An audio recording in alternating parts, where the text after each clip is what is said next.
9, 8, 7, 6, 5, 4, 3, 2, 1. All right, thumbs up. Ready, guys? Let's do this. Leroy Jenkins! Ladies and gentlemen, Zyku with the Gamerz Haven. How are you all doing? Welcome. God dang it! I forgot. What the hell? I had it set up and then I restarted my computer. God bless America.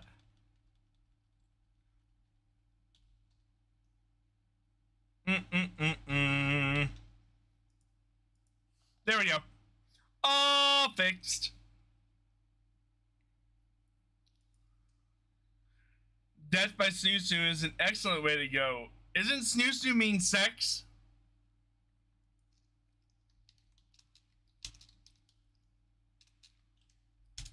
I don't know. I know it's a Futurama.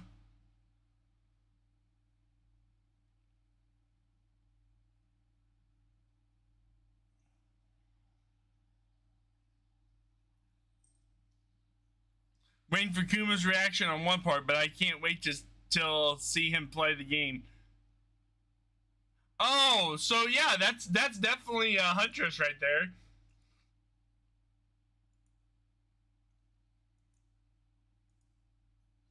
All right. Hashtag werewolf in the chat room for this stream.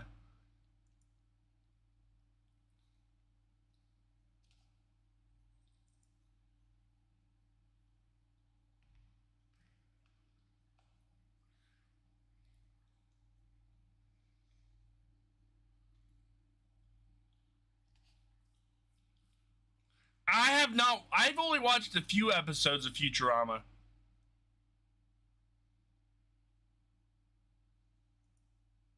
Let me get the counter up and going. All right, counter should be able to be set now.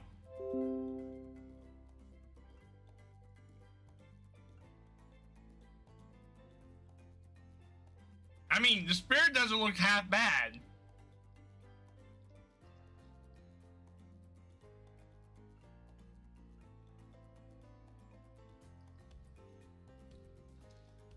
It's a dating sim!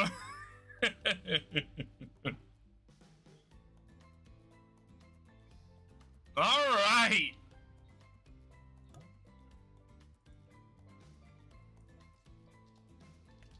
Kumo!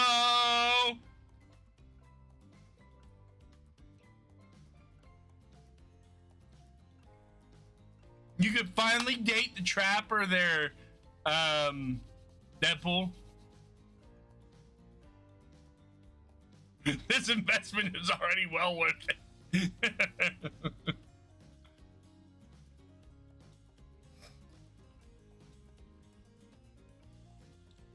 I wonder if they did voice acting or if I'm going to have to use my horrible voice acting.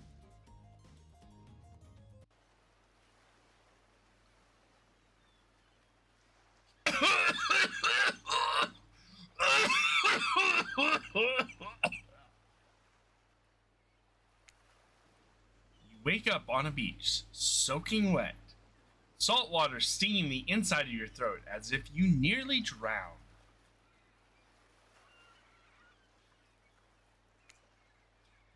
Water falls from your mouth as you open it to gasp for air. You have no memory of how you got here. In fact, you can only remember your own name, but not where you came from, or a single fact about your life.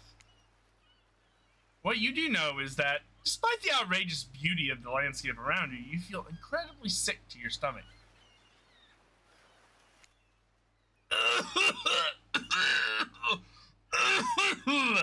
Wow, really went down the wrong pipe, huh? You need a minute or can I go on?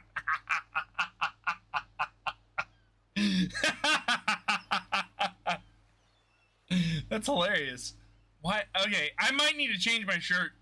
I might need to change because the green screen is I just said something about my shirt.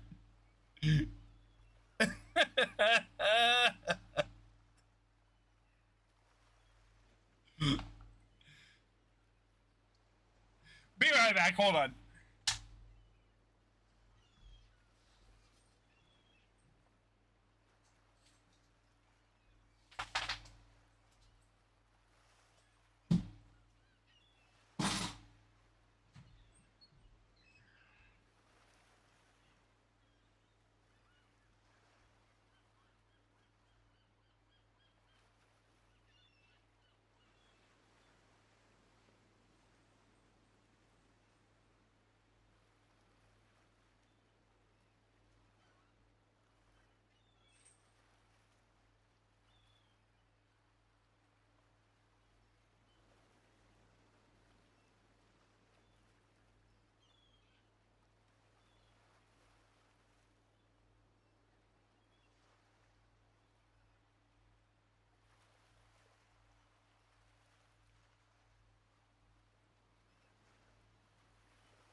Okie dokie. We're back. Now I'm not disappearing. Let me get my hat on because my hair is not a...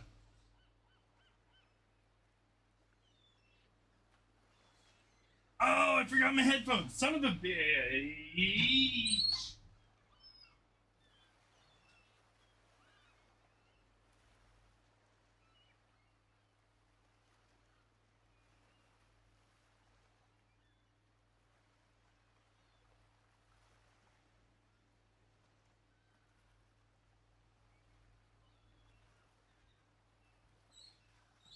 Okay, here we go. Now we're ready. Now we're not disappearing. Dude, come on.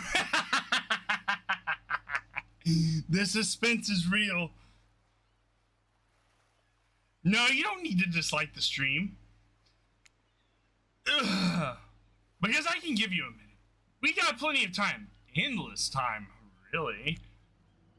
An eternity, if you catch my drift.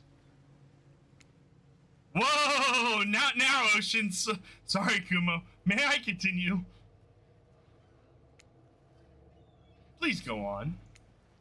Okay, then. As I was...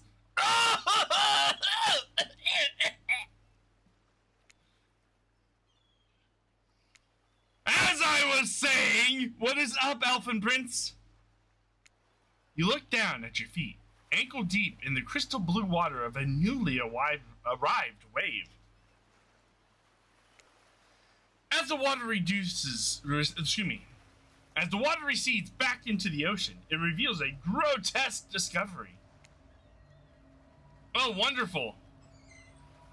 A decomposing face stares up at you from beneath the sand. All you can do is vomit, a stream of dark bile, bugs, worms, and other ick. That is, questions race through your mind. Where are you? How did you get here? Who is behind this incredibly charming and well-spoken voice in your head? However, answers don't come easy. Your mind is completely blank. Not much waiting to get off work so I can finally rest after 40 straight hours of being awake. Oh, Elfin Prince. Jeez.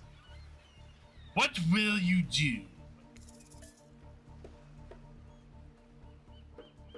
Oh, here we go. What shall we do, guys? Run, close your eyes, or dig up that face.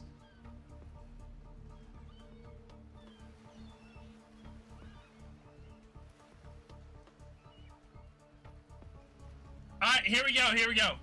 This is what we're gonna do. We're gonna do a poll. We're gonna do a poll, guys, both on Twitch and YouTube. I got it. I restarted my computer, so I have to actually get to my.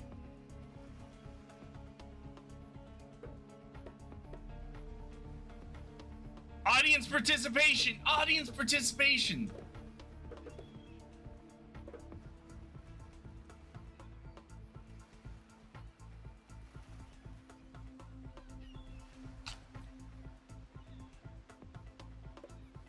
Always need a companion to be your wingman on the dates.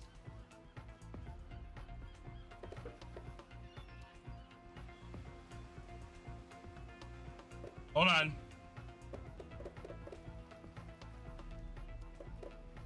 I'm almost accidentally selecting them. Hold on.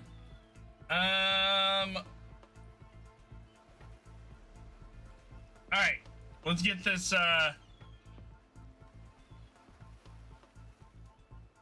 why can't I start one on, manager poll? Alright. New poll. What will I do? Run, close your eyes, dig up that face.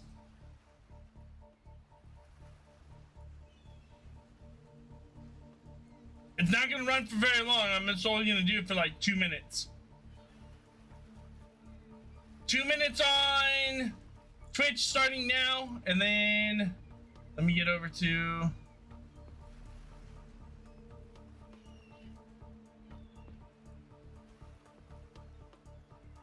what will you do? Run, close your eyes, dig up that face. All right, there we go.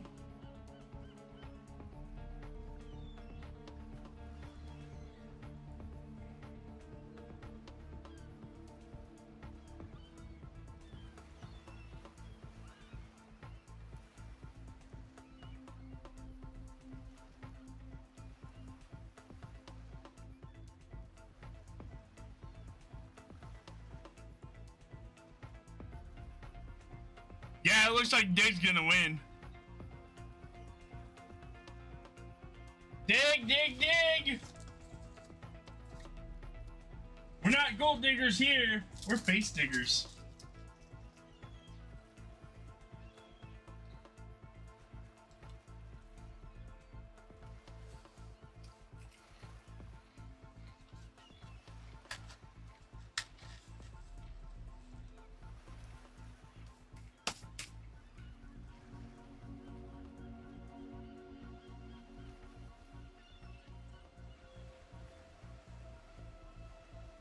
Pat, if you try to attack my hand again.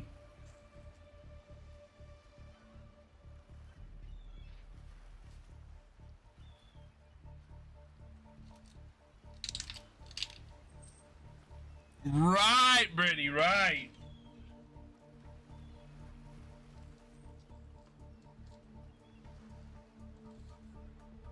Nope. 50-50 on Twitch. All right, dig up that face. Here we go.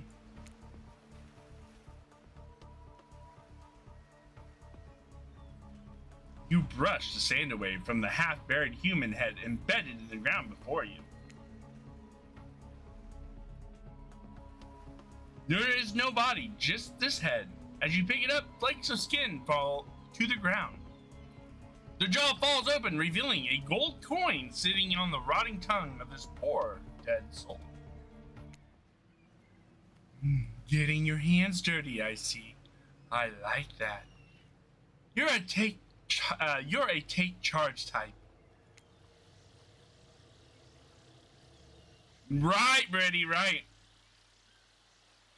Examine the coin briefly, happily distracted from what has otherwise been an extremely confusing morning. The sun, yes, token! The sun beats down on you, drying your clothes. You check your pockets, but they're empty. Plenty of room for a gold coin, you suppose, and so you deposit it. Why? That's a nice coin you got there. What if you were to spend it right now?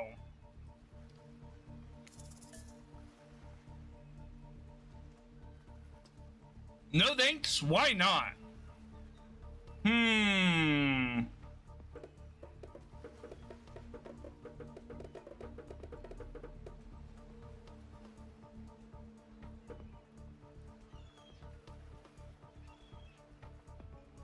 Is this character creation by decisions? I have no idea.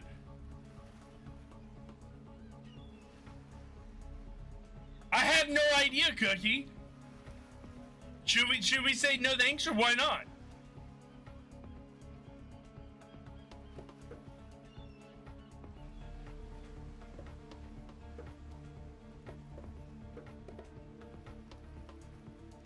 We got Cookie saying no thanks. We have Gamer Dan saying no thanks. Wolf saying no thanks. Alright, so it looks like we're gonna keep it.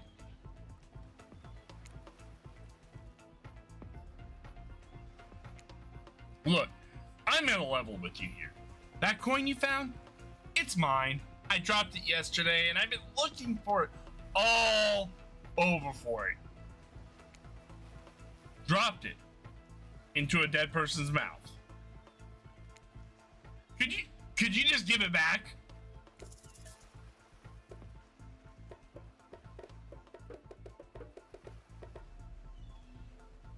Finders keepers, right?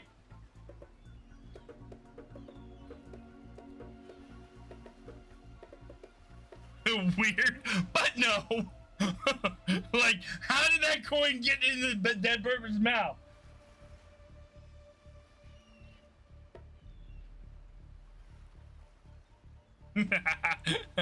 It's not mature night. No. Psst. Be that way then. Your mind doesn't have a chance to linger any longer on your current situation as you feel something soft bump into your foot.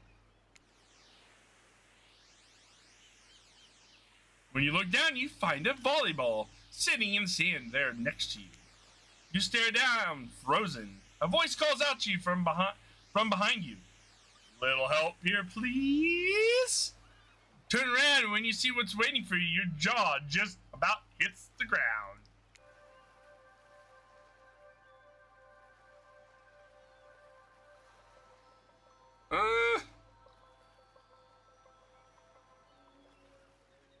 Well, hello there, spirit.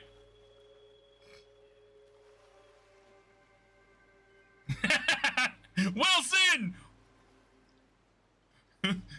Okay, bite me. You literally playing about it. She's thick. Oh, you mean a huntress? Four gorgeous monsters stand halfway between you and the well-tended volleyball court. Each of them oozes with undead energy, a magical aura reaching out and penetrating you. Fire your eyes. Your heart begins to race. Curiosity, fear, desire. You can't help but stare at these casually dressed, oh, let's call them killers. I don't know. Not to be judgmental, but that's just the energy they put out. So many competing feelings rush through your mind at once that you are completely paralyzed.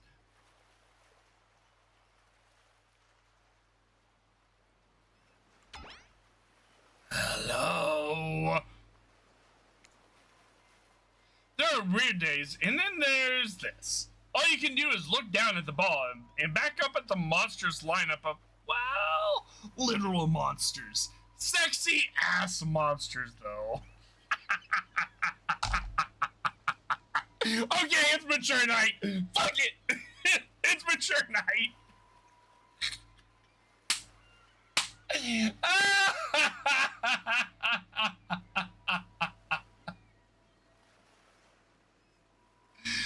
Oh no.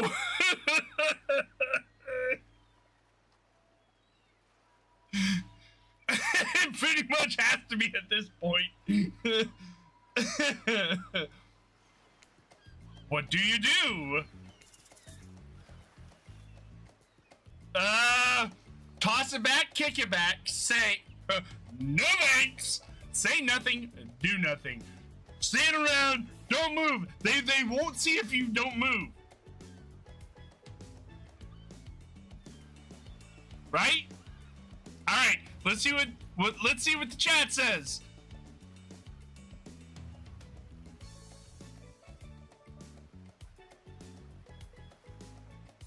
We got 2 for toss.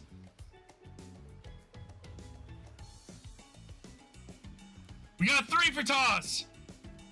We got Werewolf saying kick it back. Well, somebody wants to work on the legs while other people want to work on the arms.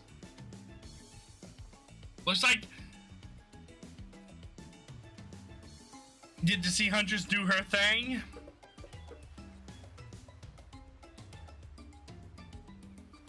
All right, let's see what happens. The blinking is so unnerving.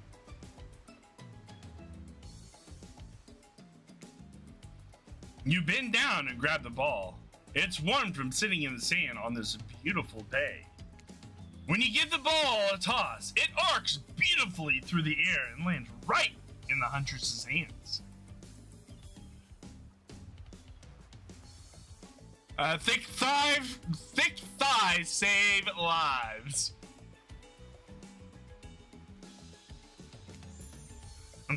Not bad, stranger. Huntress muscles rip. The huntress muscles ripple as she grips it in her hand.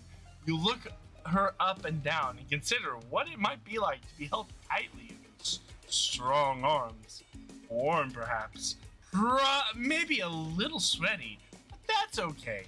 It's natural.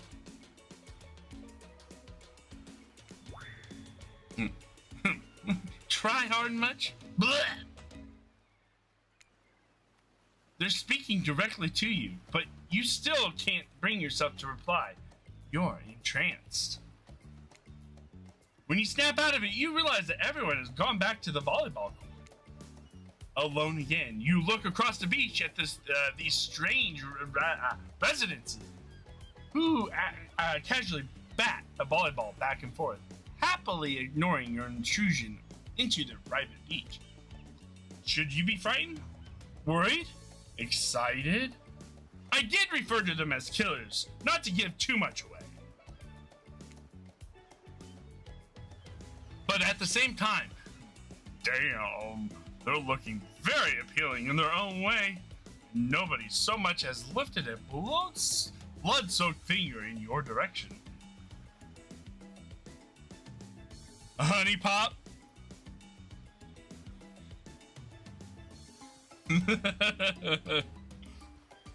Dude, as Mark says, thighs for days. Thighs and boobs, right? I wonder if the entity is doing it, or maybe the entity is the ocean.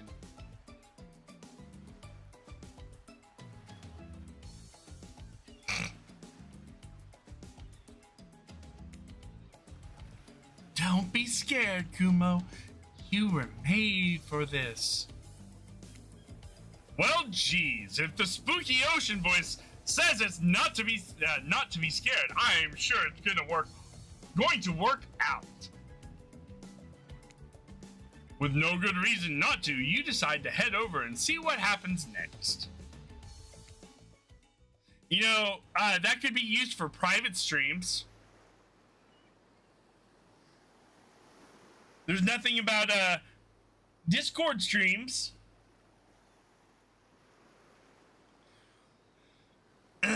It seems like you've derailed the volleyball game just by showing up. Would have a heart attack if you played that game with all the tits and ass. I would not have a heart attack. I'm not that old. Jeez.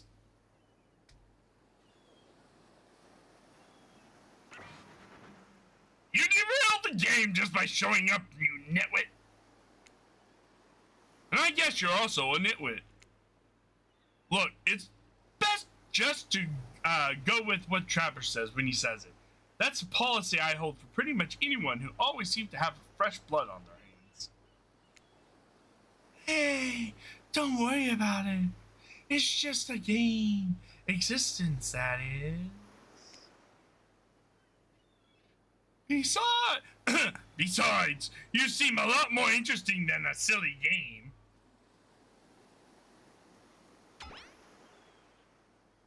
What's your deal? What brings you here? You mean they're here to do more than distract from my total domination?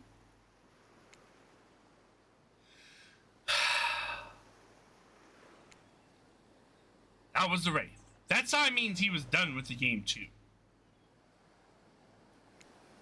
Either that or he saw a butterfly or something. Look, I don't care why this slack-jawed moron is here. But don't disrespect my huntress like that.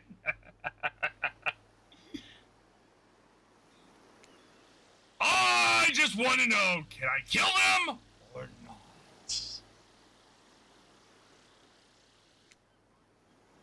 You know you can't. At least not yet. Oh, she wants to ask me a question.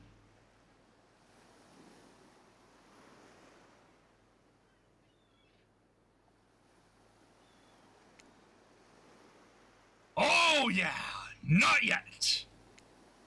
Hey Kumo, you might want to, say something. Actually, never mind. There'll be plenty of time for that soon enough. Right now, this group has some questions for you. Oh, shit. Like I said, they wanted to ask some questions.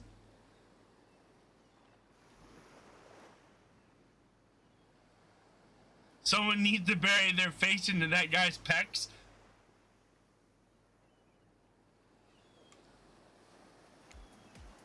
But be warned, answer quickly and answer what. Okay, I have to answer quickly, guys. So I can't have you,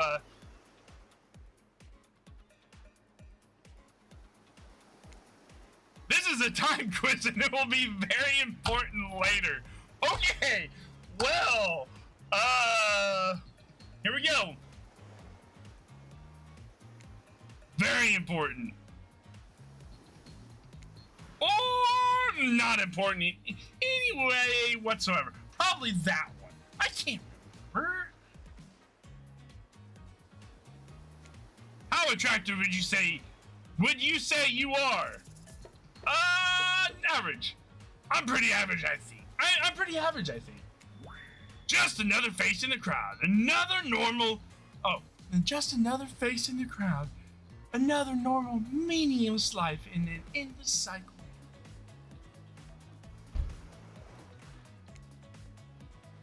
Oh, I think you're quite cute myself, like a chipmunk or a grizzly bear. Oh, sorry, that's the hunter. I think you're quite cute myself, like a chipmunk or a grizzly bear. If you could have any superpower, what would it be? That would be invisibility. Invisibility? Hey! My voice acting is awesome! Shut up, Gamer Dan!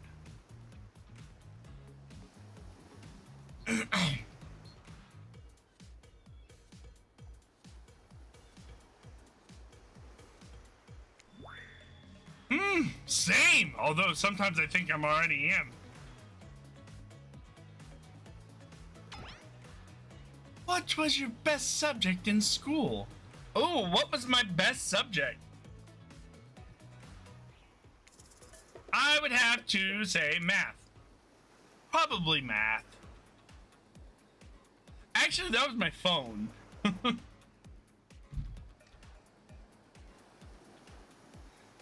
Now, how about giving them the right voice?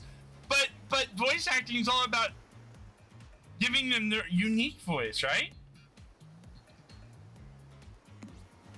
The only thing that makes sense when you think about it. Oh, what's your favorite animal? What the fuck is that? Dog?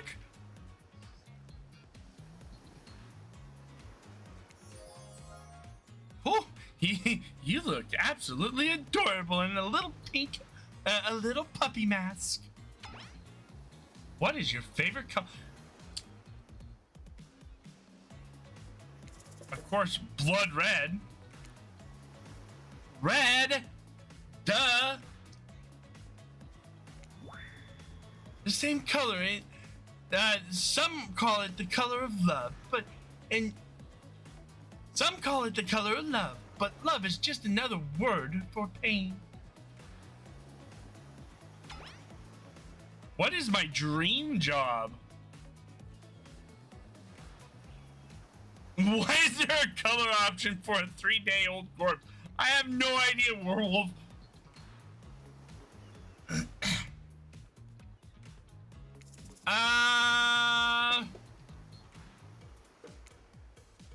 If we get down to really what we really want, why work at all?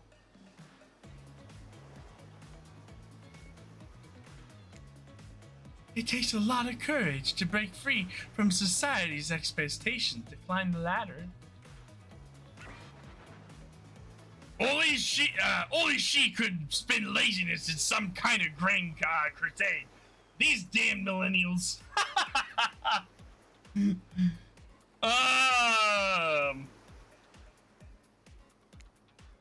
Best flavor of ice cream. Horse flesh? There's Maurice. There's Maurice. Horse flesh? Really?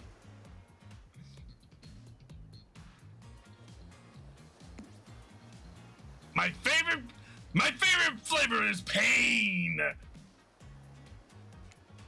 Same here. Mine is vanilla, swirled with pain.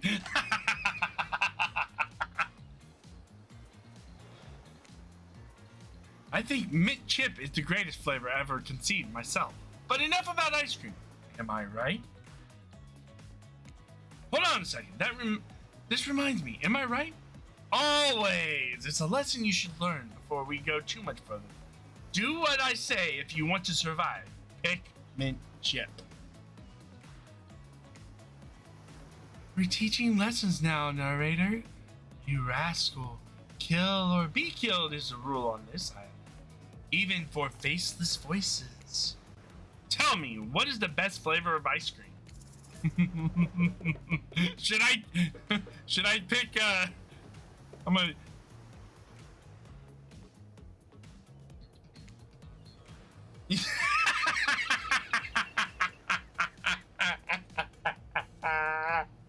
You got a reading comprehension problem? I just told you mint chips. Oh my god. You almost bought yourself a game over there, buddy. That's right. I can end your life whenever I want to. I'm in control, so don't forget it. If I say you like mint chips.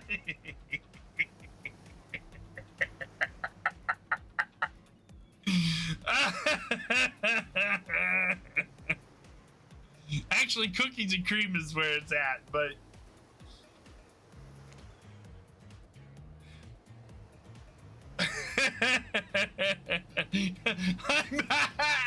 I want to push the big red button. I want to push it. I want to see where this goes.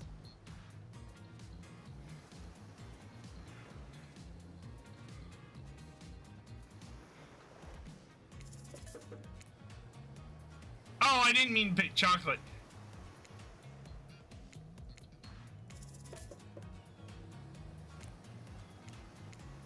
A rebel, eh? Not in my dating sim. You have to understand, it feels very good to end someone else's game. You should try it sometime. I just died!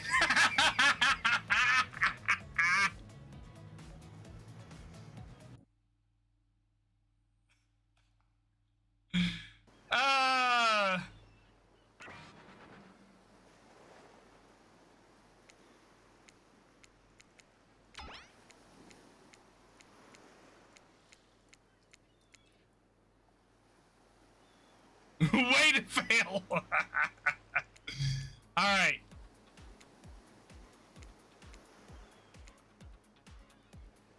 I'm going to put very.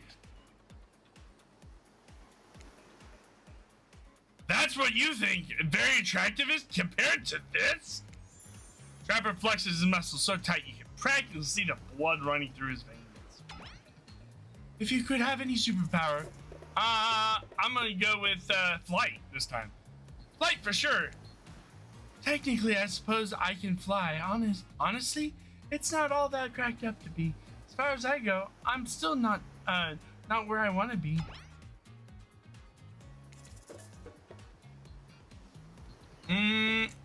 History.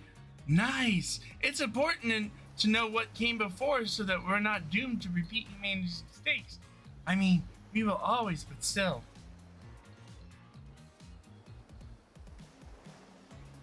I've actually looked for the same swimsuit the traveler's wearing. Nice. What is your favorite animal?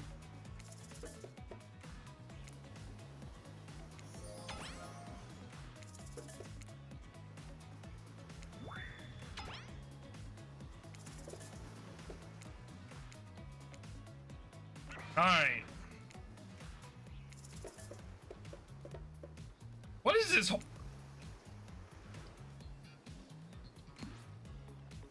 Pain, pain.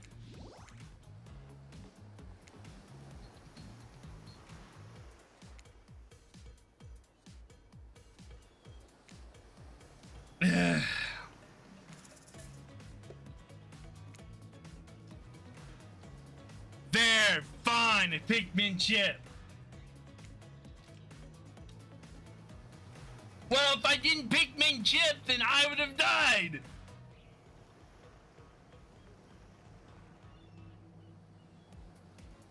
More unique than regular swim trunks.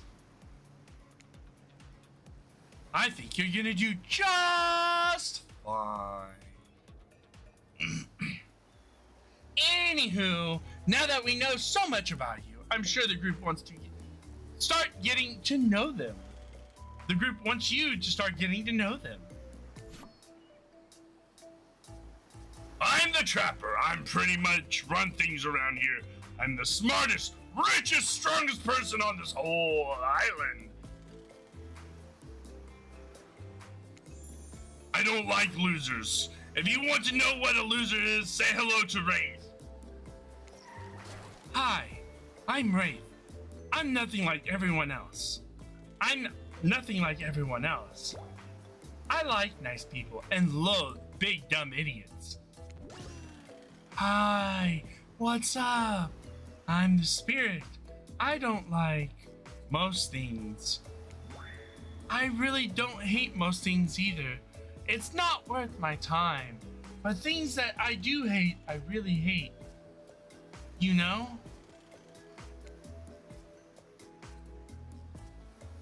Based on my personal observation, life is nothing more but suffering, and society is a carefully calculated lie to keep everyone subservient to those in power. It's better to choose to just not take part. Too high maintenance, dump her immediately. Jeez, it's like she's downright murdered by society. She hates it so much. Ah, good one, narrator. Good one. Oh, no, wait. I remember. Spirit story now. And that's almost exactly what happened. He is, Hago. He is. Hey, I'm the Huntress. Don't let these bummers get you down. There's lots of fun to be had on this island, along with lots of love. Yeah, there is, if you know what I mean. Grow up. Grow a body. I've explained this 1,000 times. I'm dead, but I'm not a little, I'm not little ghost. I just created a trail of fog. I'm not made of it. Whatever, fog body. Well, that's not nice. He isn't nice. He's not nice. You love it. Only sometimes. Ew, really? That's disgusting. That's why she likes it. Don't speak for me. I also hate it. Stop speaking entirely, actually. For the first time ever, I agree with the raid. Let's move on. Otherwise, they'll do this all day. Besides, if I know this crew, and I do, they'll want to show off soon enough. If we're done playing, let's do something else instead. Wow, for once I actually agree with the meathead. Did you know that you got stuff to use in DBD because you own this? I have to link my account, I think. And I don't trust the linking of the accounts. But yeah, I have the stuff for Jake.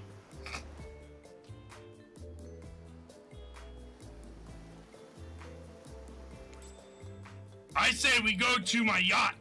It's the massive boat dock nearby. I'll give everyone a taste of my true luxury and power. Rafe rolls his eyes. Don't mind him. He hates fun and happiness.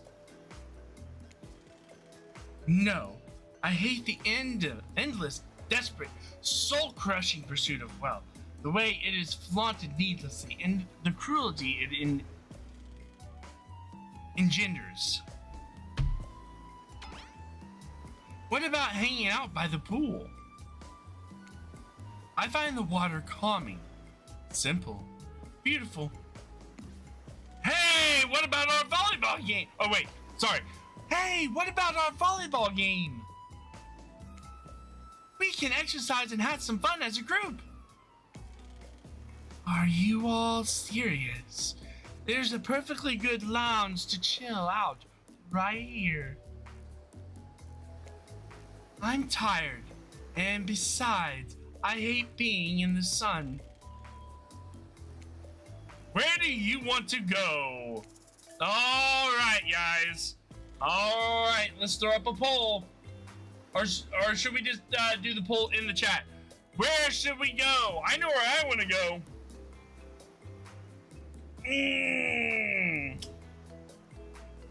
I like lounging.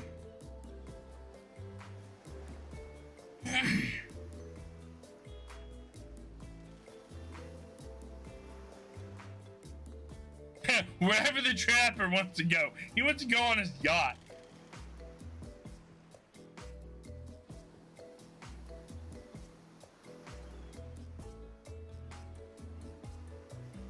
This is Trapper. This is the Wraith. This is Huntress, and this is Spirit.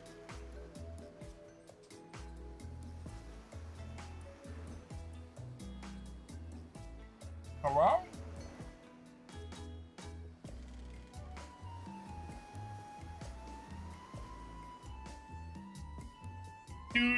Do.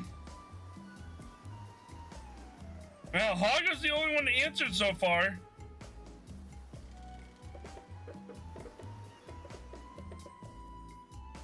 I'm going door number 3. So, volleyball?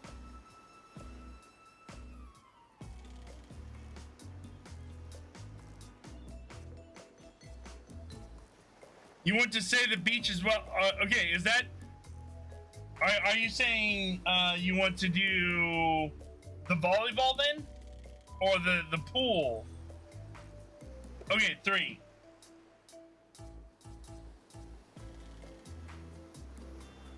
What are you doing? Alright. Fix slide save. I hate to interrupt your game. You should finish it.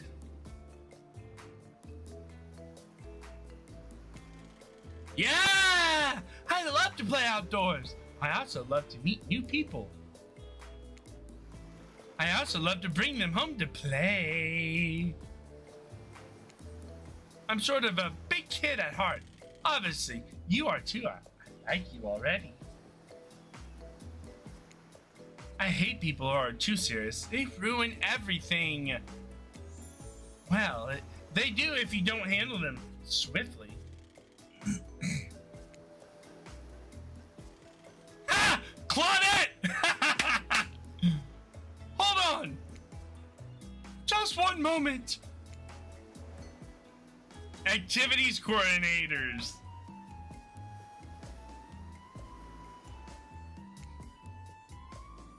They're also the cooks, waiters, bartenders, janitors, and every other job. Shush your face,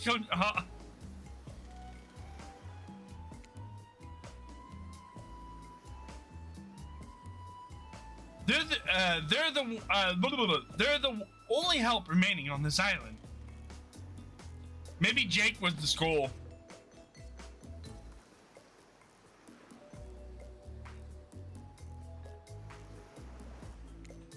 This place we call Murder's Island. Cue dramatic musical flourish.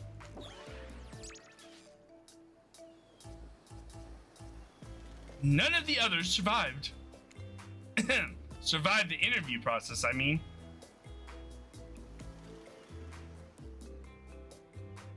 Hence why we shall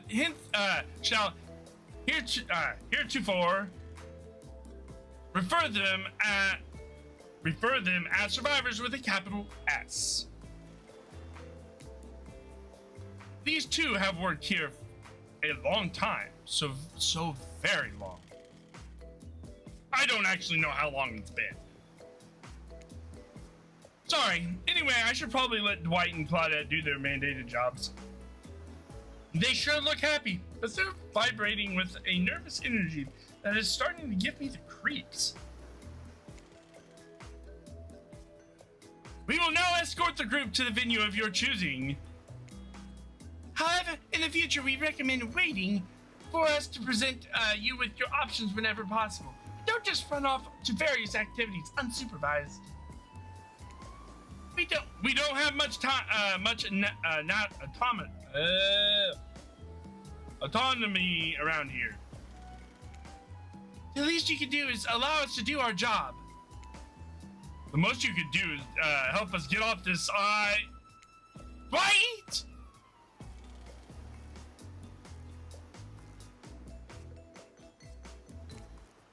Yes, pardon me. Please follow us.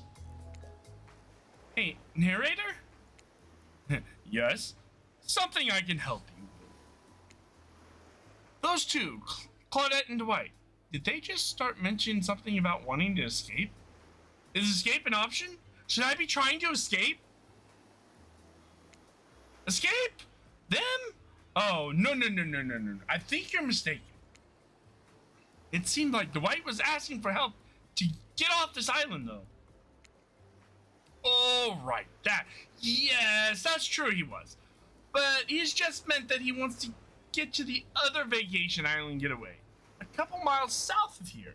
It has a much fancier accommodations than this island. It's one of those big corporate outfits, quite exclusive, where all the famous celebrities hang out. Very luxurious. Doesn't quite have the charm this island has, though. Trust me, you wouldn't want to go there. That money comes a lot of restrictions. This is where you belong. Now, off you go. It's time for activity. On this island, your decision matters mostly. When I agree with them, not like the other island. I'm thinking the narrator is actually the entity. I see a DLC in the future. Yep. So what will it be? Wait, didn't we already choose this?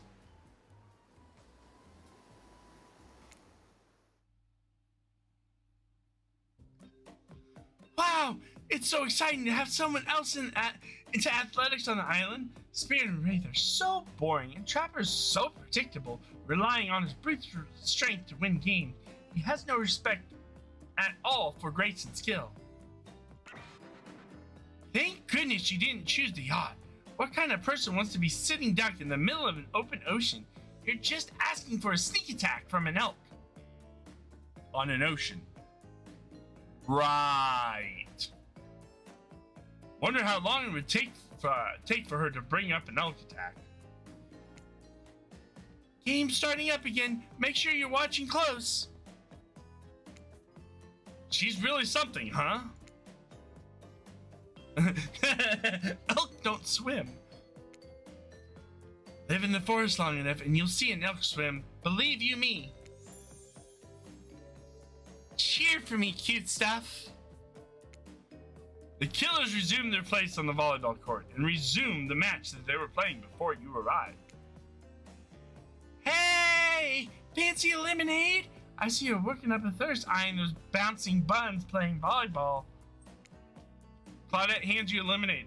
Oh, so fresh, so tart. She leans in and whispers in your ear. Who would you bet on to win? Who's the MVP of your little heart? You're nervous. You don't want any of these killers to hear you talking about them. Or not talking about them. If that's what they're in, that sort of thing. Just pick someone. Please, it's not like we've got all day, night, week, year, lifetime, eternity, or anything. Who put sand in that guy's shorts? Sheesh. Okay, I think, you guys are leaning towards the Huntress. I like the Spirit more.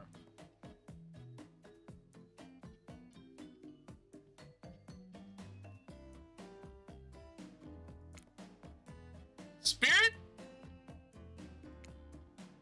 Good answer. Good answer, except the Spirit overheard you. Oh, okay. Go figure. Of all of us, you chose me? You're clearly not paying attention to how much I hate this game. I haven't so much as lifted a severed hand. Also, betting in any way, shape, or form is a huge turnoff for me, by the way. Any fool knows that gambling is just another system meant to imprison you. In debt until you slowly go mad and kill your entire family. This girl's no fun. She doesn't enjoy the thrill of the thrill of fun and relaxing beach game. Cannot relate. What? That literally happened to me. My dad had so many money problems, he felt so backed into a corner that he hacked me into chunks. Well, sure, but I don't know. Pretty bad stuff happened to all of us, you know? Don't tell me to calm down. When is in the ever-loving state of calm down has that made anybody ever calm down?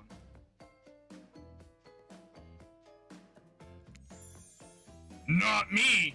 Nothing bad ever happened to me. I'm living my best life. I know what you're thinking, but it's just not the time to point out the giant hooks piercing Trapper's body. I know you're not really trying, but I guess I just thought you looked pretty cute anyhow. Fine, thanks. I guess. Oh, wow, what a game! It's a tie! Can there even be a tie in volleyball? No one knows since this is everyone's first time playing. He should probably go say a doctor. But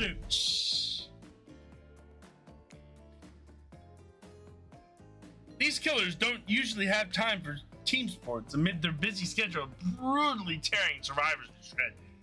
Hey, is Claudette crying? Are you okay, Claudette? Probably just shedding a tear for her lost fellow survivors. You know, this resort had 4 employees when It's nothing. I'm totally fine. Whatever you say, boss. Oh, look, the killers have dispersed and are all cooling down in their own way.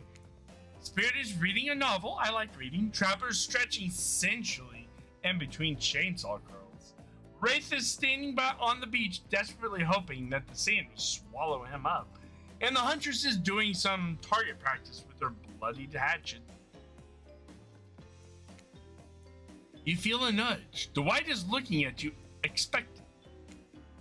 You should really make a move. Life is short. You can get snuffed out at any time of day. Carpe diem. Carpe diem? Carpe nauem. Go ahead and chat one of them up. So which killer has caught your eye?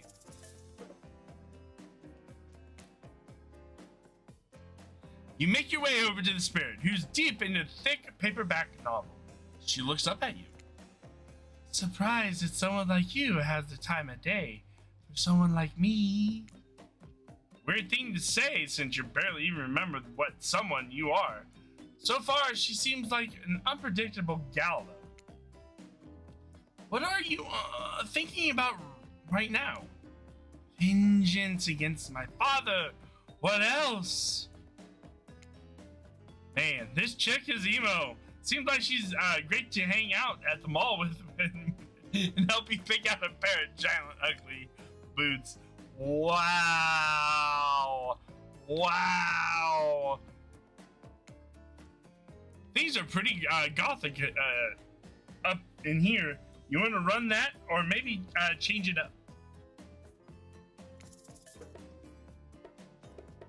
Stick with vengeance? How about the weather?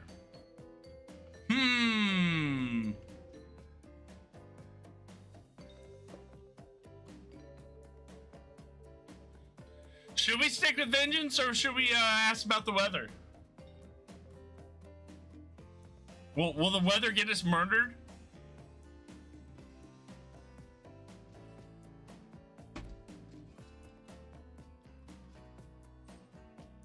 I bet the weather gets us murdered.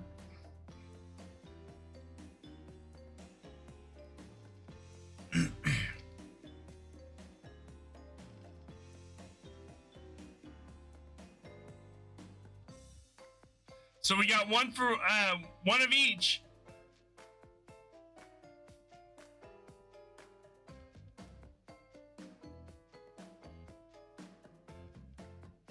Anybody else?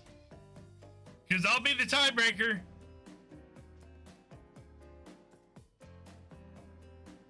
Alright, we got Werewolf saying vengeance. Stick with vengeance. Watch as vengeance gets us killed.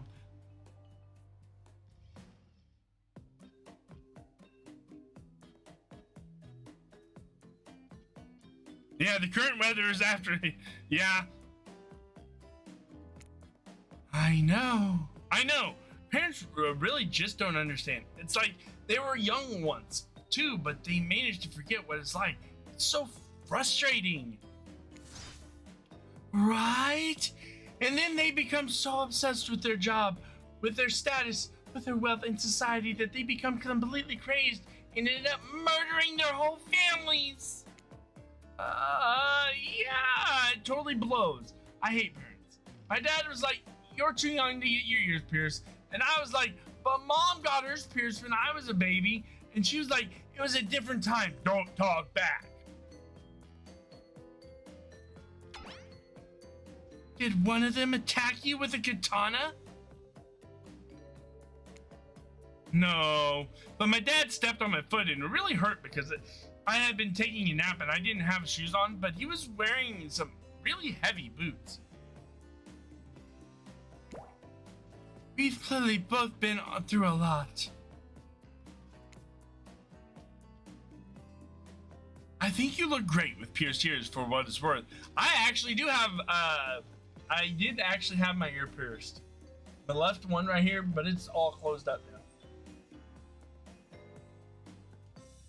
What is up, Azza?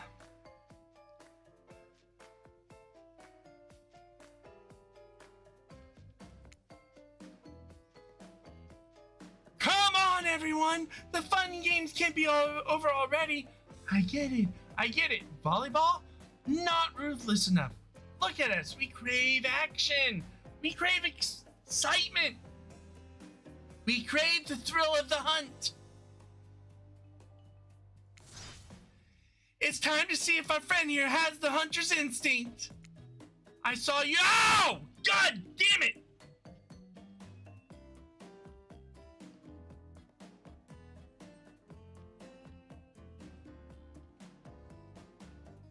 Fucking cat! Leave my feet alone!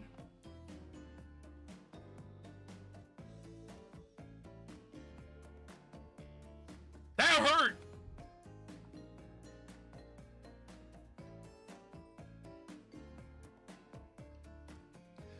I saw you surveying me like prey on the volleyball court, Kumo. Huntress waves a bloody axe in the air, and you step back nervously before you realize she's not waving it at you. She's handing it to you. Don't worry, I got several of these. It's important to hone your skills, especially when you're in a new place where threats may lurk around every corner. You need to make sure that you are the biggest threat of all. Not just don't aim these things at me. You can't even see me. Mini games consist of two parts. On top, a pointer which rotates in a clockwise direction. On the bottom, a target at which you're going to be pointing at. Sometimes the target is immediately visible. Sometimes it's hidden until the pointer arrives. Press the spacebar to stop the pointer while over the target to win. Fail to land the target and you will lose. To achieve perfect success, land on the start of the target area, not the end. So this is like skill checks.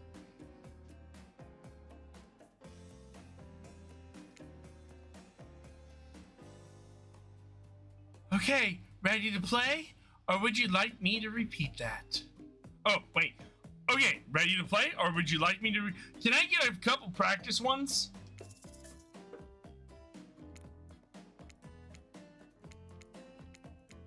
I wonder if he's gonna, if I keep on asking him.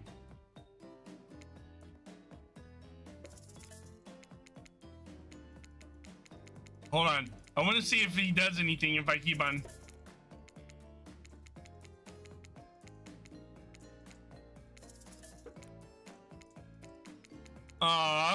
What's up, Jakey? How's it going? This is actually cringe. It's funny, Jakey.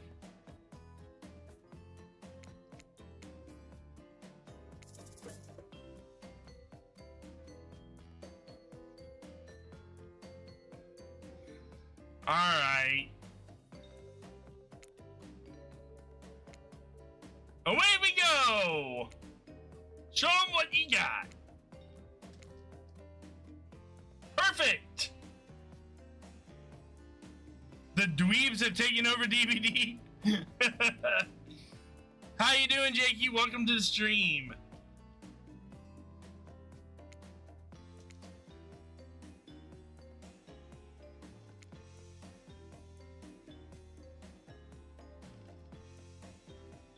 Oh, I missed that one.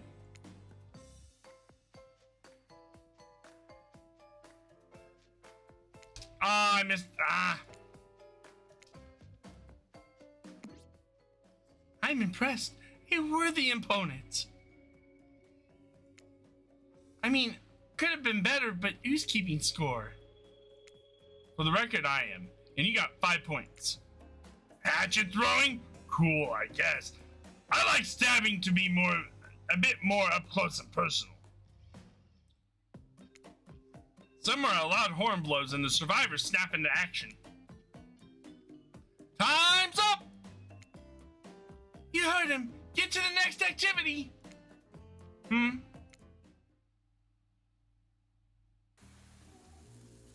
Can't be any worse than the KFC one. Seems like the next activity is real time? How quaint. Were you expecting... You were expecting what? Capture the flag? Do you know how complicated it is to run a game like that? Much more so than sitting and talking? You arrive at the cookout area to find an assortment of picnic tables scattered around.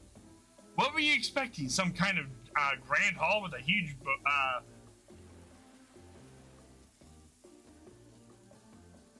banquet table? I don't know why I couldn't think of that word.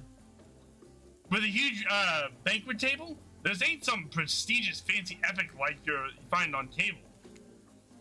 White and Claudette usher you to the seat, but there's very limited seating directly around you.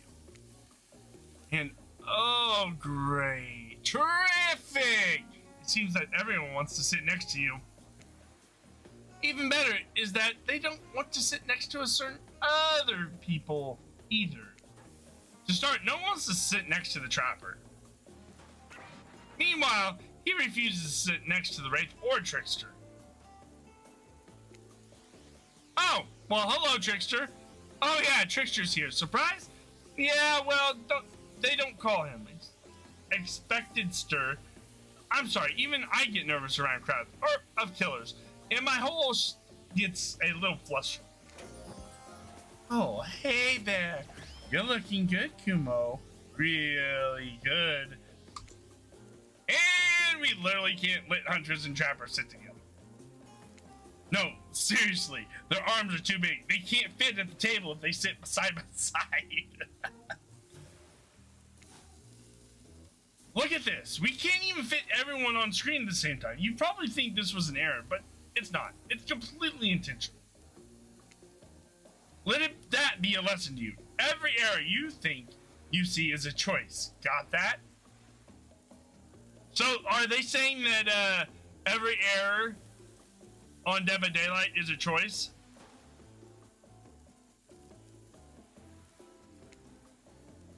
Okay, Dwight and Claudette are directing traffic. You sit on one side. The rest of them will sit opposite of you. Hunters and Trapper can sit at the ends with their enormous sexy arms. Now that everyone is seated, we can begin dinner.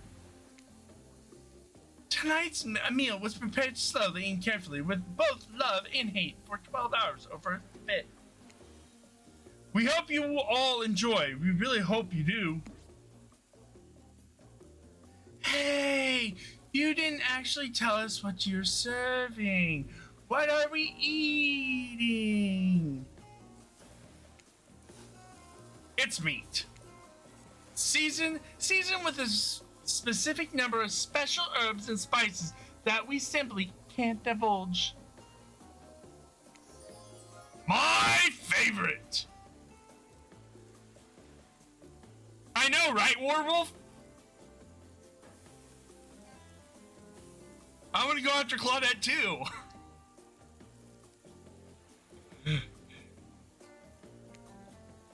Meat is good. What kind of meat are you talking about, Huntress? Meat is murder. Which you'd know, considering that you've been up to. Who are you to get judgy now? I'm just sharing facts, and you need to murder something to eat with me. So that's like technically true. Technically true is the best kind of true. Yeah, enough yapping. Let's eat. Hey, Kumo, you thinking what I'm thinking? No, I'm not. I'm thinking escaping the island. It's gonna be a person on that spit, right? Of several parts of overlapping people, perhaps. I haven't seen many pigs wearing palm tree button-down prints, you know. When you look closely at the spit, you spot what definitely appears to be scraps of fabric sandwiched between some layers of meat. I think I might be sick. Is there anything else to eat? This took 12 hours. And we do literally everything on this island. Oh, I just completely missed what the Trapper said. Hold on. I gotta see what the Trapper said.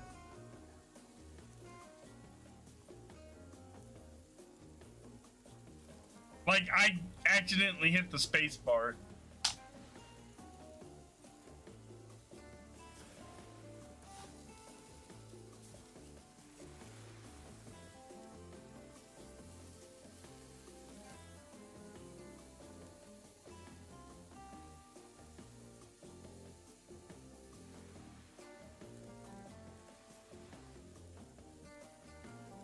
The trapper said, actually, there's one thing you're not doing today. You're not carving up this delectable meal.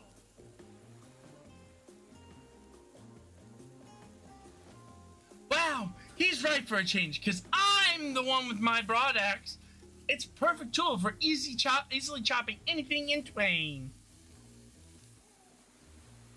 They need to add these outfits to DBD. That would be interesting, wouldn't it? First, who says twain? Sometimes I swear it's like we're all from completely different historical eras. Second, I'll handle this with my cleaver. Fast, powerful, and clean. At least it's clean when the meat is cooked. No blood.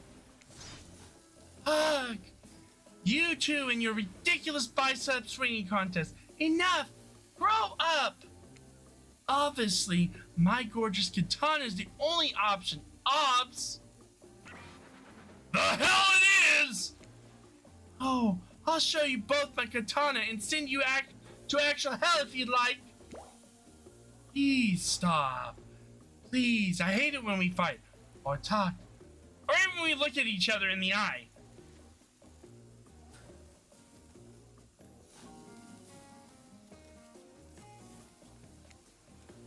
I can do it. I had the skull of, Azarov. Right.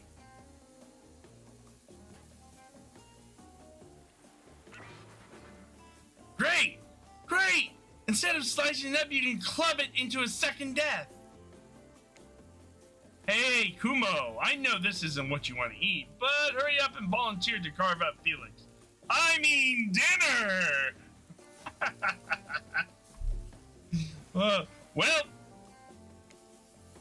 otherwise this will go on for hours. No hyperbole.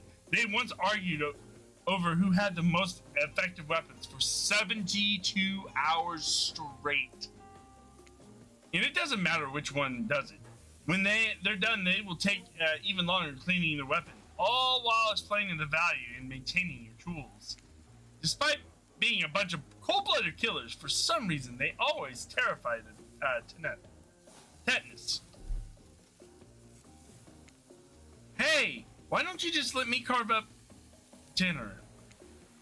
Splendid idea. We hate for it to get cold. He hated when it got cold. And here's a machete, freshly sharpened. Mini games consist of 2 parts.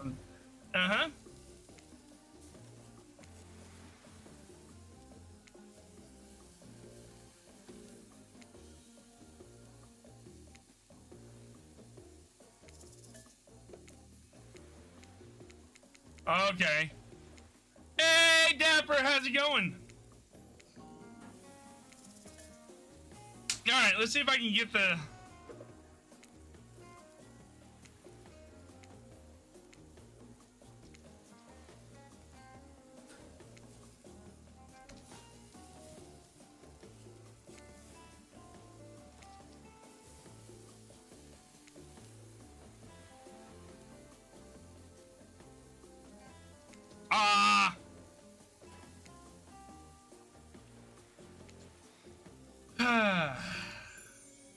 That was pretty good. I'd like to see what you could do with a less clumsy weapon. Yeah, I said it. Machetes are dumb. Dinner is finally served. For real. The sounds, especially coming from the masked killers while they eat, which involves lifting their masks and shoving food behind them, are nasty. Spirit, meanwhile, doesn't even eat. She's the only one who seemed to be really embracing being dead. They're all dead, right? This is obvious hell. I mean, come on. We're still trying to be mysterious here. You think mystery comes easy? Claudette and Dwight aren't the only ones who've been working their asses off to make this night perfect. Well, at least they're lifting their masks. This is only 99% as disgusting as it could be, if they were just trying to mush the stuff through there. Spirit, why aren't you hungry? The two best things about being dead is not having to eat. That's only one thing. Uh-oh, we corrected her. Think about it, Kumo. Number two. One less thing to think about in the afterlife. Even if I wanted to eat, I had no idea what I would actually follow. You might have noticed, but I'm mostly a bunch of dismembered body parts floating in a spectral form. Do you see how deep this cut in my abdomen is? I don't think my digestive tract connects anymore. Between the food and the behavior of the group, this might be the worst meal in history. Even worse is they're staring at you. You're not eating. They don't like that. Uh-oh. I think they want an explanation why. You want to tell them?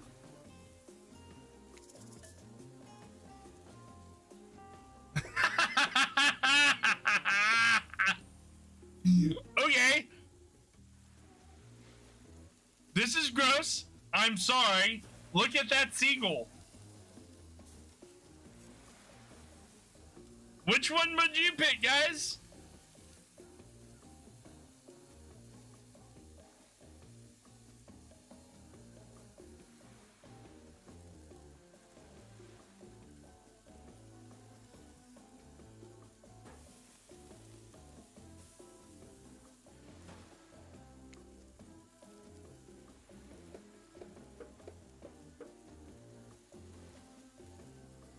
Seagull might kill again? I don't know. Seagulls are vicious monsters sometimes, aren't they?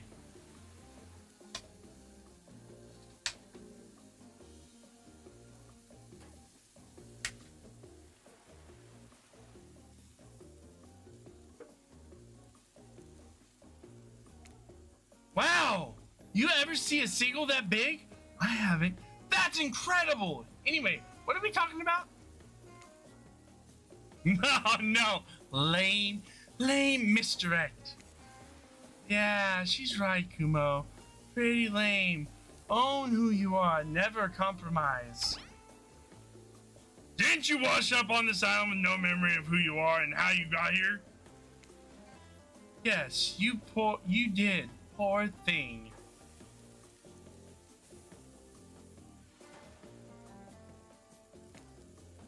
You have no idea the last time you ate a real meal, and now you're been standing in the sun. But the seagull. Uh-oh. He just made a lot of good points. I swear. You're beginning to feel lightheaded. It waved at me. Maybe you need to eat to survive here. Either that or someone poisoned you.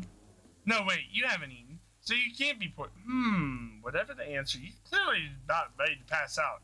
Oh, hey, it's me again. Your friend, mentor, and guide. Narrator to the narrator. The ocean.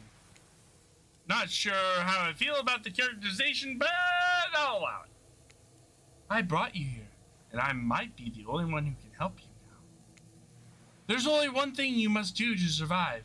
You have to figure out why you're really here.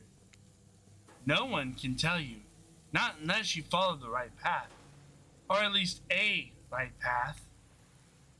There's too many of those to count. Hopefully you pick at least one of them. Because there are even more wrong paths. Many of them lead to your demise. Others lead to something worse. Starting scenes over and having to fast forward back to where you were. Am I right? What is up, Side Meadow? Thank you so much for the raid. How's it going? What's up, sir? Pico Pond. How's it going?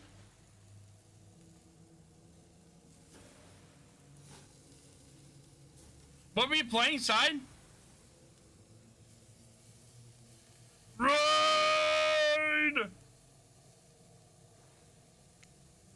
For this place holds many secrets, even from itself.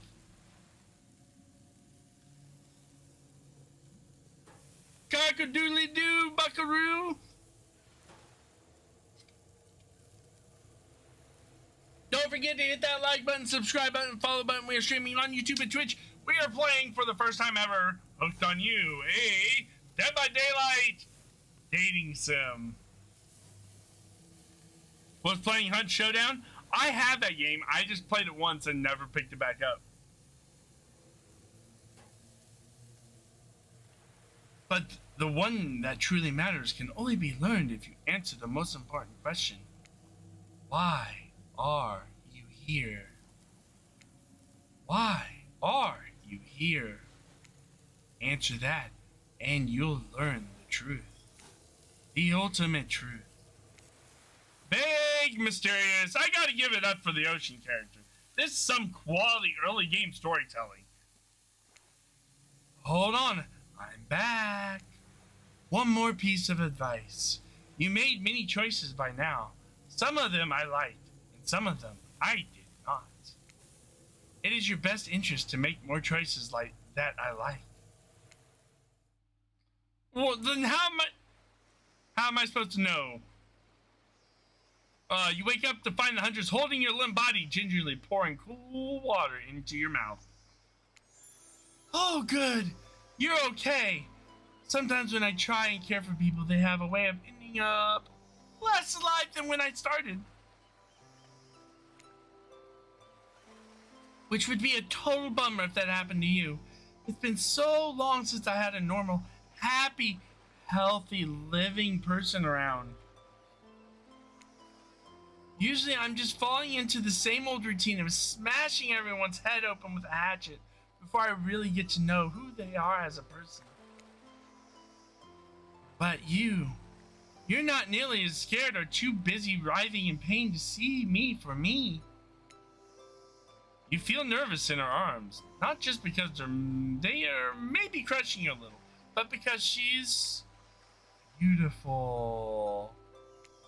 Yes. Beautiful, but I was gonna narrate that fact, not say it out loud as a single word, like.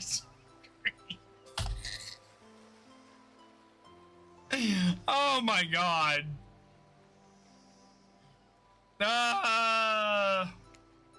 Beautiful mask. Your bunny mask. It's quite gorgeous. Nice recovery, but now that you're awake and talking, you gotta keep this up. yes, I'm playing this game side. I told the community if anybody donated this game to me, I would play it. And Werewolf went and donated the game. Did you make it yourself? You're the first person to ever ask me about me that. Yes, I did. This is the game I gotta get. Well, they made Claudette really hot in this game. Werewolf already said it. Can we just not get with the killers? Can we get with Claudette instead? I would love to see what they did with Kate.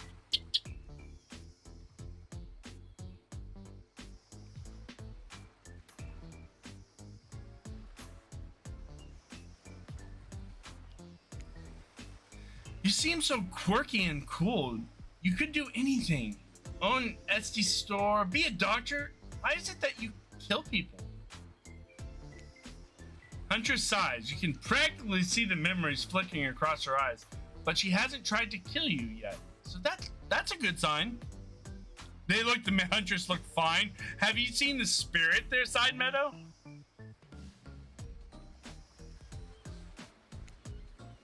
It's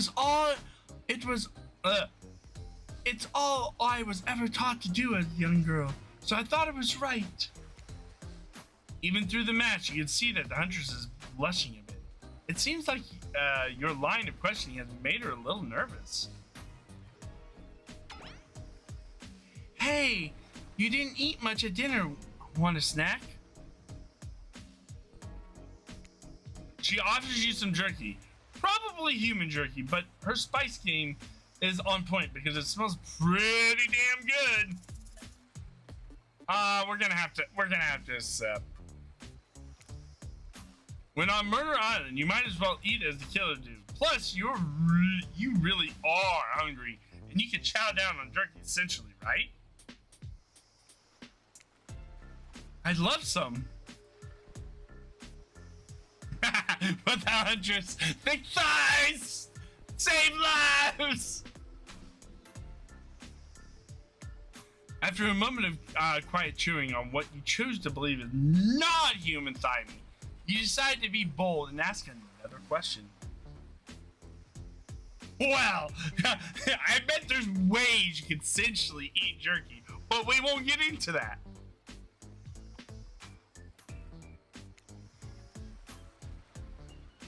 Have you ever been in a relationship before? Dang! You really going there! You did not play around! I love the narrators.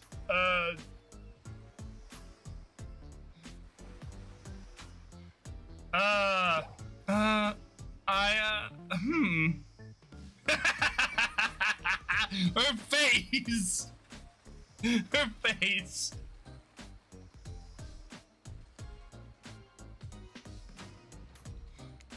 Huntress takes a moment to think deeply before answering. I must say, it's quite amusing to see this hulking bombshell get all twisted up with these personal questions. Kudos to you, Kumo. There was this one deer that looked at me quite provocatively in a clearing once, but that doesn't count. Oh my god. What the fuck? What am I playing?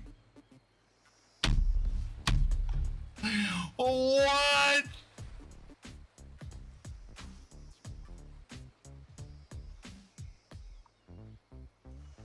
Oh my god.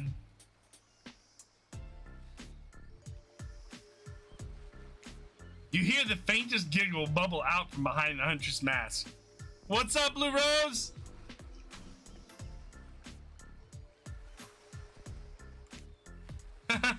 You're so cute, Huntress. No, it doesn't count. Whoa, what's this? You found something in the sand? Huntress reaches down to pick it up. It's a hair clip, probably left by some little girl who was playing on the beach long ago, who is definitely still alive and not dead at all.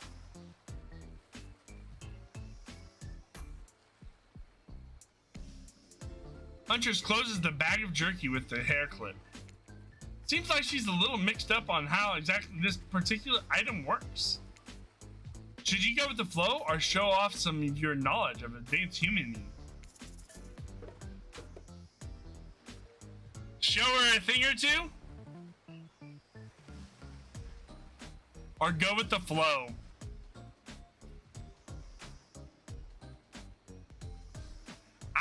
I think we should show her a thing or two, guys.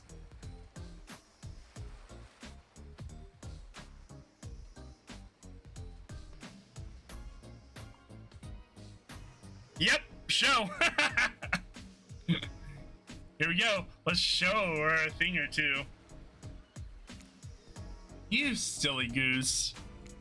You chuckle before reaching for the bag of jerky. You take the barrette off and collect a lock of Hunter's hair, clipping it back into an attractive swoop. Much better. Huntress is so happy that you taught her something new about human trinkets. She touches the clip in her hair with a shy smile. Just as things are really heating up, you hear a flurry of footsteps behind you, and you quickly spin around, ready to fend off whatever new danger has popped up on this strange island. Only to find it's the white and Claudette sprinting across the beach, clipboards in hand, which they're waving in the air above their heads. It's very important that we stick to the itinerary and attend each event as scheduled.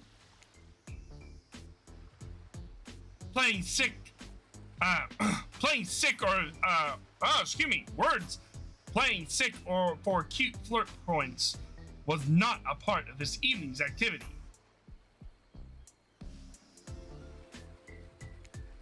That is strictly slotted for a campfire story time.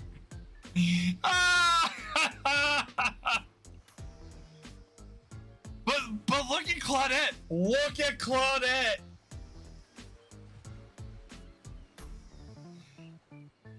Isn't she cute when she's angry? That's strictly slotted for after campfire story time. At this rate, we'll be late. Playing sick? No, I was. No time for excuses. Well, there is, but that's scheduled for after what comes after the flirting. Go, go, go, go!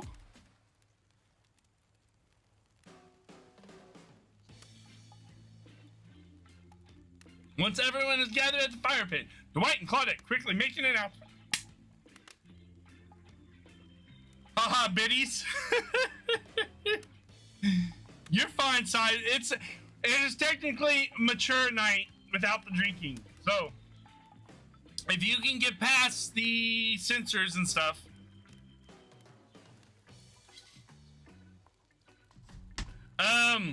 So we are camping, guys. We are camping. There is camping in this game. We're being camped. We're not going to blame anyone in particular, but someone, and we're not going to say who, so don't worry, you hasn't been sticking to the schedule. That means that we're behind on time for evening activities. And we'll only have time for one person to say their special spooky nighttime story. Just one story? But story time is my favorite activity. This is a narrative-heavy experience. You're telling us that only one person gets to share? How will we decide who? Oh, great. We have to decide as a group? That never goes well. Whoever did this, step out now. I swear I won't be angry. I'll merely chop your head clean off. No fuss, no muss.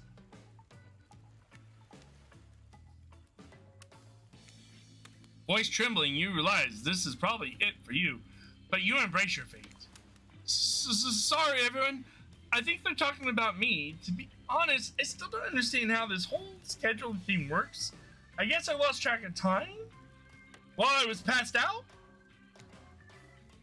Been there before, even though it's taking some pressure off me, which is absolute dream come true.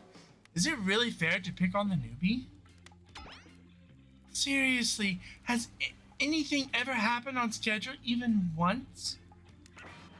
Damn it, Donald! If you try to flex that authority gimmick one more time, so help me, I'll snap your head off so quick, and then I'll drown you in his blood. Cynthia. Fuss and Muss are back on. You two know I love to hack, slash, and slice. We all know you love to kill.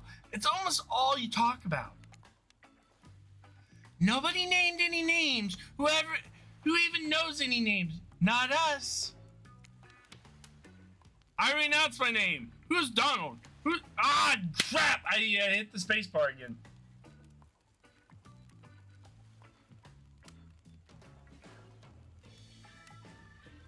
Hold on.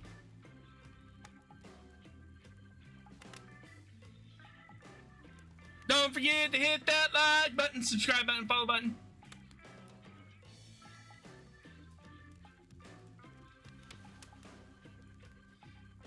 Who's Dwight? Who knows anymore? Call me nobody.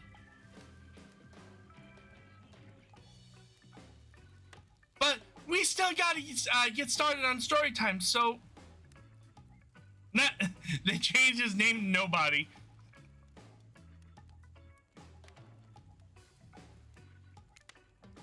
Kumo, who do you think should go? Damn it, that's a name. Please pick somebody quickly so this tropical vacation doesn't turn into a bloodbath. Ooh, who should we pick, guys? Who should we pick?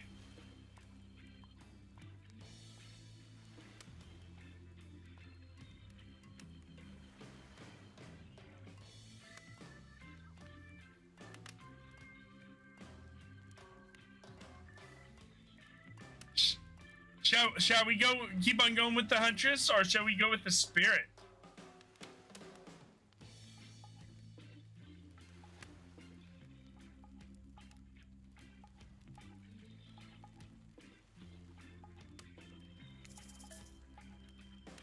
Yeah, Trapper can go fuck himself.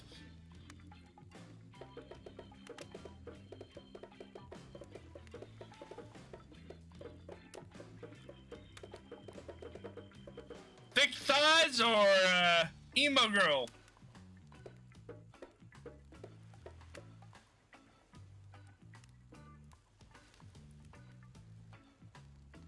You're leaving this one up to me?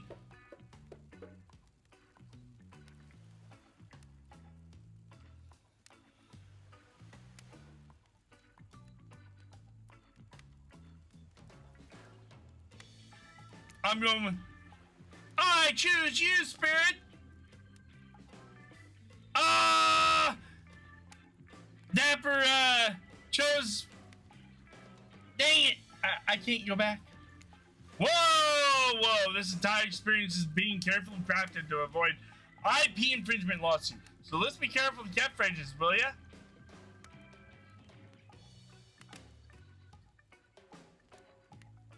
Didn't I just say Pokemon? Didn't I just say Pokemon?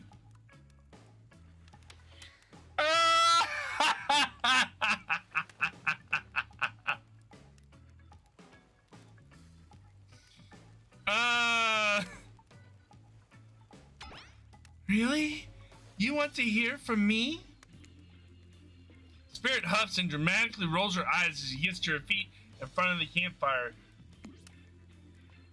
Don't let her talk you out of it. She's great with ghost stories. I don't know where she gets it, but she comes up with the scariest stuff. Seriously disturbing even to me. I literally pulled a guy's skull and spine out once with my bare hand. Talk about bullshit stories! If everyone else is going to chit-chat, I guess I could just sit down and... Hunter's eyes go red behind her mask, and both Trapper and Ray take their seat. They know when it's worth fighting and when it's not.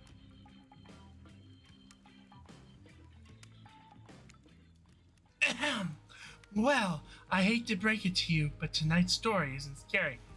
It's a romance. Too late now, though. I was selected, and so I'm going to tell my story. I call it The Prisoner's Kiss. You notice that the Huntress and Wraith are both sharing a giant tub of popcorn. Nobody offered you popcorn. It's a dark summer night. Warm rain seeped from the sky like blood from an old wound. Detective Hada, a celebrated investigator and renowned hostage negotiator, was called to the scene of a strange occurrence, unlike anything she had ever seen before.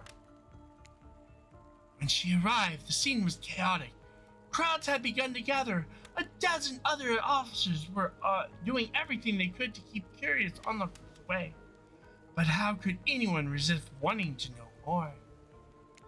For there, in the middle of the busy market, had appeared a giant box.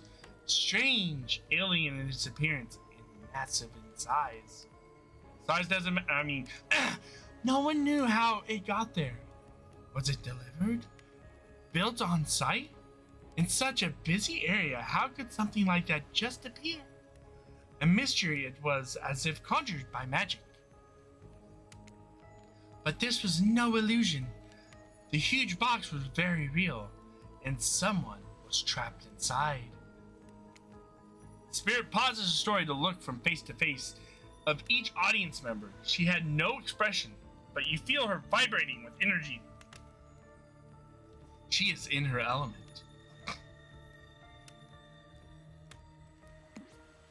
Help me, cried someone inside the box. It was a man, terrified, trapped, imprisoned, his voice trembling. By now it was if every detective in the city was there, looking the strange structure up and down, inspecting it on every side. It didn't make sense. There were no doors, no windows, No fasteners or seams. It was completely solid and much too heavy to move by hand. Solid that is, except for a single small slit, just enough to see the bloodshot eyes of the prisoner trapped inside. I don't know what happened. I woke up and here I was. I'm so scared. Please help me, cried the man, as if pleading for his life. No stranger to the tense situation, Detective Hada accompanied the man. She used her training to calm him and buy time for the other investigators. However, time did not bring clarity, only anxiety as the night dragged on with no progression opening the box. And as the night grew longer, the seeping rain puddled on the ground. The man inside grew more desperate, more sad and lonely, more pathetic and in need of help. But Detective Hado was no help at all. Powerless to save him, guilt began to weigh on her, like it had never had before. Don't let me die in here, the man begged. Don't let me die alone. Stay calm, instructed Detective Hada. You're not alone, I'm here. Hell, half the town is here. We're all in this together, and we won't let this be the end of your story. Looking through the narrows of passageways, Detective Hada watched her own reflection in the tear-filled eyes of the stranger, the strange, sad prisoner. Together they wept in silence at the hopelessness of the moment. Promise? Asked the man. Promise that I'm not alone? Yes, she promised. I do. A simple pledge. She felt an instant connection like she had never felt before. Not to her family, not to her friends, not to any of the other hostages she's worked so hard to free before.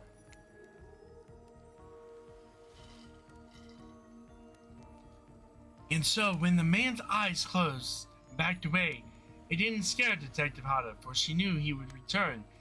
And he did, pressing his lips up to the narrow slit in the horrible blood supply, repeating his question again, steam flowing from his mouth as he asked, Promise? Promise that I'm not alone? Yes, she promised, I do.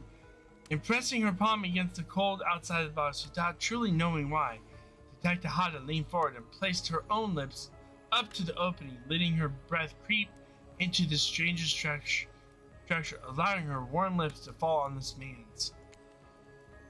It was a gentle kiss, a moment of compassion.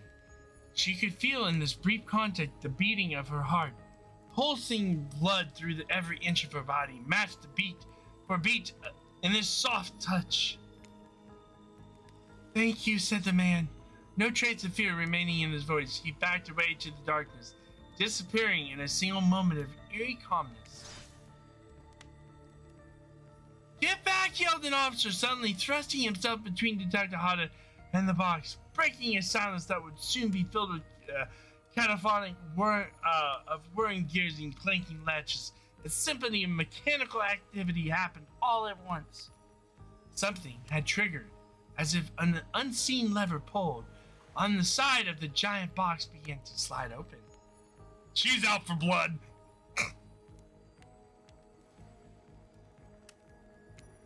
Detective Hada gripped her flashlight tightly and pushed forward into the foggy interior of the giant box. Her feet splashed in the puddled rainwater, her heart racing as she swept her light from side to side. And that's when her eyes landed on the man, or at least landed on what should have been him.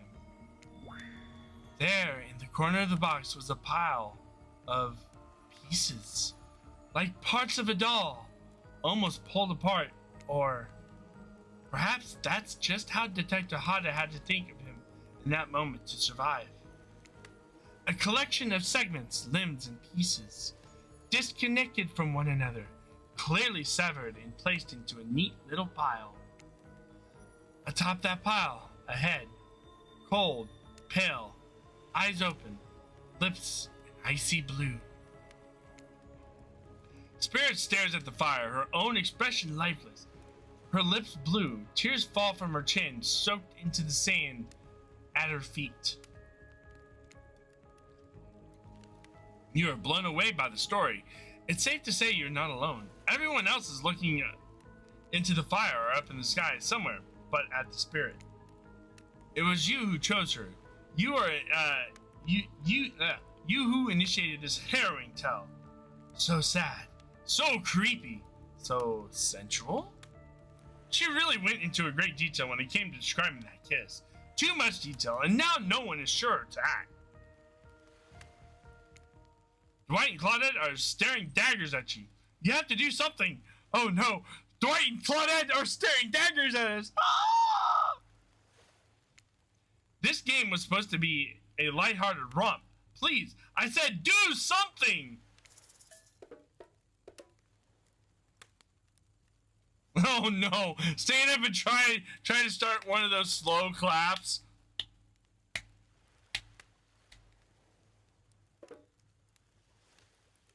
Ah! I want to hug her. Cool story, bro.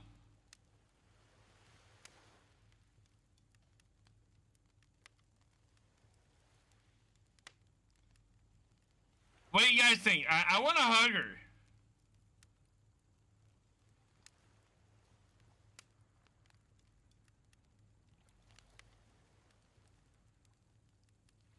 That might get me killed, though.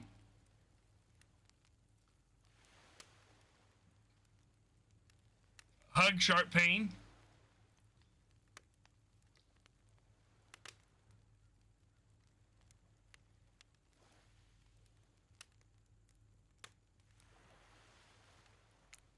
You stand without saying anything. Approach the spirit, reaching your arms around her for a hug. Her robe, hovering in the air, begins to wrap itself around you and squeeze you into... It's kind of like being hugged back, but also kind of being tied up. It's certainly not what you expected.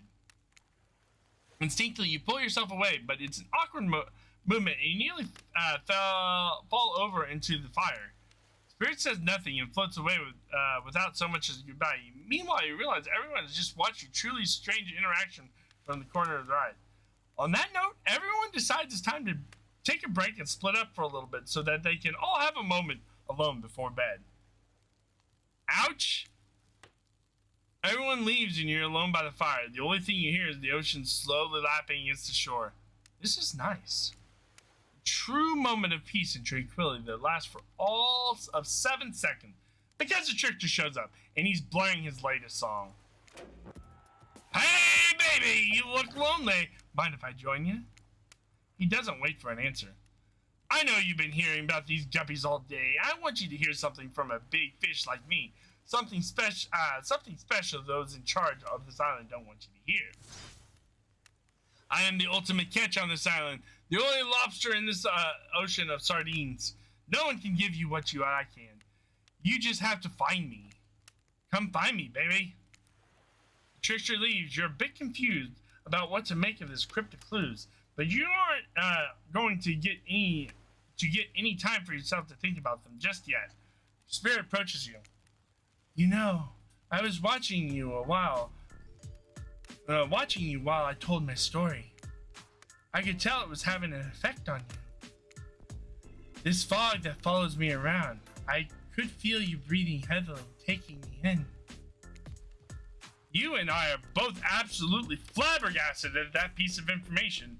Legit, you learn something new every day, even when you're a god. I mean, a narrator. I knew it. I knew he was the Cat, if you scratch me again, you little fucker, stop.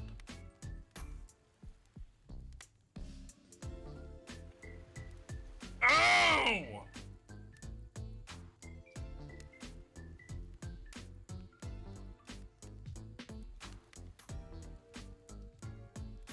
You're doing it again right now. You need to calm down. You should come to the hot tub with... Ooh. Okay. Dipping into hot tubs with the spirit, you've come a long way in a single day. I'm not saying you shouldn't follow her. An offer like that Just don't forget our little talk.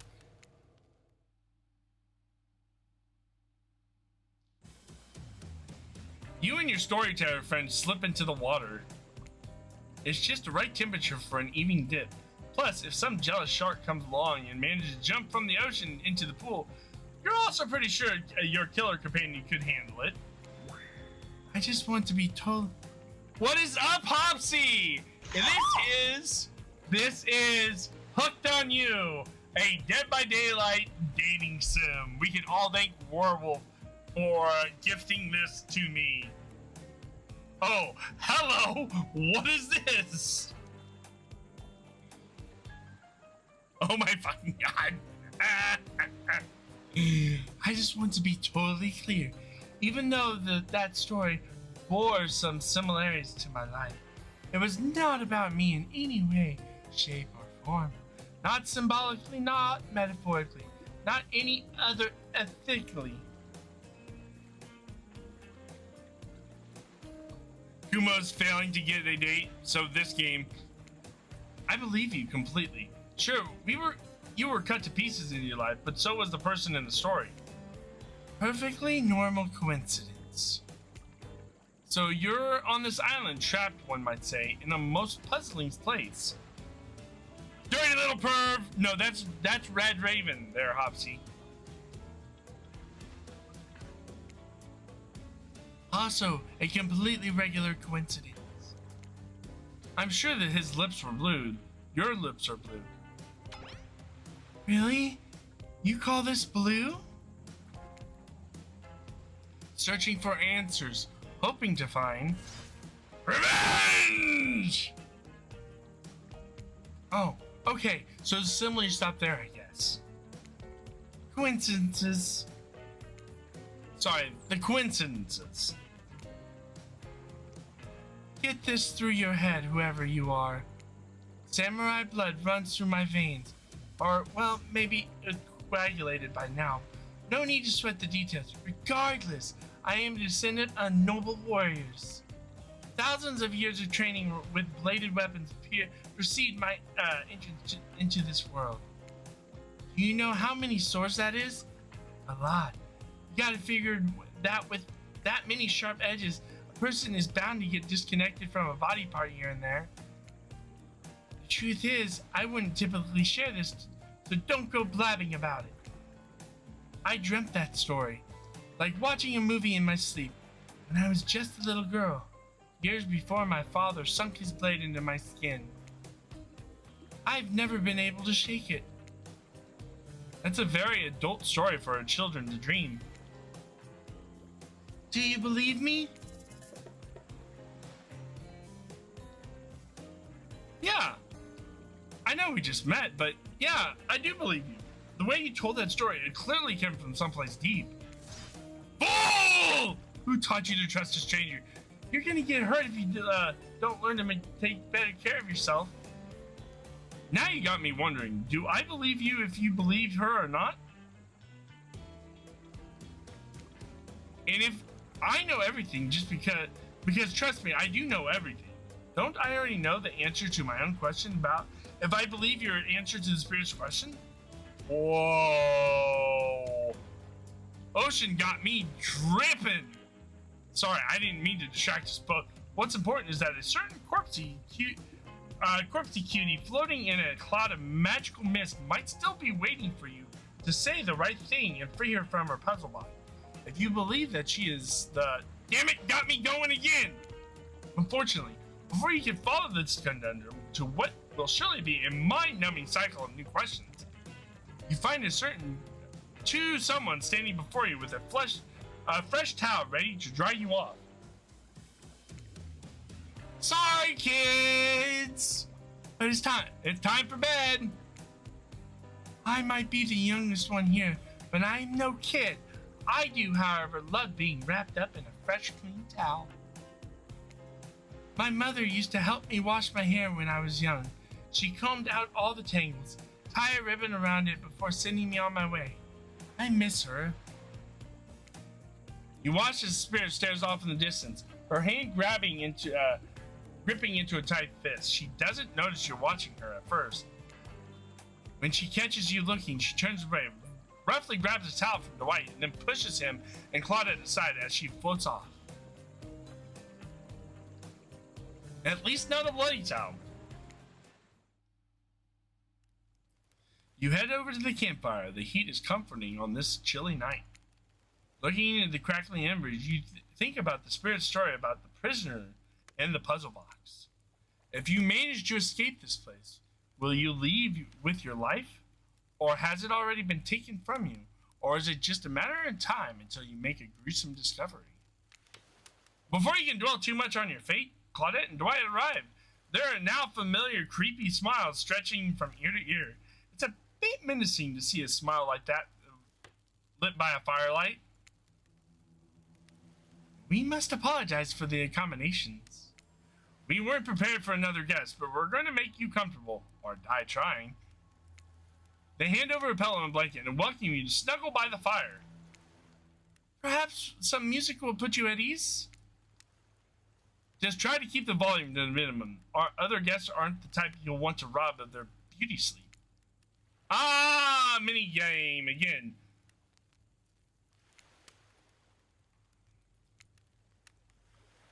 Here is the upcoming minigame. It's a special minigame, perfect for those less coordinated because there is no winning or losing. Well, technically, wherever the pointer stops, that's your result. I suppose if it doesn't stop where you want it, that's a bit like losing, but no one has to know if you don't tell them. Okay, ready to play? Would you like me to repeat that? Would you read the instructions? My pleasure.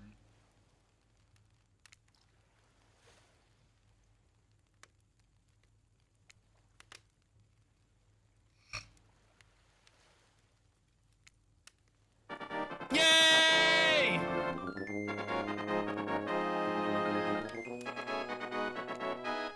Talking chat for tokens, guys! One of the mods will count down from 10. Give out the 1,000 Gamerz tokens. Alright, let's try. As you relax and look into the fire, the radio begins to fuzz and flicker. You examine it and decide that you might adjust the dial to fix it. Oh, well. Interesting. Well, I don't know what... Let's see what's on this station.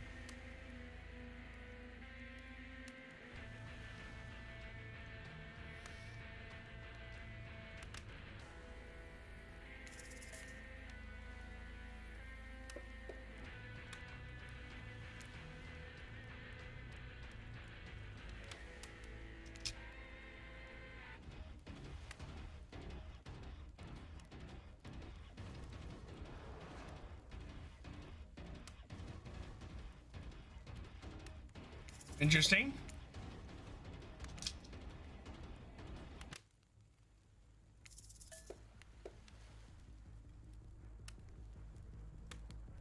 Hey, Quiddy, what's up?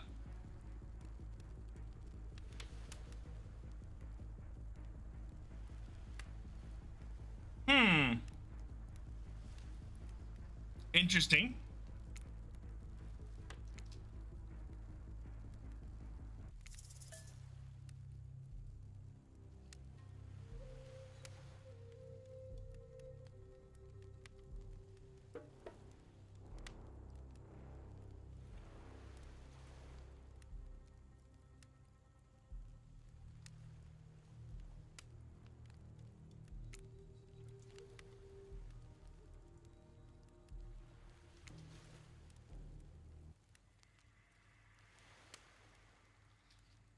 I'm just checking out all the stations, see what's playing.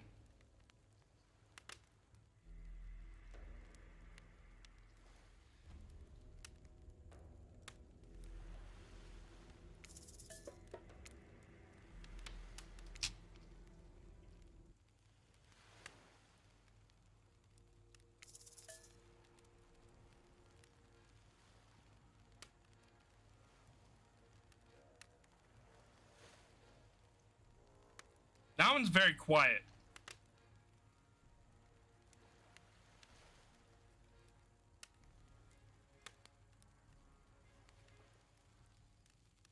join me on a stroll down memory lane.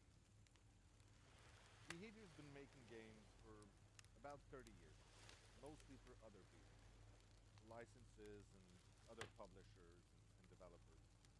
But Is that as a team, we have our own stories we want to tell. And one of those stories that we've been wanting to tell for a long time is the story of this fantasy, being a villain in a horror movie.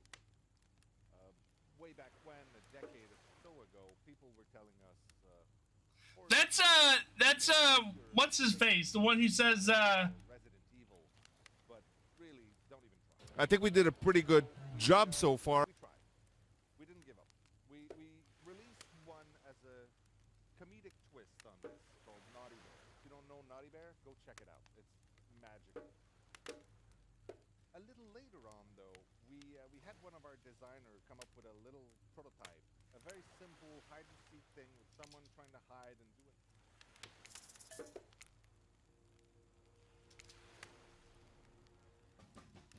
you hear nothing?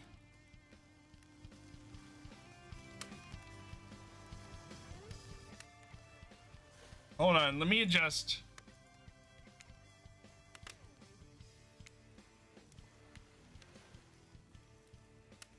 Quiddy, thanks for coming to Casual Member. Hashtag Quiddy in the chat room.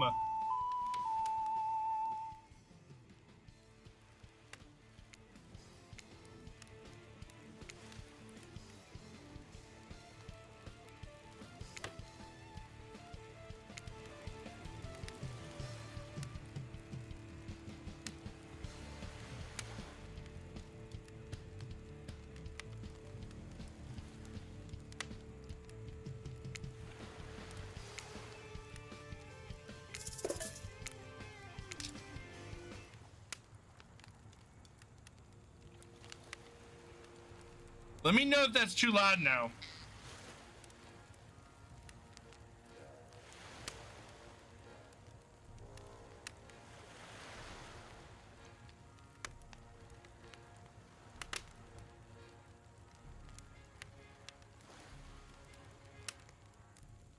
Now join me on a stroll down memory lane.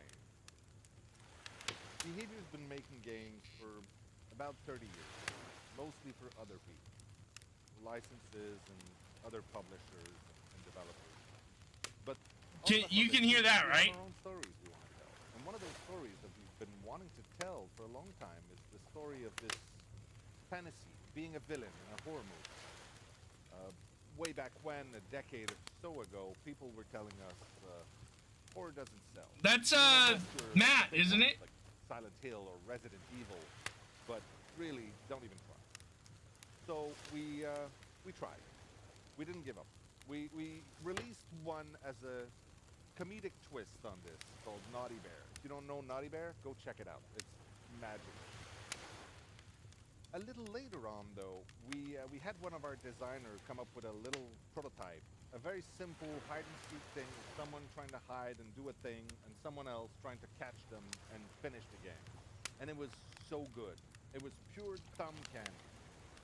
And we figured that by slapping on that skin of the 70s, 80s horror slasher flick, we were on Matthew Cote. So we put the old band back together. We went and get Ash and Dave and Phil, and we put a team of about 30 talented, special people on it. And in June of 2016, Dead by Daylight came to be. One of the first key moments for us happened just a little before launch.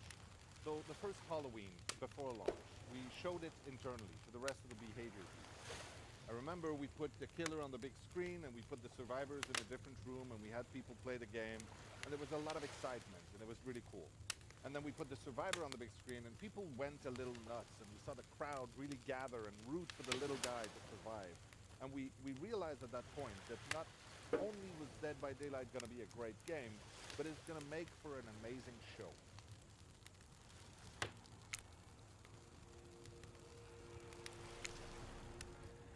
All right, let's talk about our community. For us, it means two major things. First of all, the community is you out there.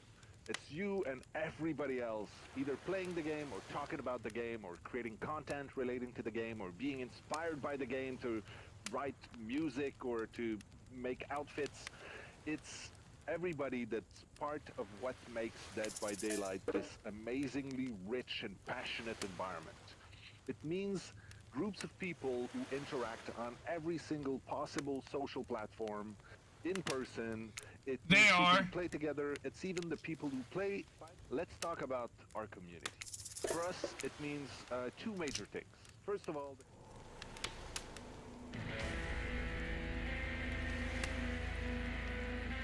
there's only 2 talking stations. That was 92 and 96. All right.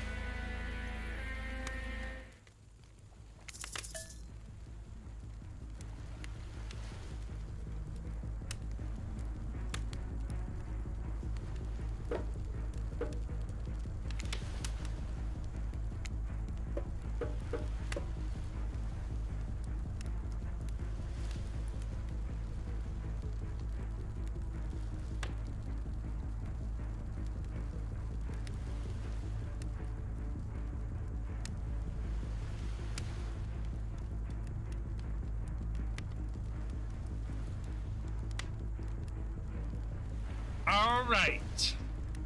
Need to adjust the sound. No matter how many things you listen to, you still can't sleep. You decide to ask one of the killers to spend a little more time with you until you're sleepier. Who would you like to summon to your side as you lay by the fire? He's loud.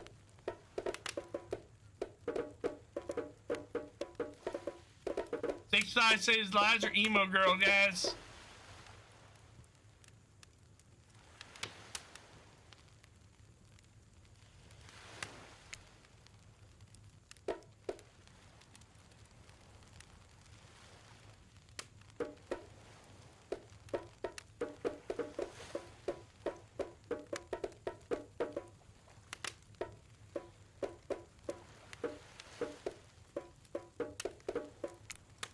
Huntress, are you around? I was wondering if I could get a little company. Huntress appears in an instant. You really didn't hear her coming. She's more than happy to tell you her secret for falling asleep when she's feeling restless.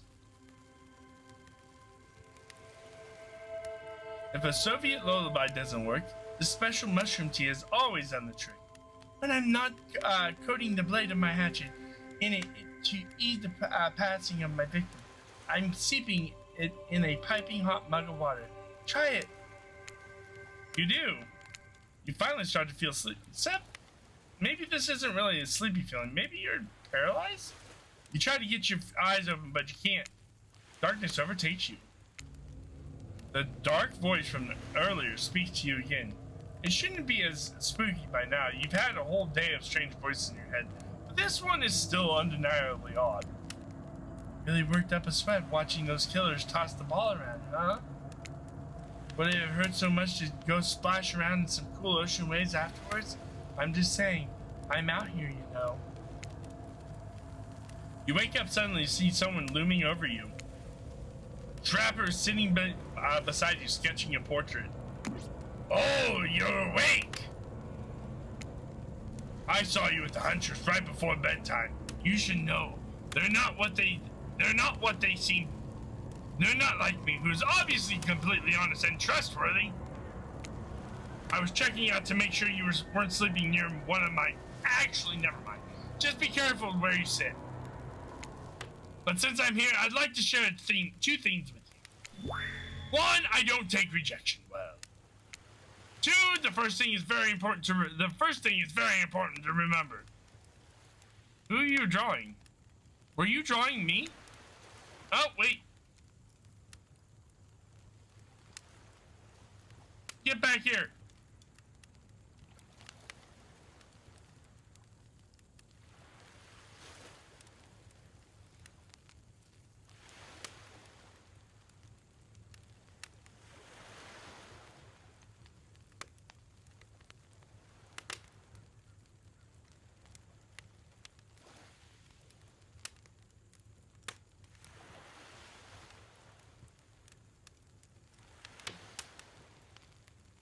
Dang it. Hold on. I gotta...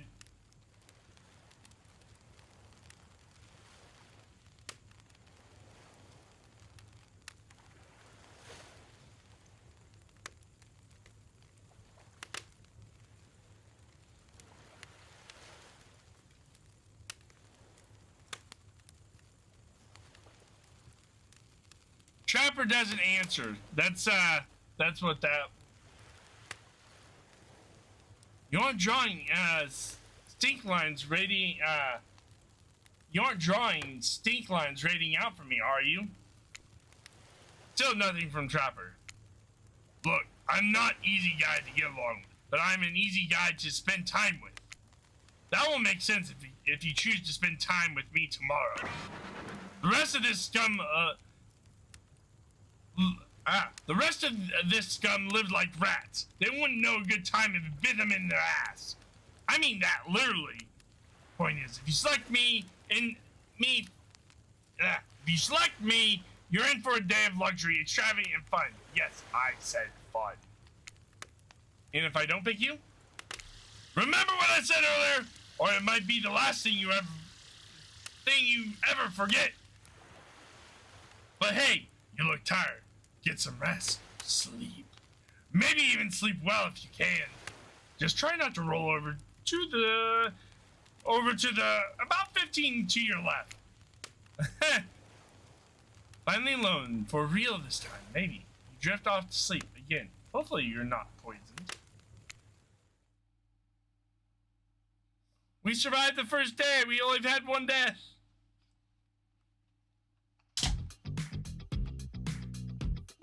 Oh, this sounds like Trapper.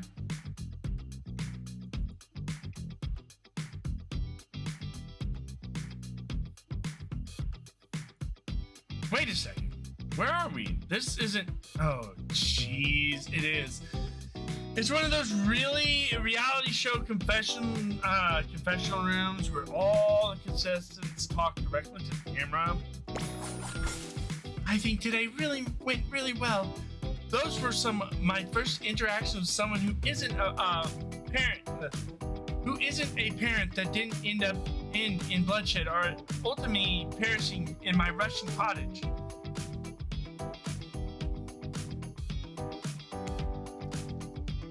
So I'm counting today as a win no matter what happens. What do you think of the newcomer? What do I think of the newcomer? Do I have to say, oh, I do? Attractive, mysterious? I really don't know that many other words since I was raised by my mom in the woods until she was skewered by an elk, and I had to wash her entrails off my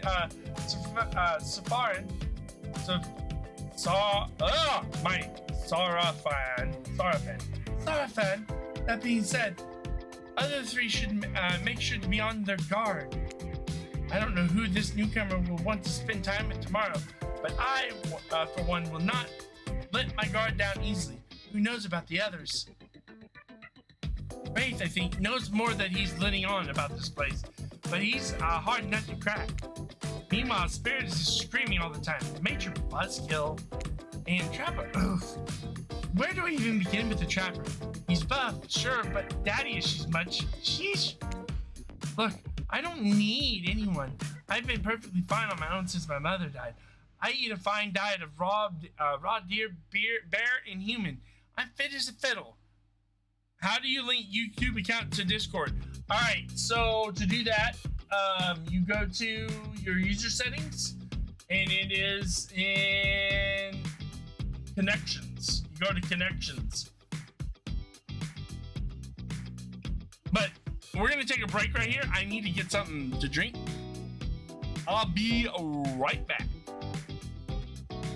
I'll be back.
Okay, we are back.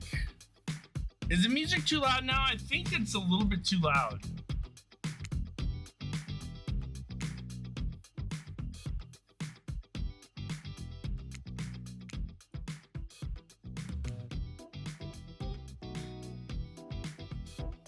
Okay. Look, I don't need anyone. I've been fits to fiddle. That being said, something about this newcomer makes me think that I might be missing out on a huge part of this thing called life.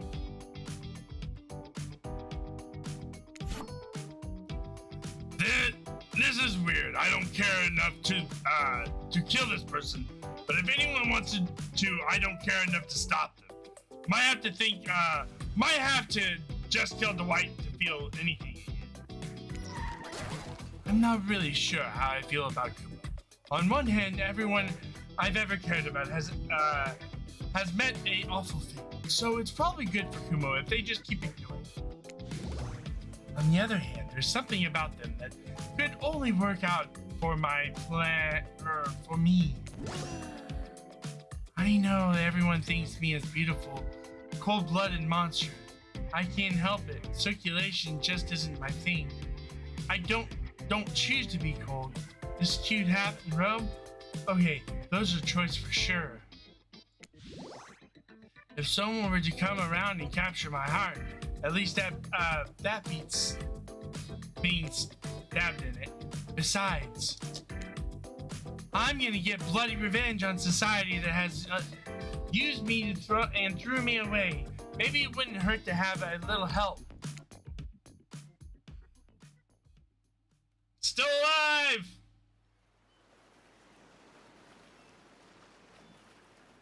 Shimmy.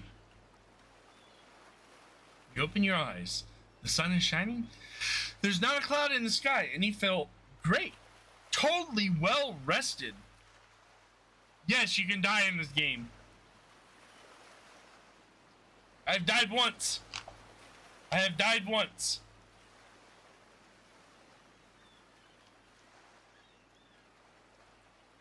Hold on.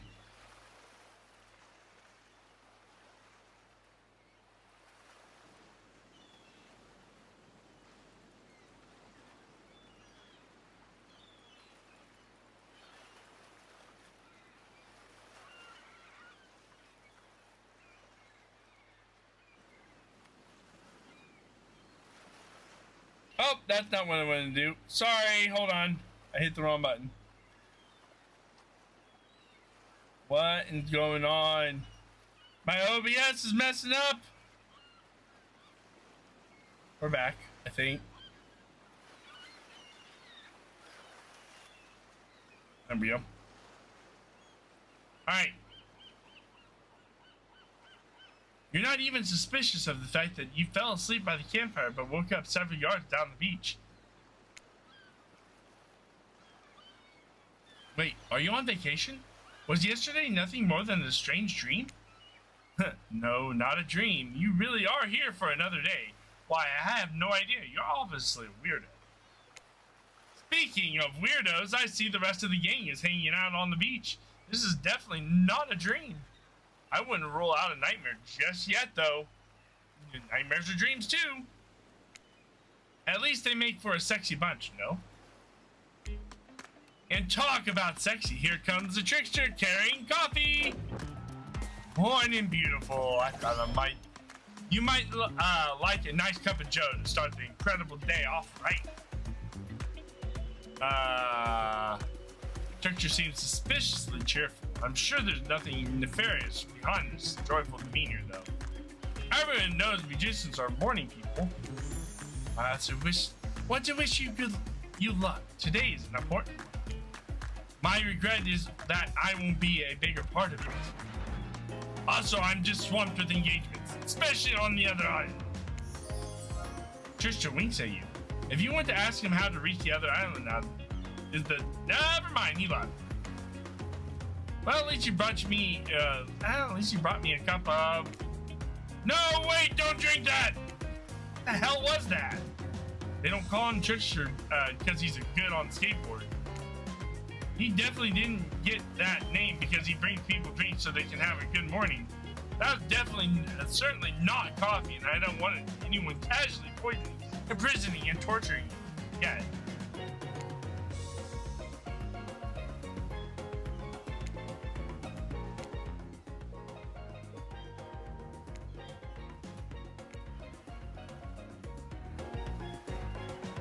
Alright. This was supposed to be tropical paradise. The type of place where you give 5 out of 5, 10 and 10, 2 thumbs up review to not an eternal prison of pain. And please make sure to leave a review. It really helps with the algorithm. Just trust me, I'm looking out for you. So can we please move on? Hey, wait a second. How did a possible omniscient, possible unreliable narrator physically just knock that coffee out of your hand? This is not a parliament, and the floor does not recognize the ocean to speak out of it, This is not Parliament, and the floor does not recognize the ocean to speak out of turn at this moment. I need no recognition, for I am the ocean. I dominate the world. I submerge those who defy me, and I become the watery grave. Actually, speaking of race, I would like to say something of grave importance. Fine, go ahead.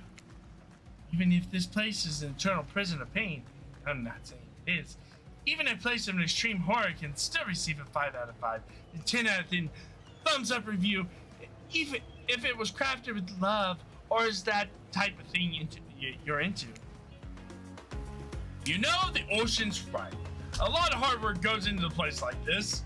You should really judge it on the artist's intent, and whenever possible, start from the mindset of giving them the benefit of the doubt. Constructing these elaborate simulations, I mean, vacation is not easy to do. Sometimes there are small bugs or inconsistencies, bugged by daylight, but that's just the nature of the process. Perfection is overrated. The universe is filled with mysteries. We ought to celebrate those who venture to bare their souls as part of a creative process with the ultimate intent of making things for our enjoyment, not be overly critical. Are you two trying to sell me on this place actually being good? You don't have to say it like that, especially after I saved you from that poorly made cup of coffee. Sorry, we should have been here like 5 minutes ago. They always do this on the second morning. Sad, really. Even if they do make some great points. Oh, sure, they make great points, I agree. Can we please move on? Of course. Apologies, Kumo.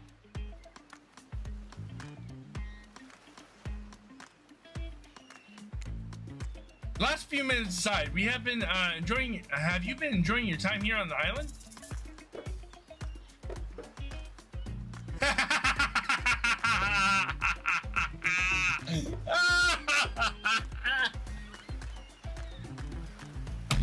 Oh, that's great.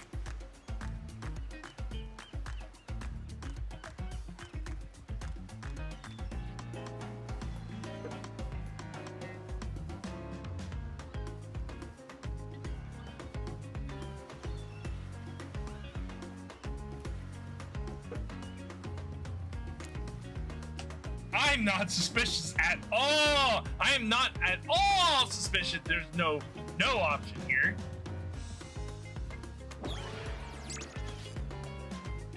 What an encouraging response. And we're so glad you're not suspicious. Hey, Claudette, maybe Kuma isn't suspicious because they figured out what they're actually doing here. 0 chance. You're still clicking, even right now, to see how you'll respond. Hey, look at that. Hey, I don't know anything. It doesn't matter though, Kumo. We're so happy to hear you're having fun. I didn't say I was having fun. We're all having fun, Kumo. Do you hear us? We're all having fun. We do need to ask you one question, though. We all had to sign away our right to say anything negative about this place. Would you please sign this non-disparagement agreement? Oh, is this where we're gonna die? No, I will not say anything negative about this. You have my word on that. I can agree with the terms of... What? What? No, no! Oh, whatever. Excellent. Yes, yes! Hey, Kumo, it's still totally cool if you have constructive feedback. The place to leave this is in a positive review because we all know that nobody reads negative reviews of games resorts like this.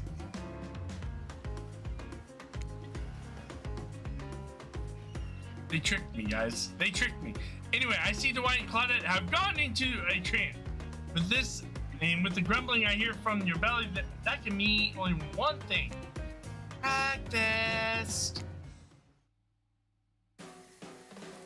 Perfect timing. Everyone rolls into the dining area to lard up on those sexy little bellies with pancakes and bacon. And so much for maintaining these beach pods. We're all half naked in tropical paradise. Can we get some strawberries here? A yogurt? Magic powers will only get you so far. Even killers watch their sodium intake. Wait, no. You take your plate and sit down, thinking about yesterday and the whirlwind of feelings you experienced. Danger, dread, disorientation. It was like going through your puberty, except all in one day and on a beautiful and mysterious island. Looks like you're not the only one doing some introspection, though. Trapper stands up to talk about how his day went, in case anyone was wondering. I wasn't. Oh, I can't imagine you can make me any angrier today than you did yesterday. But I really hope you do. I really hope you do. Unrelated. Anyone see where I left my cleaver? Just kidding. I always know where my cleaver is. Well, that was bizarre. Back to your nope. Now Hunter steps up to talk about her feelings. Ooh. At this point, anything could happen. I'm open to all possibilities that this strange island has in store. How open-minded? Oh, well, that surely must be it. No one else would really stand up during breakfast, too. And just like that, here comes Spirit. Did everyone sleep well? I did. Or should I say I did not. I haven't slept in 20 years on the account of the whole burning quest for my family revenge thing. Last night was no different. So in that case, it was exactly how it should be. I got a lot of reading done, though. Now, if you don't mind, I'm going back to quietly resenting being trapped here with you all, while looking cute doing so. Guessing Wraith has enough time to work up the courage to spend in front of her group. Ah, perfect. There he is. Take us home, Wraith. I'm glad the introduction of Kuma to our island paradise. Yeah, that was in quotation. Didn't distract me from my normality. Ignoring all of you and vice versa. This place is an eternal prison of suspicion and suffering, and no one cares. I'm still the only one asking questions. I'm asking a question too. It's, when will they shut up? And now they're all looking at you expecting. Are you supposed to stand up and explain how yesterday made you feel? I think I need to process everything by myself. I'll see you all soon.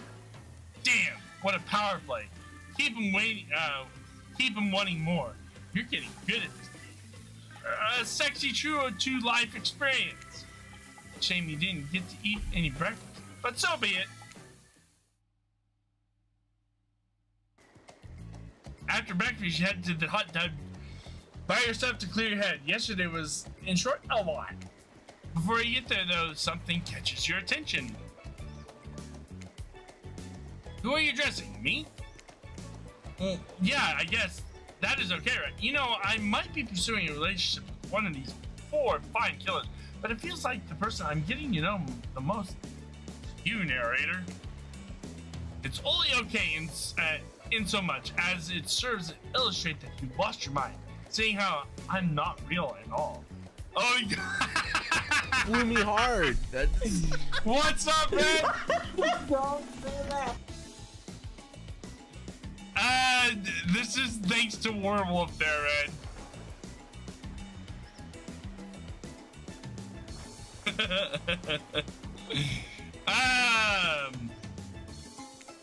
Yeah, I heard it this time. I think it's coming from behind the pool shed. No, stick it in here there. A little more. A little more.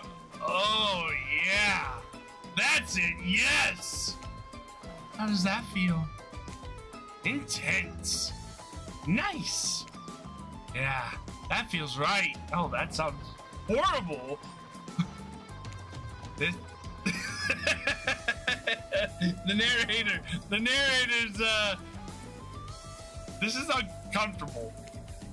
Now, I want to take that and put it right.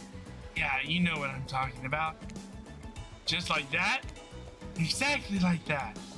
I swear I had no idea these two would even, whatever it is they're doing. I'm afraid to look. Please say something so they know you're close by. You can hear everything. Oh. Wow, look at that super cool, bottle of Trickster Brains, suntan lotion someone left out on the chair. Anyone know where I can buy some? Damn it. Oh, come on. A little privacy, please.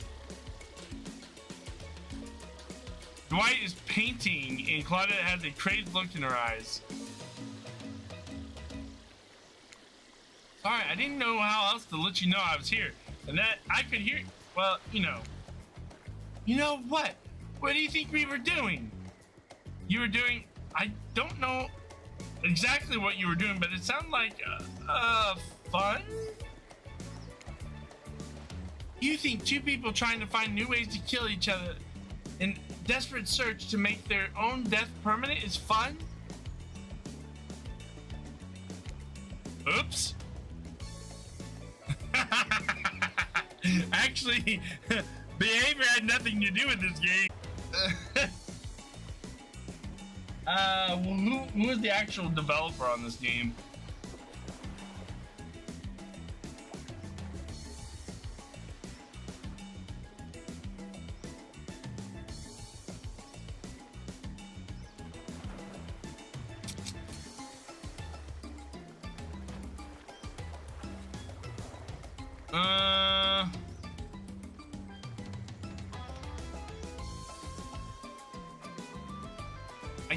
I can't remember the name of the.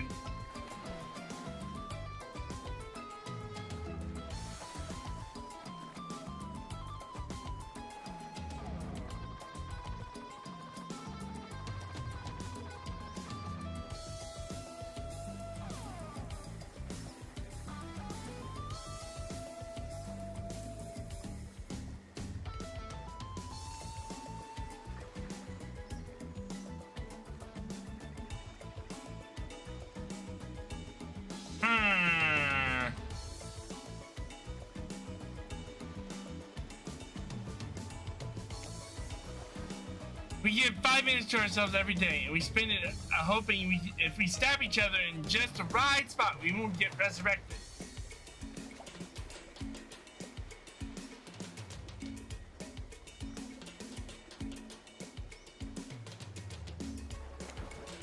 I've come to believe that the key to finding the exact place we need to bleed out from, and I believe that place is in our appendix. Why else would it be that? Why else would it be there? Makes sense to me. Did you actually think we were me and Dwight?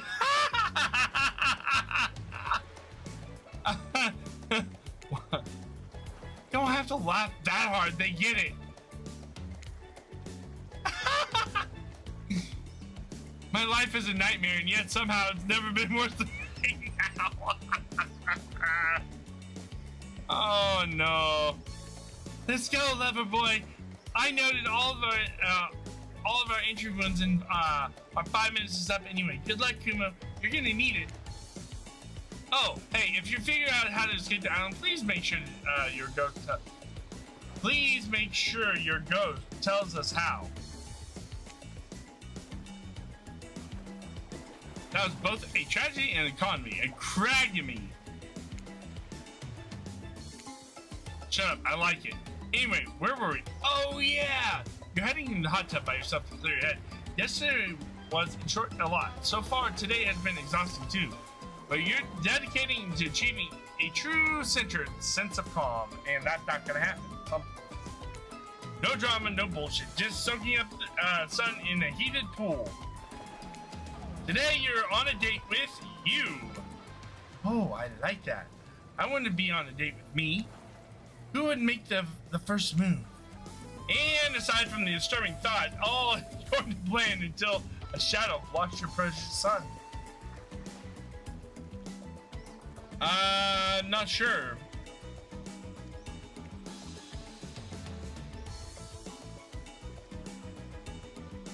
Is it the sound from the game, or is it me?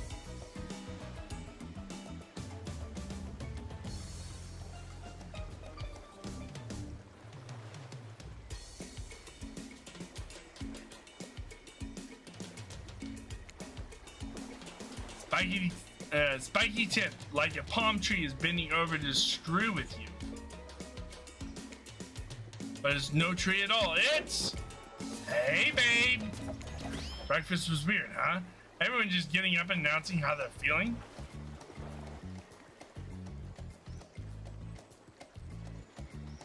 I shouldn't be skipping frames.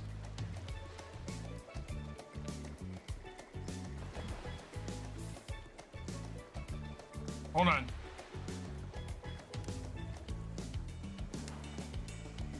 Get back here.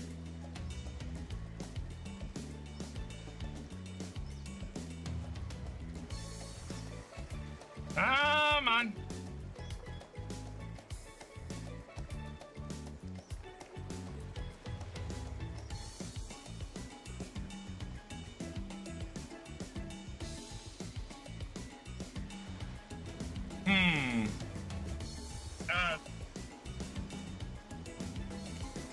Shut up, I like it.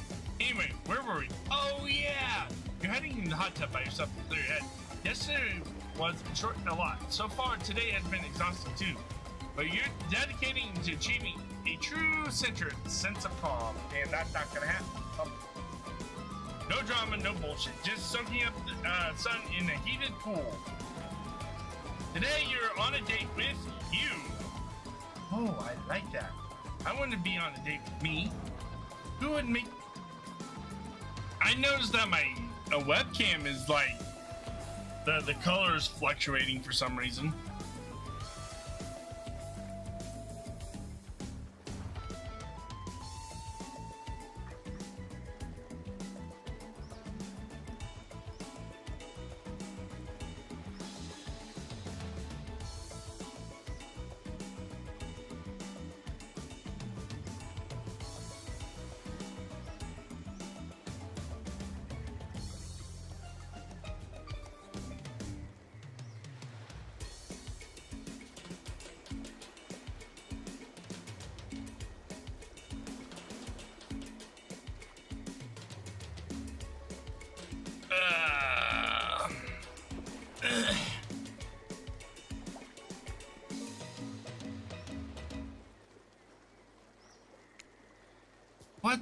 What's that about?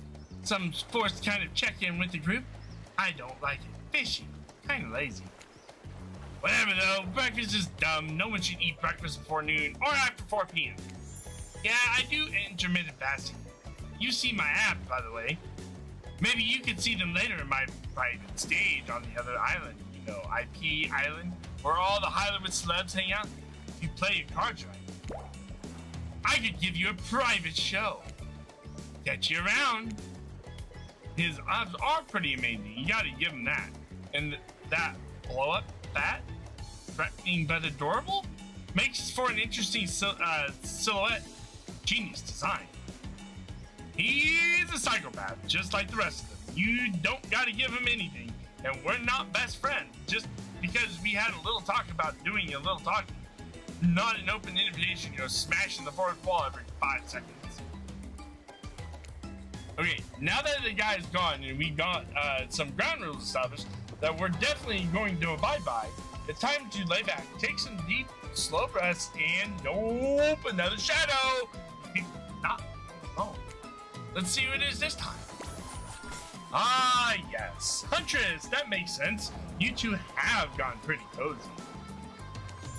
We should get out of here. I know a place that's quiet and out of the way. No one be able to hunt us. I mean, hear us from there. Doesn't that sound intriguing? But immediately a flood of worry floods your brain. Should you pack a picnic? Bring your swimsuit? A pocket knife? You decide to bring as much as you can. You may have to make a run for it at some point, and you should be prepared. But of course, you washed up on the island with nothing but the clothes you're on your back, so you got nothing to gather. And are you really ready for this? I mean, they call her the Huntress, not the Huntress. You look up at this towering goddess trying to form a city. Suddenly, before you can decide if you want to go off with her, the spirit interjects. You really think you're going to have fun with her? All running and wrestling not like in a clever double-ended way, but actual physical wrestling. I'm exhausted just describing thinking about it. Okay, I think that might have fixed it. I had to pause the stream and hit the live button again. I don't know what was that. Oh, I don't know either, Ed. How have you been, bud?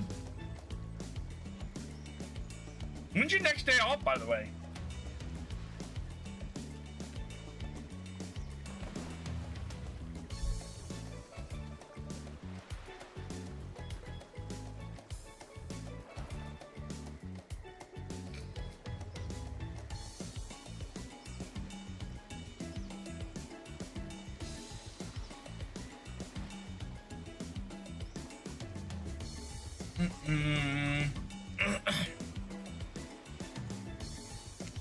Listen, you're kind of weird and I'm kind of weird and like, I don't know. I thought maybe you want to sit and ignore the whole world together for a while, yeah? Tough choice. You weigh your options quickly because you can only go on one date today and you don't want to be hacked to pieces by saying the wrong thing. It's always good to remember that these are all cold-blooded killers. But you know what they say, when life gives you lemons, you make lemonade. And then die a horrible, retching, writhing death after drinking it because the lemons were poisoned all along. Sorry, this island really got me tilted. So, who'll be? Ooh, which one? Do we want the spirit, the emo spirit, or we want thick thighs save lives?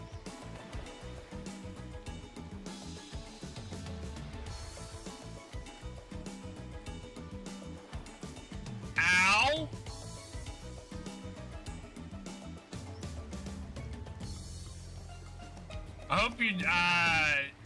I hope you're doing better there, Red. That doesn't sound like you're good at all.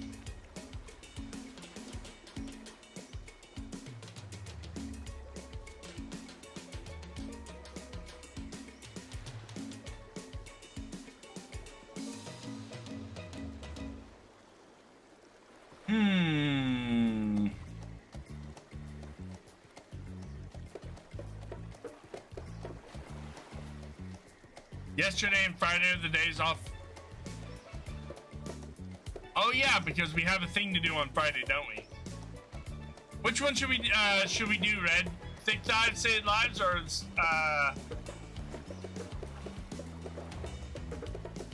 emo?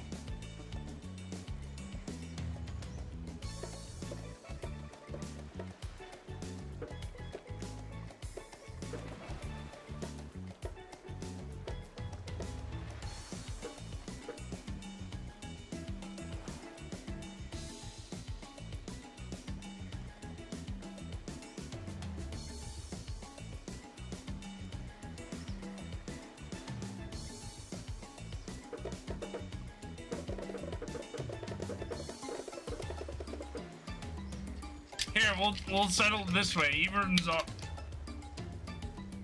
Evens? I don't know, that's a tough one. Evens or odds?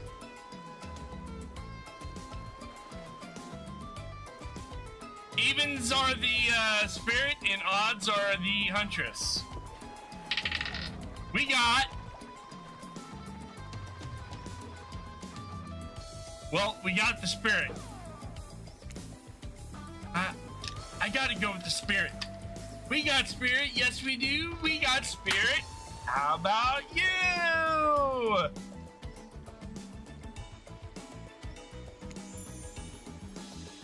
You made the correct decision. But know this, just because you picked me doesn't mean I'm going to slobber all over you like a dog, understand?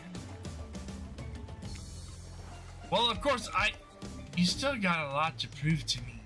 I want to believe that our connection is real, but I've been hurt before, literally, with a katana. A katana that I now wield in a spectral form. Feel me? Because you will feel me if you try any of that macho trapper crap. Yeah, I feel you. Before you ask Claudette and Dwight to clarify, I'll just let you know that, yes, it's too late to change your answer for now. You in spirit arrive. You and the spirit arrive at the coast, overlooking the black lighthouse. It's old, decrepit, but still impressive. There's something magnetic about it. You can see why the spirit would be drawn to such a place. You look spirit up and down and notice that she's wearing all black, just like the lighthouse. I'm noticing a bit of the theme. Is black your favorite color? Black isn't really a color at all. It is the absence of color. It is a void. Like a black hole. A place that swallows light. A dying star. Damn, now that's dark. You're confident that spirit will vibe with this, but spirit doesn't really care for science fiction. Not the type with spaceships and lasers. She's more into type of strange adventures that kick off right here on Earth. Earth? Is that where we are? You wonder. The lapping waves of the shore of the coast set a romantic tone. The fog that surrounds Spirit everywhere she goes blends perfectly with the mist rolling up over the rocky shoreline. She's at one with this place. So are you. The peace doesn't last too long, however, as the lighthouse lets out an eerie howl like a monster dying. A spiraling black light stretches out across the sky. Spirit has to yell at you just to be heard. Oh yeah, it does that! The light and eerie sound recede, and the two of you sit in silence. Spirit lays a towel down and then pats it gently. Clearly she wants your company, so you oblige. When you do, she takes out some sunscreen and hands it to you. You're not exactly sure what to do. Is this an invitation to get a little hands-on action? What else could it be?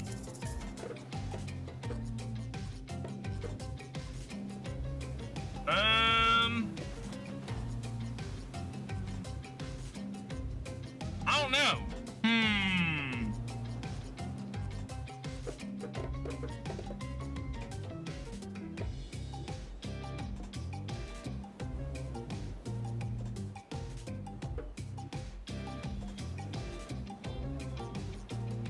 Thanks.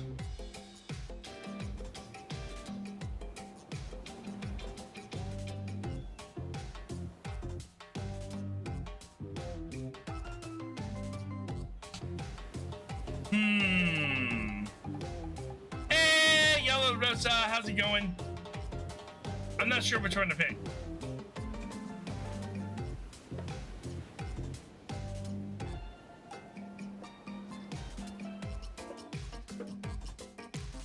Thanks. I forgot to bring my own when I lost my memory and fell into the sea.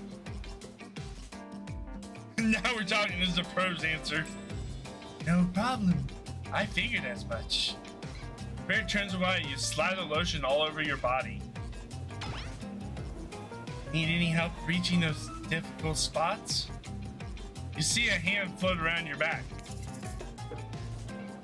Sure, why not? Spirit's hand on your back is ice cold, but she has a soft touch. When she does, she takes care of herself. You watch the spirit apply sunscreen to herself in the most unique way by floating her own hand around her back to spread it on.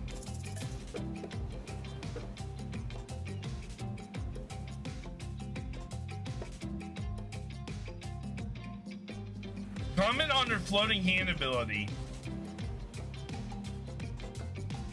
We don't want to ask about the shards of glass. We don't want to bring up her family.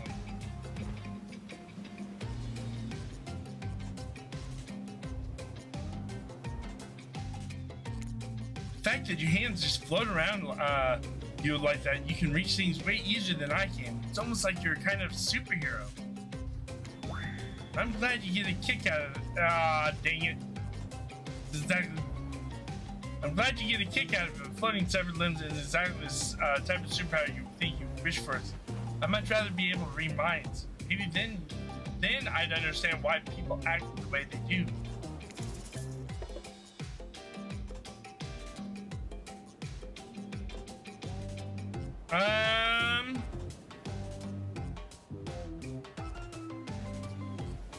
Should we apologize and tell her that you're actually jealous?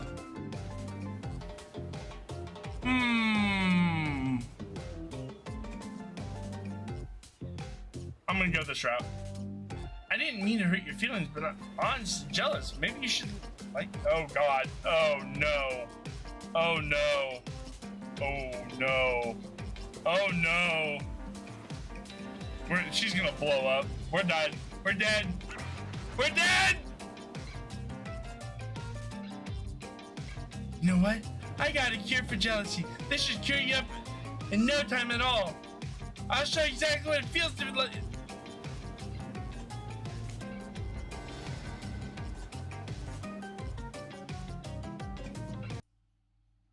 Ow!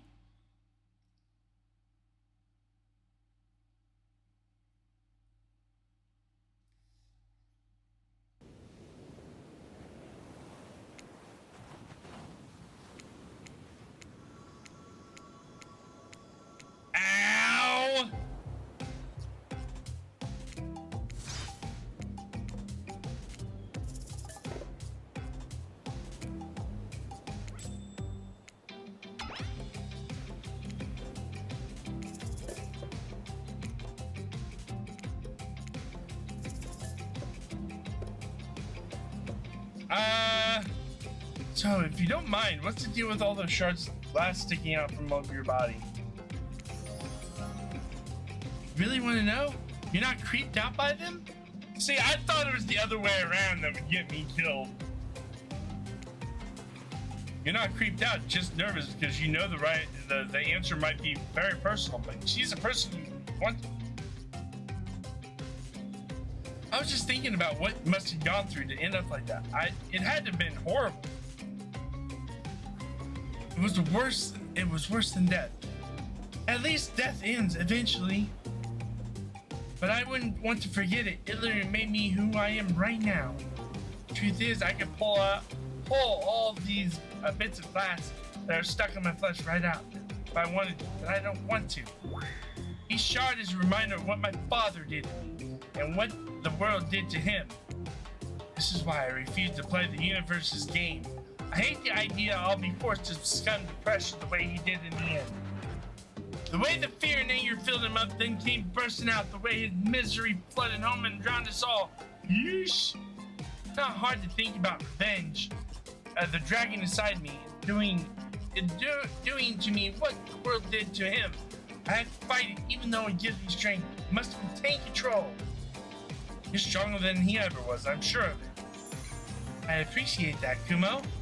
I suppose a little help isn't a bad thing. In life, in love. This world is a lot to endure alone.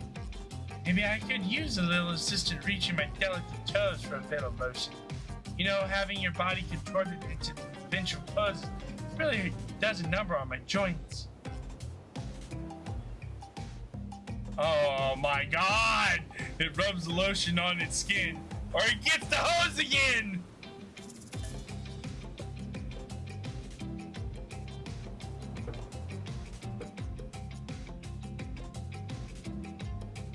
I was wondering, is Kumo a nickname or actually your name? I wish it was my actual name, Pretty, but no, Kumo is my online name.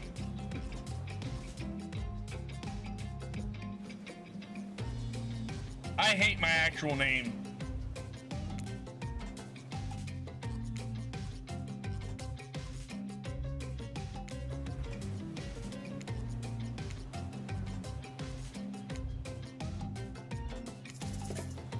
Okay, so we're doing a mini game.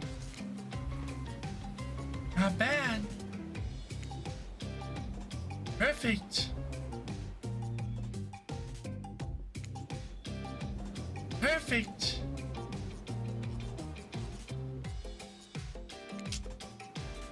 Not bad.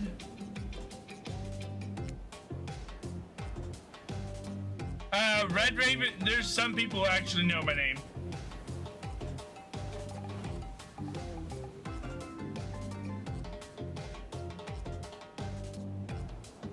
Ah, crap. Well, I suppose that lotion made it to where it was supposed to be going eventually. And you weren't too incredibly wasteful. Not a woman who believes in rushing through things just to get them done. If there's extra time, I'll show you you'll do even better. You look up at the lighthouse, an ominous dark form hovering above this moment between spirit and yourself. Evil as it clearly is, in this case, it does you a solid by blurting out another ominous moan and burst of black light that rescues you from the awkward silence. Oh, look at that. Ghost ship. From seemingly out of nowhere, an ancient-looking ship appears in the water. Close. Itself a thing of death, a spirit of ship that once sailed the seas centuries ago. Tattered black flag whips in the ocean air above the ship as it careens toward the shore. Before crashing on the rocks, it must have been drawn in by the lighthouse. You hear the distinct shouting of sailors as the old wooden ghost ship breaks up and sinks to the water. Oh, right. It does that sometimes too.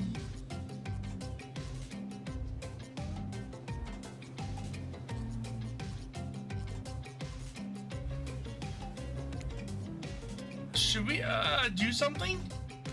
Nah, the sharks will take care of it. Within a minute, the ocean is quiet again except for the wave. Note to self, hungry sharks.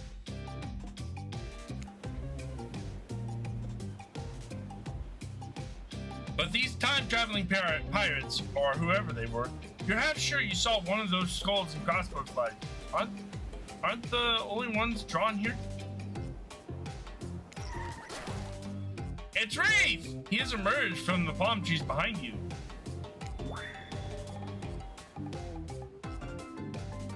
I didn't come here to break up your day or something. I came here for that. Rafe points to the lighthouse. It is indifferent to his intention.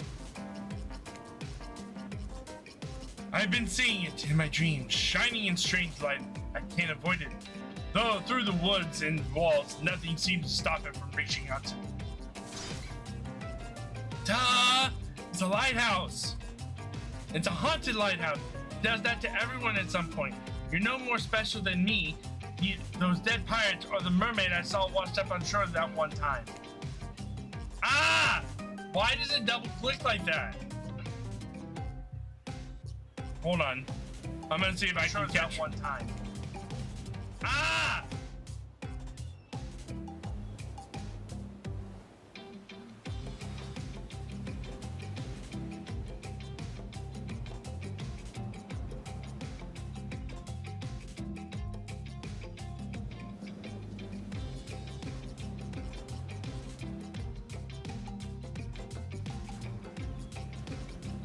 Hold on. Trying to get the...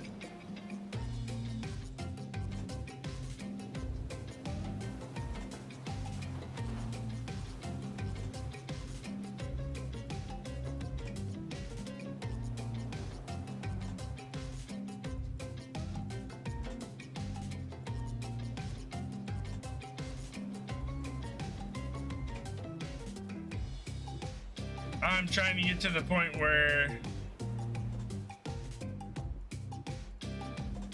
I can't catch it. Mermaids, by the way, aren't even close to as beautiful in person as they are in the movies. More sea witch than underwater princess, if you get my drift. It's all part of vast conspiracy, epic river of flies that runs beneath the island, or something. I'm pretty sure I figured it out. The basics. If you come with me, I can... You can get cut! Spirit waves her katana, nearly trimming a couple buttons off Ray's tropical top. He takes the hint and backs away a few steps slowly. For the quiet guy, he really never really shuts up. Okay, be that way. You'll see. Alone at last. Tension broken. Deathly moans quiet. The Wraith banshee back to wherever he hangs out. You scooch closer to the spirit, breathing in damp foggy air that seemed to emanate from her.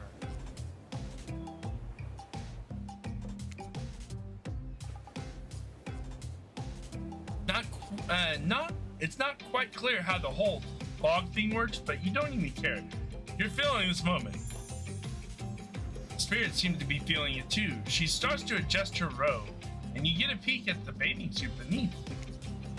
For someone who seems to intent on proving how little she cares about what everyone else thinks, she put a lot of work into getting that suit. It's got straps for days.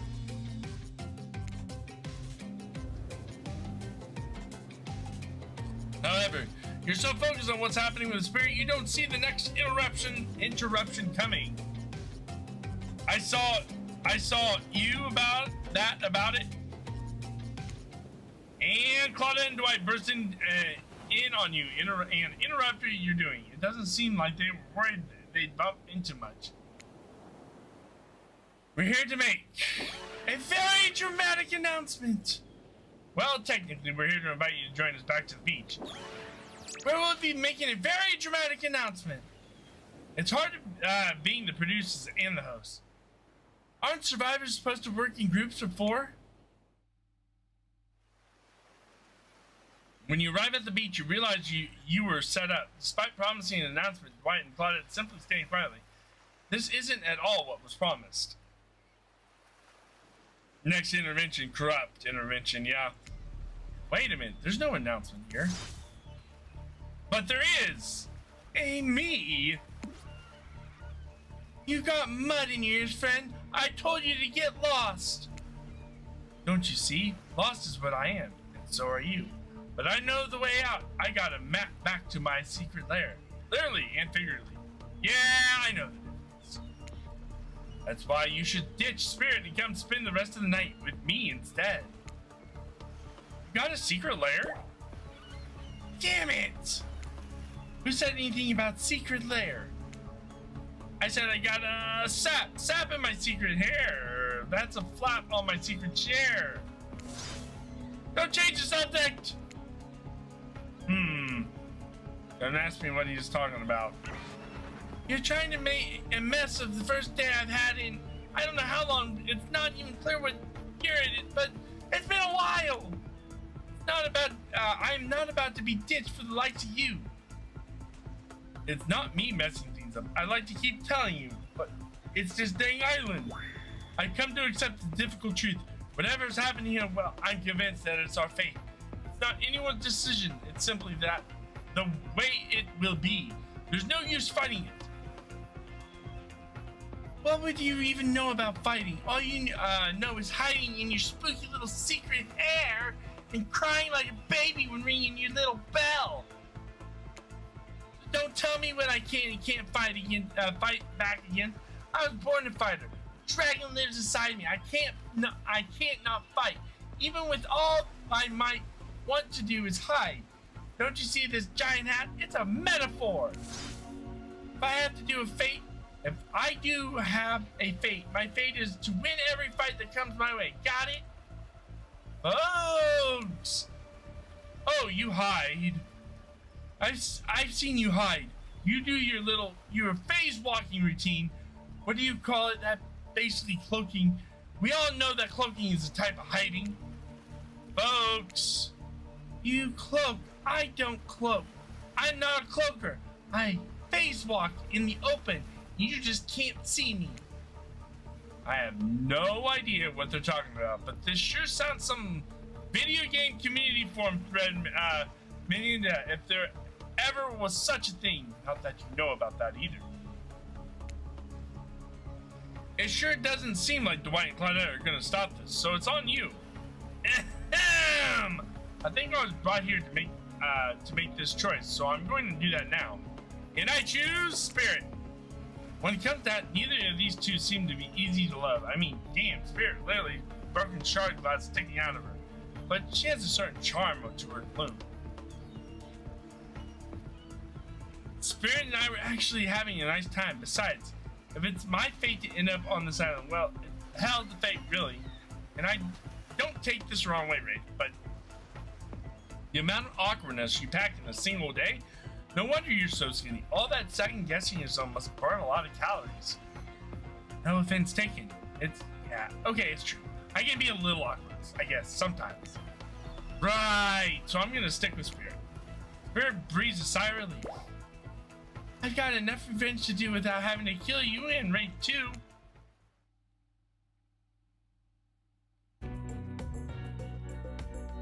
Spirit walks around a corner to show you something that she discovered in this place and knew was meant to be connected with her journey. A cherry tree.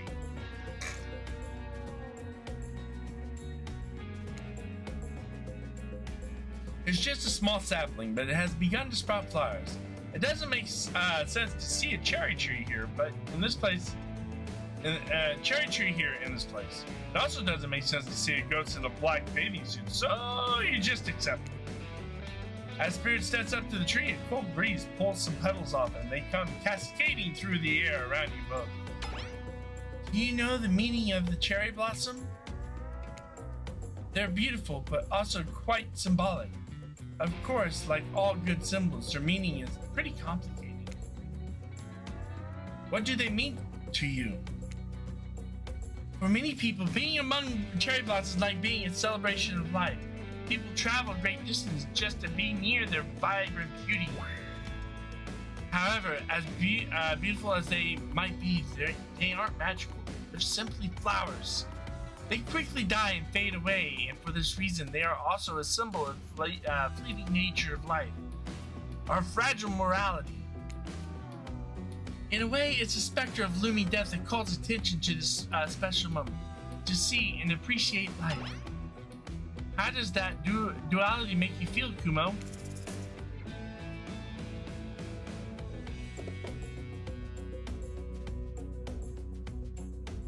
I would say empowered.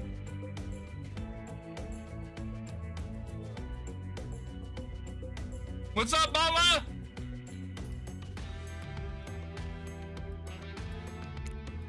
The knowledge that life and death are a cycle has always given me peace. Accepting the fleeting nature of life, like the beauty of a flower in bloom, allows me to appreciate the moment without being too hung up on what comes next. As you explain, Spirit face begin to look sad to you. You're not sure why. It's not the happiest topic, life and death, but why should that matter? Then it dawns you, Spirit has been trapped in this ghastly state of death with no hope to cycle back, no rebirth, her moment of blossoming life gone. That scary time of death and decay that comes after that Spirit's. I feel like an idiot. I wasn't talking about you. I wasn't even thinking about it. You just answered from the heart.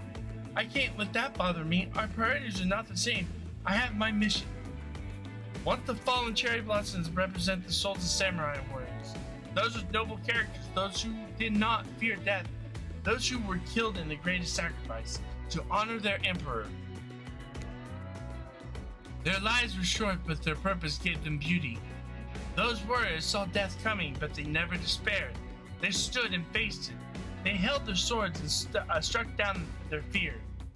But despite the samurai spirit that lives in me and my noble bloodline, my life has ended. But my death continued to stretch on. The cycle is frozen. This cherry tree, it's not real. Though its petals fall, they soon replenish. It's as if they were installed here by someone. You watch as Spirit chose her words very carefully. By something, no respect for the balance of life and death. We're sorry to interrupt. You know, we don't believe you, right? Yup. But this time we got a really good reason. It had nothing to do with us being manipulated by an unseen force, because that's definitely not happening. All right, Red, we'll see you in a bit. Nobody accused you of that, but okay. We're just here to tell you that it's time for dinner, silly. Get it with it while it's hot. I guess it's time to go or whatever. Thanks for spending time with me today. I enjoyed it. Me too. Yeah, we died once on day one. We died once on day two.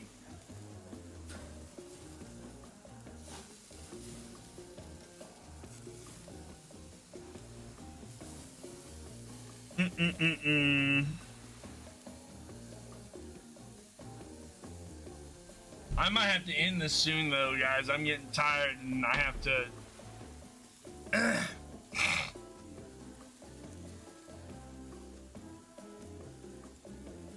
What a fun day you've been having. I can see it written all over your face. You're shining.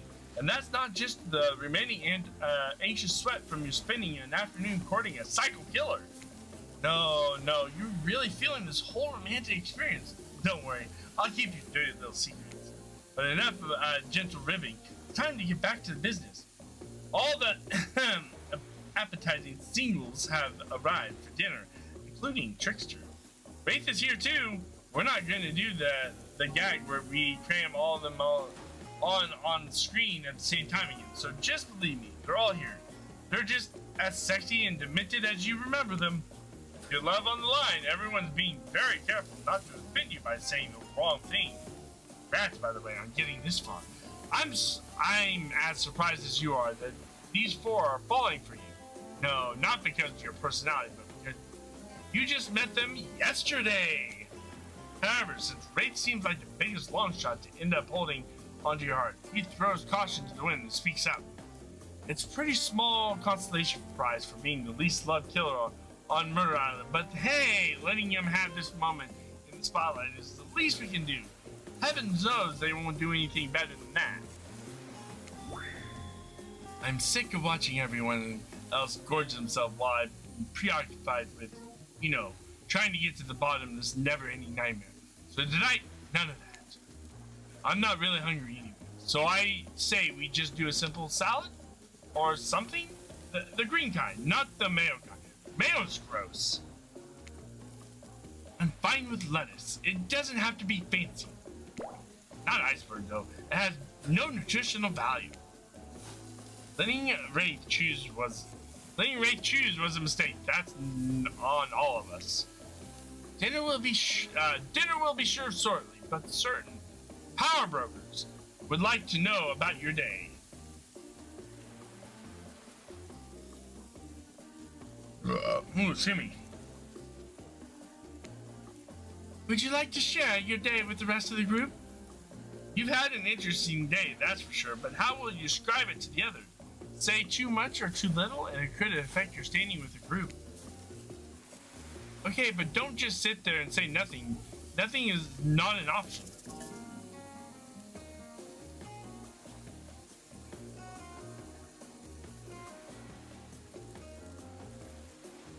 I think we're gonna be coy here. Because I don't think that the spirit would like.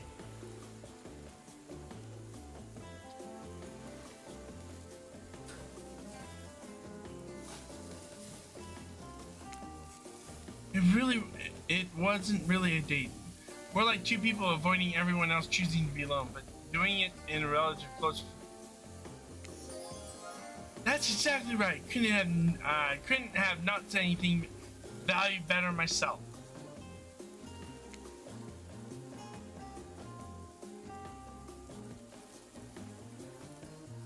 Ah, haha, see? Dwight and Claudette bring out dinner. Everyone eats in silence. No one trusts anyone now. And they all are very tired. Oh, wait. No, sorry. That's dreary supernatural horror thrill set in Antarctica. Not a charming parody dating sim set in an undisclosed tropical paradise. Bon appetit? Bony appetit? Bony appetit? Don't you mean bone? No. Almost everything we serve has lots of bones in even the vegetables. Impossible to avoid on this island. Everyone eats without speaking. Tensions are rising, both of the sexual and deadly variety. When everyone finishes, Dwight and Claudette come back to clean up the table. They linger around as you pick up your plate, take your napkin, and dust the crumbs off the table. What would you like to say to the servants? Your top-notch service is much appreciated. Back here. Just for us, doing our jobs? Thank you kindly. Everyone, if you would please show us kind and follow us to the fire pit, we'd greatly appreciate it. We've been told something big is gonna happen, something that will change everything.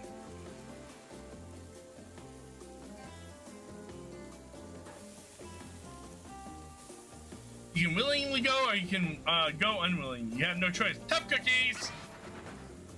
Do I have a choice on how you said that, dweeb? Yes, and I immediately regret how I did it. Good. Something needs to change around here. Fire is rebirth. Fire illuminates the soul. I hope the fire isn't too smoky. Smoke hurts my eyes. I have pretty sensitive eyes. I'm horribly afraid of it. The fire. I mean, not my eyes, because of the childhood trauma involving fire. And finally, everyone starts moving towards the fire pit, if only to get away from the race and complaining. As you take a seat on the comfortable log, feeling the fire's heat against your skin, and wait for other killers to take their place, wondering who will want to tell a story this time. Will the narrator tell us a story? Who? I bet they got a stunningly creative mind. Hey, you think, are they allowed to simply place thoughts in my mind like this? Does this seem fair? Everyone makes their way in, but something unexpected happens. Nothing happens. Something almost always seems to happen here, so nothing is probably not a great sign. It's very interesting there, Bala. Very, very interesting. I've died twice already. Oh, cool. Now everyone's looking at you. So, you know, do something. I should pick someone to tell a story? Or could we play charades? Boggle? Well, we're actually thinking, why don't you tell us the story? Wraith points to a spine and skull staff thingamajig at you. You duck out of its way. Who knows what that thing can do? Probably shoots lasers.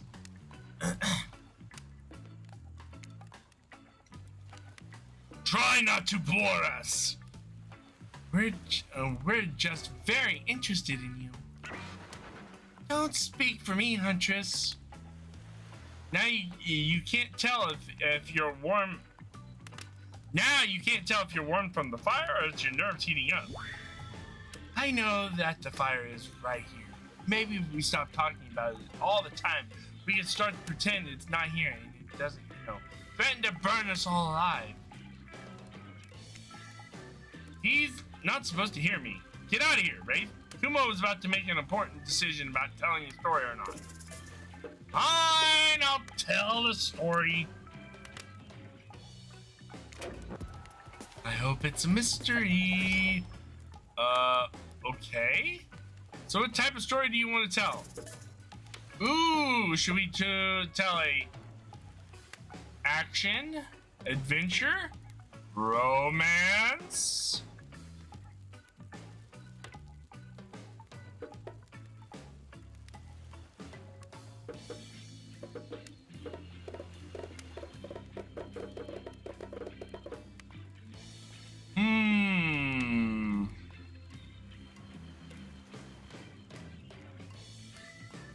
The hell with it, we're going romance. I'll tell a romance story. About two lovers you take poison together and die of foaming at the mouth.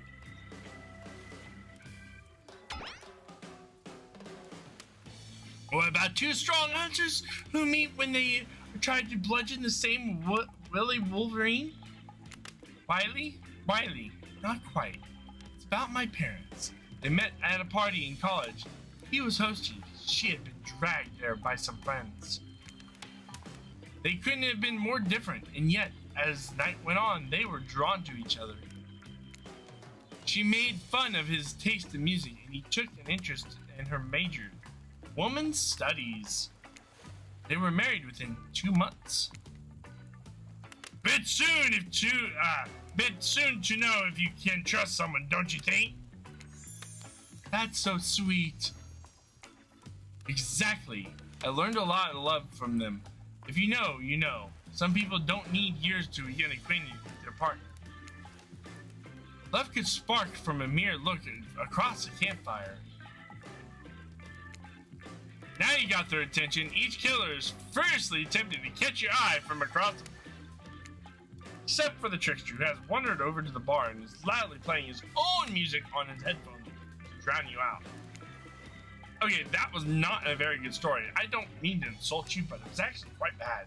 Sorry, but this narrator keeps it real. We just can't end it. So who else would like to hear a story from... Who else would you like to hear a story from tonight? You look from killer to killer, trying to decide who might be the most entertaining. I'm going with Spirit. I suppose I could tell a story. I really don't want to, but anything I say is sure to be better than whatever you get out of anyone else's.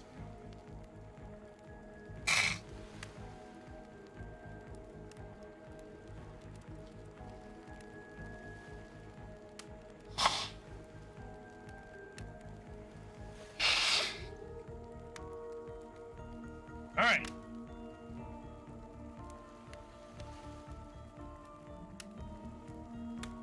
Like all good stories, I stole this one from someone in the past who is dead now. I can't do anything about it. This is called The Bride. Technically, I suppose the fiancé. One winter, a young couple decided that the next spring they would be married. The two were madly in love and could not wait for the snow to melt so they could join in matrimony and unite their souls for eternity. For the latest bridal trip, they decided to have their wedding ceremony at the edge of the woods by a beautiful shabby chick farmhouse. Together, they spent months planning the details of the wedding. The two created invitations, figuring out seating arrangement, and tasted 100 cakes before settling for the perfect one. They chose Lily Koi? By the way, so fancy. When it came time to figure out the decorations, however, the bride, fiance, I guess, since she wasn't actually married yet, wanted to take the lead and set the style. After all, her boyfriend had been wearing cargo shorts and open-toe sandals for pretty much the entire relationship, so he was definitely not to be trusted. Having decided on such a lovely natural setting for the ceremony, fiancé decided that she would create a unique floral arrangement from the local wildflowers that surrounded the farmhouse.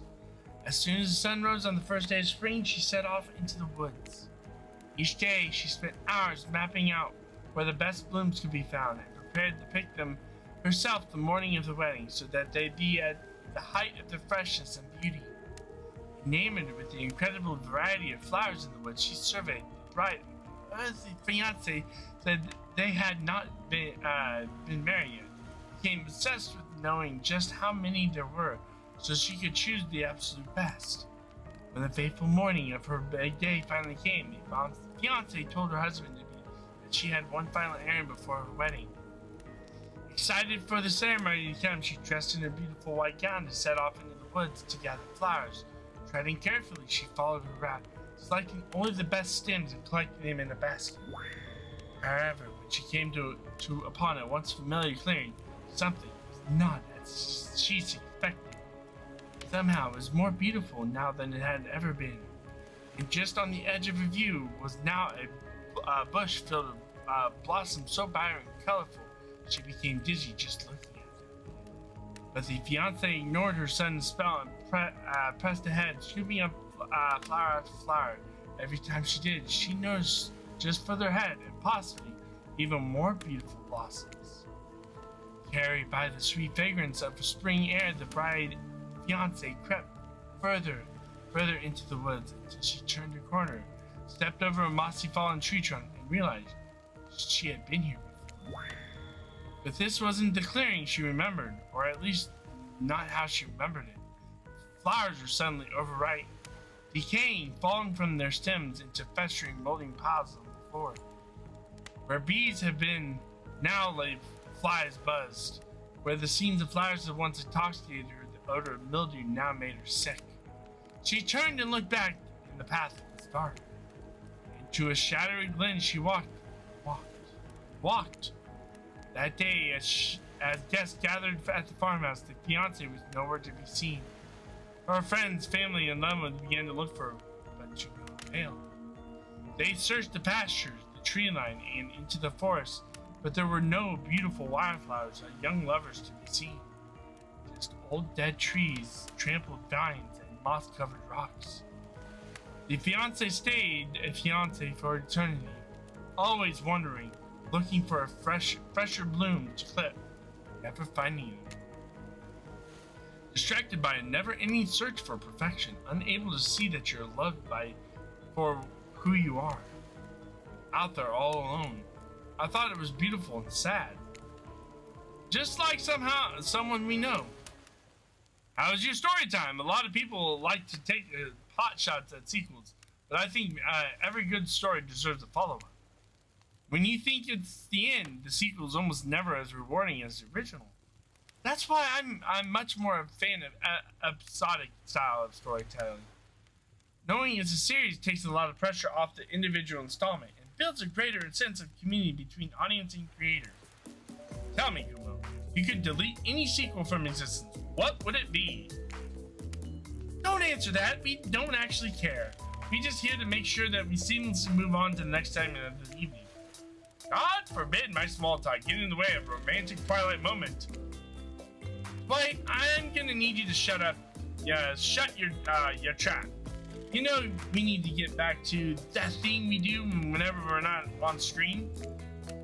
Okay. You have fun tonight and try not to end up dead. Why did you say wink wink out loud? What kind of double intender are you getting at with the end up dead thing? Why is physically incapable of winking? That's in the accent. Oh, you do know that all of these people are indestructible criminals with double-digit kill counts, right? Well, except for the spirit, she really doesn't belong here. She's strictly a victim, not a perpetrator. No wonder she's pissed. That's great.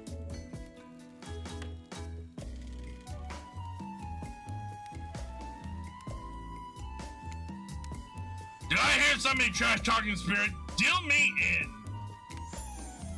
What do you say we take this talk to the hot tub so I can soak this bod while I roast that ghost with some killer hot takes? Please, enough of talk burns. Things that are lit are getting blazed. It's enough that these activities are to be set next to a literal fire. Must I be surrounded by figurative flames as well? What if we turned and ran as far away from this place as we could? Just you and me. On those spiny lakes, you'd probably tire before you got too far. If it's running away in someplace more secluded than what it's after, they should obviously join me. Have you seen these lakes? Pure power.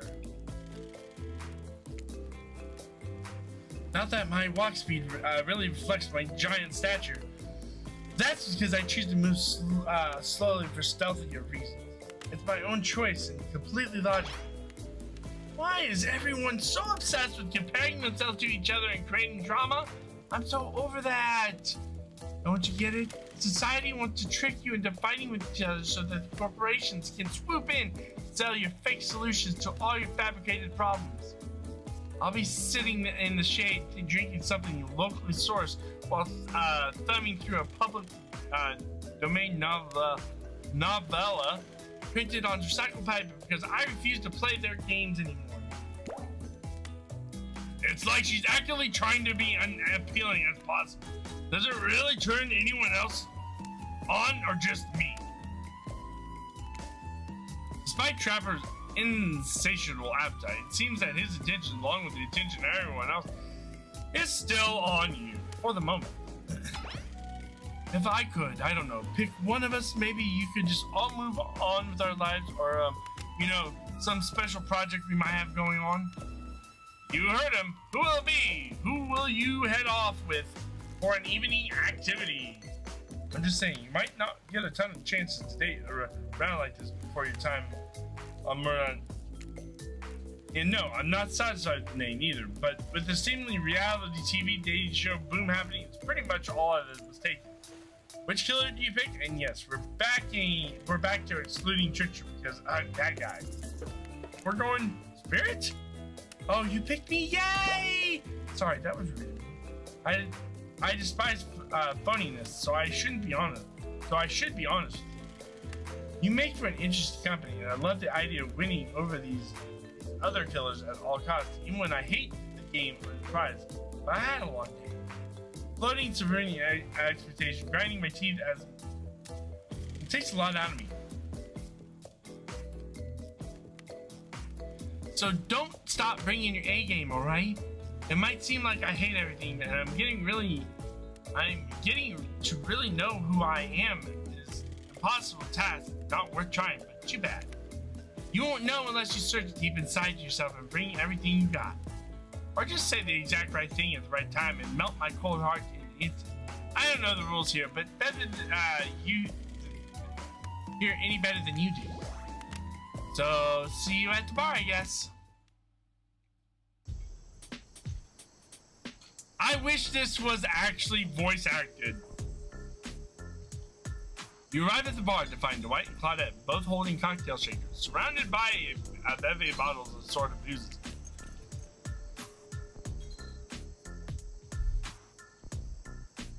Who's ready to get wasted?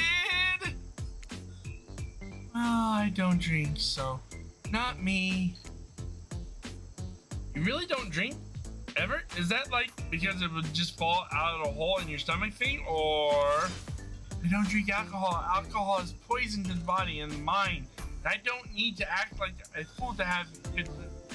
Then why did you choose the mixology lesson as your nighttime activity? Everyone knows this kind of day is just an excuse to get loaded up on booze and make terrible decisions.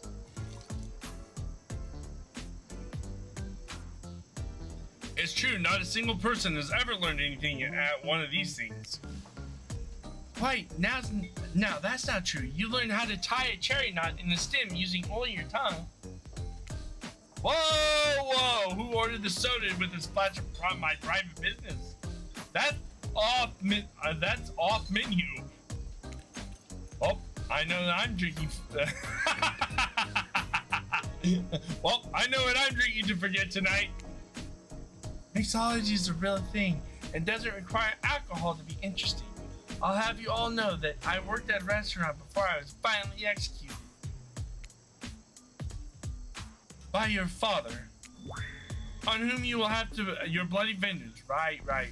Well, so be it. How about you, Kuma? Do you drink? I want to stay sober because I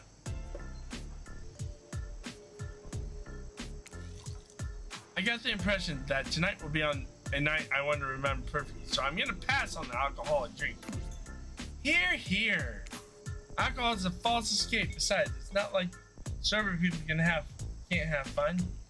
You watch as Spirit picks up a plump cherry and roughly stabs a little plastic sword through it.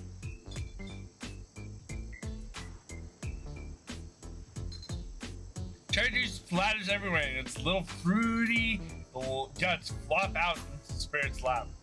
Oopsie! One of the upsides of wearing black, it hardly shows stains.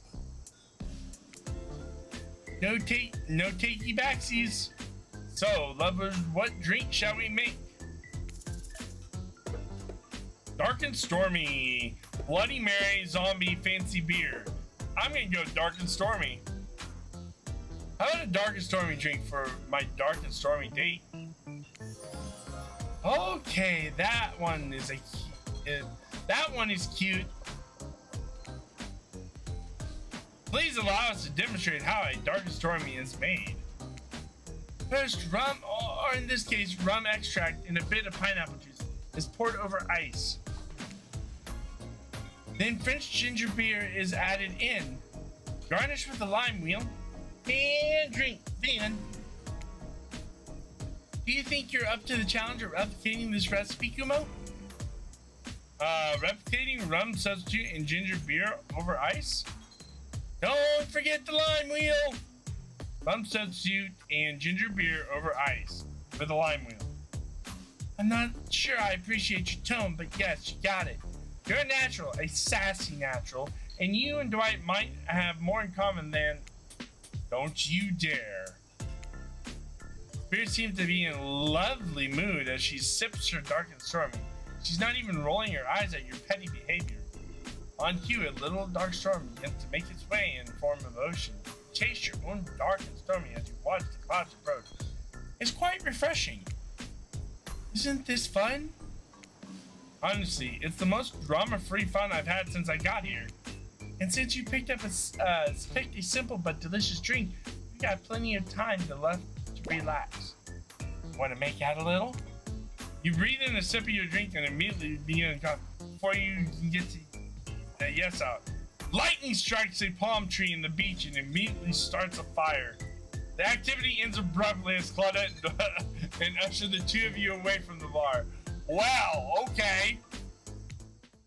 Well, that was shocking. The gang's all together again on the volleyball court. Seems like only yesterday you were sitting on the sidelines watching everyone get sweaty. That's because it was? Boy, feels like you've been here a lot longer than that, actually. It's so late that the sun is already beginning to rise. Better get this over with quickly so that, you can get some beauty rest. Do not recommend the eternal damnation of perpetual narratives. Good thing you're really used to your time well since then. Really getting to know the game, the brain, the mogul, the basket case, the psycho bunny girl. You know the 4 types of people. Anyway, everyone is gathered on the volleyball court for a new type of game. It's your dream date and see what Kumo chooses. Who's ready for round robin? How round are we talking? No, not to eat. Each killer gets 2 minutes to tell you all about the dream date they have planned for you tomorrow. And no particular order, which is a weird thing to mention, right? Almost like order does matter. Trapper, why don't you go first? You think you deserve it, even if this case is a suitable date. Stop talking! Trapper, without further ado, would you like to make us all uncomfortable with pushing the boundaries of what's acceptable? Not only in polite society, but within the narrative of this in-world event and also larger meta-narrative of Dead by Daylight dating experience? Sometimes you just gotta say it. Why, yes, thank you, I'd love to. Kumo, you're thinking of picking me? Well, this is your final warning. Pick me or be punished. And rewarded? Tomorrow will suck. Probably not an easy guy to get along with, I know that. But I can tell you this much, I'm hiding a secret on this island that'll make fans shit themselves with excitement. If you like Trapper, you're gonna love it. If you're not a maggot. Also, everyone's even confident sexy ladies and rather that better stay the hell away from my yacht. Sorry, anyway, Wraith? Well, I don't know. I prefer just to tell Kumo privately. I don't really know how that's gonna work with these game mechanics. What if you just whisper it to Kumo? Wraith considers this for mode too long. That's fine. Without moving, Wraith lowers his voice to a barely audible whisper. Now we're gonna find my bell. And then I can finally tell you what I've been working on. It's going to be really special. The kind of thing where we will really bond. And maybe finally get off this island. And maybe we can go on a real date. You done? Is that it?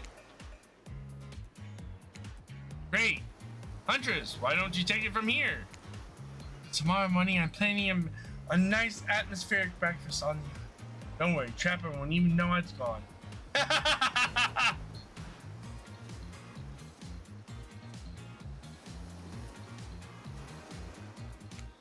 What was that?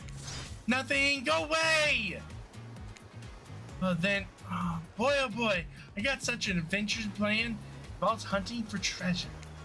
What kind of treasure are we looking for? Guess you'll have to pick me and find out. Let me tell you, it's primo stuff. Now, if you don't mind, I got to start prepping because it's clear that already you're gonna pick me. Confident, mysterious, I like it.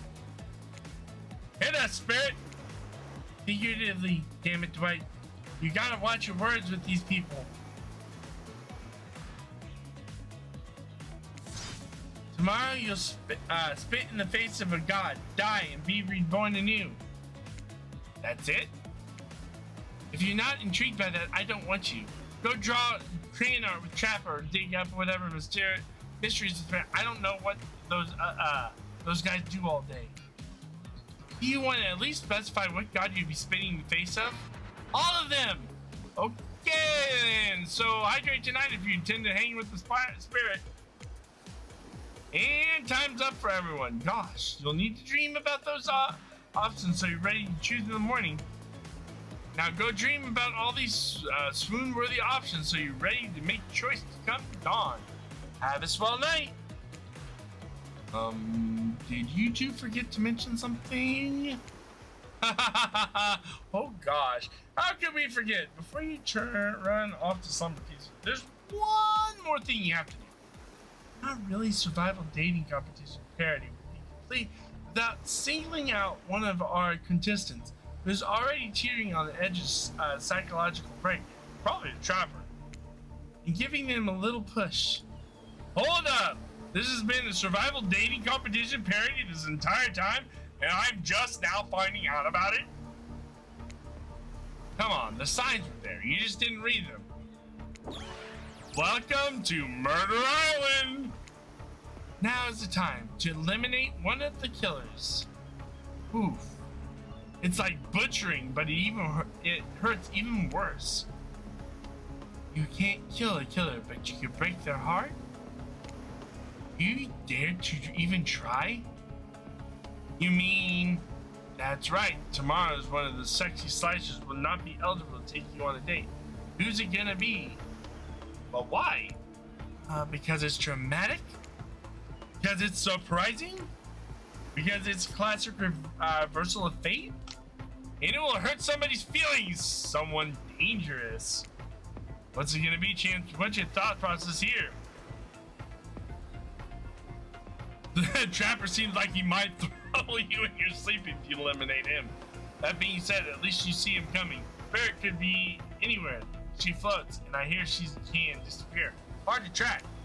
Eek! If you get rid of the wraith, he might cry. Although I totally support normalizing him crying, being vulnerable. It's just it seems like he might be an ugly crier. Huntress, you might pretend to be okay with it, but then you start seeing her behind every tree. What I'm trying to say is, don't envy you, boss. So what psychopath are you gonna eliminate? Sorry, Trapper. That was very simple, Trapper. You scared.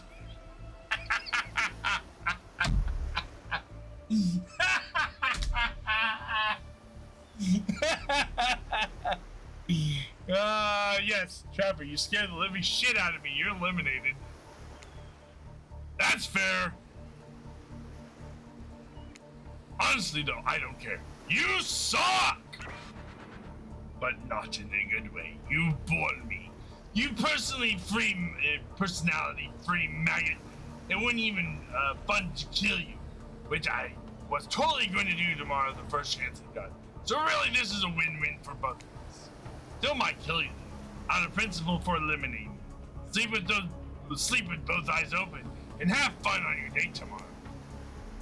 Now that you've broken the heart of someone heartless, you should go get some shut-eye.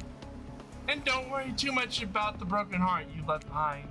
Because of course, you'll be receiving a consolation prize. They might not get to go home with Kumo when this is all over, but they'll never sleep alone again. That's right, we're sending our eliminated player home with, oh my god, their own mostly new trickster body pillow. Best thing to the real trickster, it might not hug back, but it definitely won't try to stab you. And how do we know? Because I've tried it. That's right, it's the white tested. Claudette approved. I hope you sleep well tonight, Kumo. You're my hero for what you've accomplished. How can you sleep tonight knowing that what you've done? No, it's not because of guilt. I mean knowing that there's a legit homicidal maniac who hates you so close by. How can you sleep tonight knowing what you'll do tomorrow? I don't know how you do it, but you better go before Dwight and Claudia come back and put you to sleep themselves. You know those two. Schedule. Wow, what a crazy way to end the day. An elimination? I didn't even know it was that kind of a game.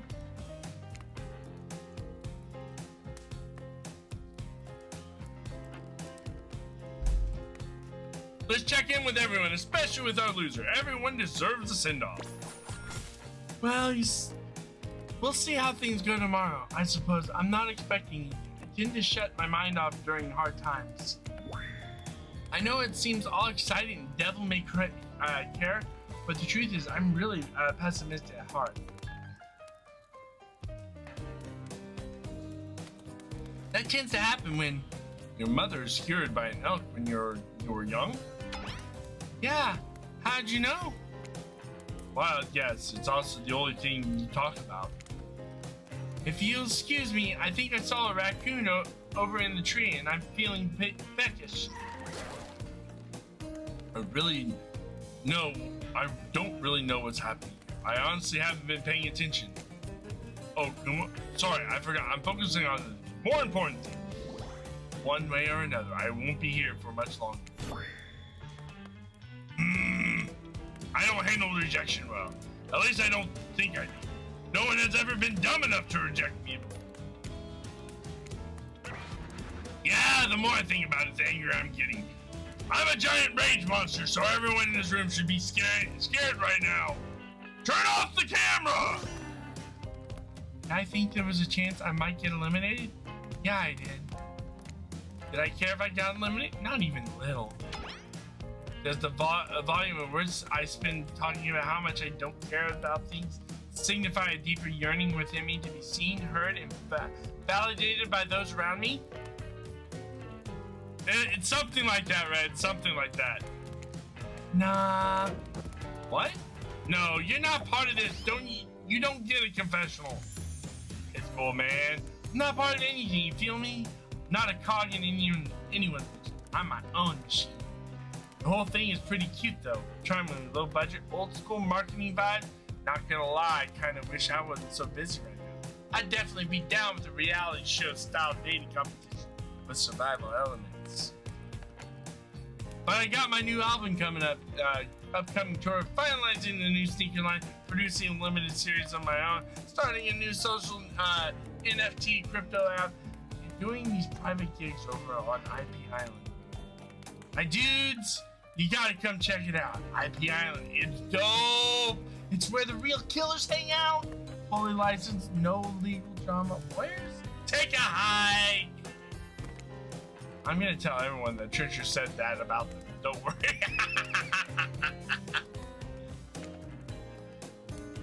I'm talking your favorite established characters from all over pop culture that can't be seen on this island. Hell, you probably can't even mention them, like Ghost. Don't you say it! Look, we get it! You're very popular in demand. We have a game to get back to, and I don't want to get sued. That's hilarious. Ghostface. Come on! Whatever, I don't care. I'm the trickster. See you around, Kumo. You narrator. I have a name, you know. You do? Yes! Seriously, they don't pay me enough to deal with you people. Is it my turn? What? No! No, it's not your turn! You're sentient water. How are you even sitting in that chair? What's a chair? It's the thing you're getting all wet. Now it's gonna smell like mildew. Hey, rude. Fine, let's just get this over with. It's your turn, Ocean. Did you do your check-in? Check-in? I was looking for a bathroom. Bathroom? Are you serious? It's down the hall to the left. It's okay. Never mind. Never mind? What does that mean? No, not you two. This wasn't meant to be confessional time for literally every character in the game. It's okay. We don't have to confess anything. We've just been working our asses off for 2 days straight and wanted to sit down somewhere. This chair is wet. Yeah, I think...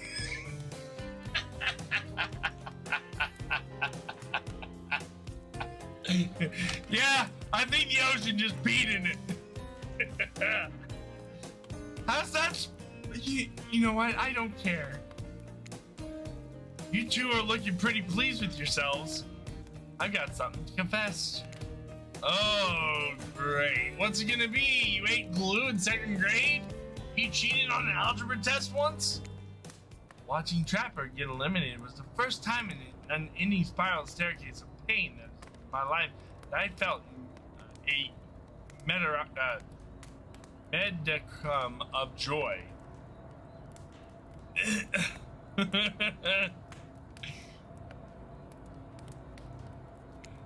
Every minute that I'm alive is a nightmare. This place, the sun's sweaty, sugary drinks. These sweet, sugary drinks.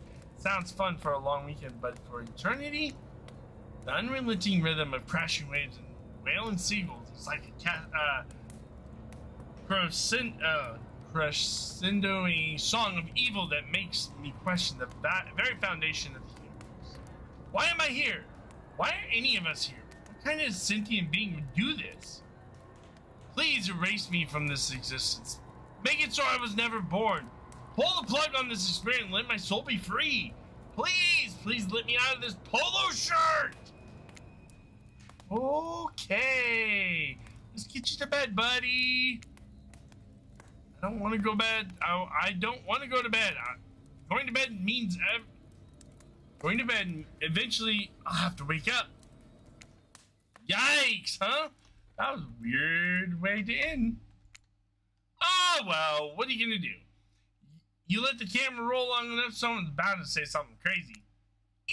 Anyways, seems like everyone's had their shot to annoy me tonight, so hit the hay and get some rest. Tomorrow's going to be a doozy.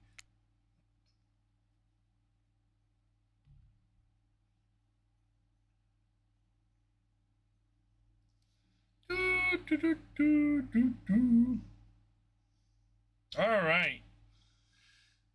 Soft sunlight warms your skin, nudging you awake. Also, you're using a killer crab as a pillow, which is sort of okay with. What's that? You don't know about these killer crabs? Oh, right. You didn't go on that hunter's date. You really missed out. It was thrilling. Or I guess it would have been. You'll have to play the game again to get the reference, I suppose. You pull on your beach attire, splash water on your face. The white and clouded approach. Is that look on their face terror? You notice your stomach flutters with butterflies. Someone's in love. Or you've been infected with the zombie butterflies in your sleep. It's happened here before, but it's probably the love thing.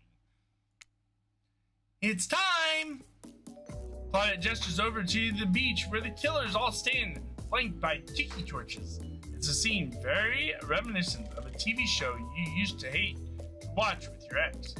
Suddenly, the message is clear. You're going to declare your affections for a killer in front of several other killers. Hey, isn't the church supposed to be here? We paid him good money to make some half-assed cameos in the show. I'm gonna chew his agent out. But before they walk you over for your big moment, don't you think we haven't noticed how kind you've been to us, Kumo? It can't be easy being thrown into a mysterious island for seemingly no reason, surrounded by terrifying killers trying to manage most primal impulses, murder and making out. And you kept cool head and treated us, your friendly island host, dignity and respect. So don't tell anyone who told you this, but Claudette and Dwight look around conspiratorially. Just to give you a little hint going forward, don't try to go all the way with a killer who isn't into you. Relationships are a two-way street. If you don't have a green light on one direction, in the other direction, you might end up in the friend zone. Friend zone? That doesn't sound so bad. Welcome back, Deadpool. Where do you think you are exactly? Dead by Daylight doesn't do friends. There are killers and there are survivors, and I'm afraid we can't say more. So, okay, so who's into me? Claudette and Dwight look around again. Well, I've never seen Spirit open up to anyone like she has opened up to you. I've seen her open up the island of plenty. I've seen her open up the insides of plenty of people. Thankfully, you, for us, that is a different type of game. Yes, he did. So are you ready? Of course you're not. But too bad, we're on schedule. Make your way over to the row of hotties. Claudette and Dwight stand off to the side, hands behind their back. It's been quite the 48 hours, but there are clearly sparks in the air. I'm not talking about this rusty chainsaw, though I do recommend staying away from those sparks. It's time for a newcomer to confess their love. Wait, I have to do a drum roll for this. No, you don't. But who cares? Kumo, who do you choose for your solo date? Can we at least do the flower thing? Dwight, I thought we agreed to keep that between us. No, not that flower thing. What flower thing are they talking about? The thing where the suitor gets a flower. Sorry. As a symbol of the contestant's love and affection. Oh, right. I suppose. No roses. They're such a cliche at this point. Well, that's good because I tried to pick a rose, but I got an ouchie, so I settled for these. Beautiful. You done good, Dwight. It's a lovely bouquet. I hope Dwight saved some of these for Claudette. They're a thing, right? You're getting that vibe too? Just me? Sorry. You got other things to think about. No, I thought Dwight and yeah, what's his face? Anyway.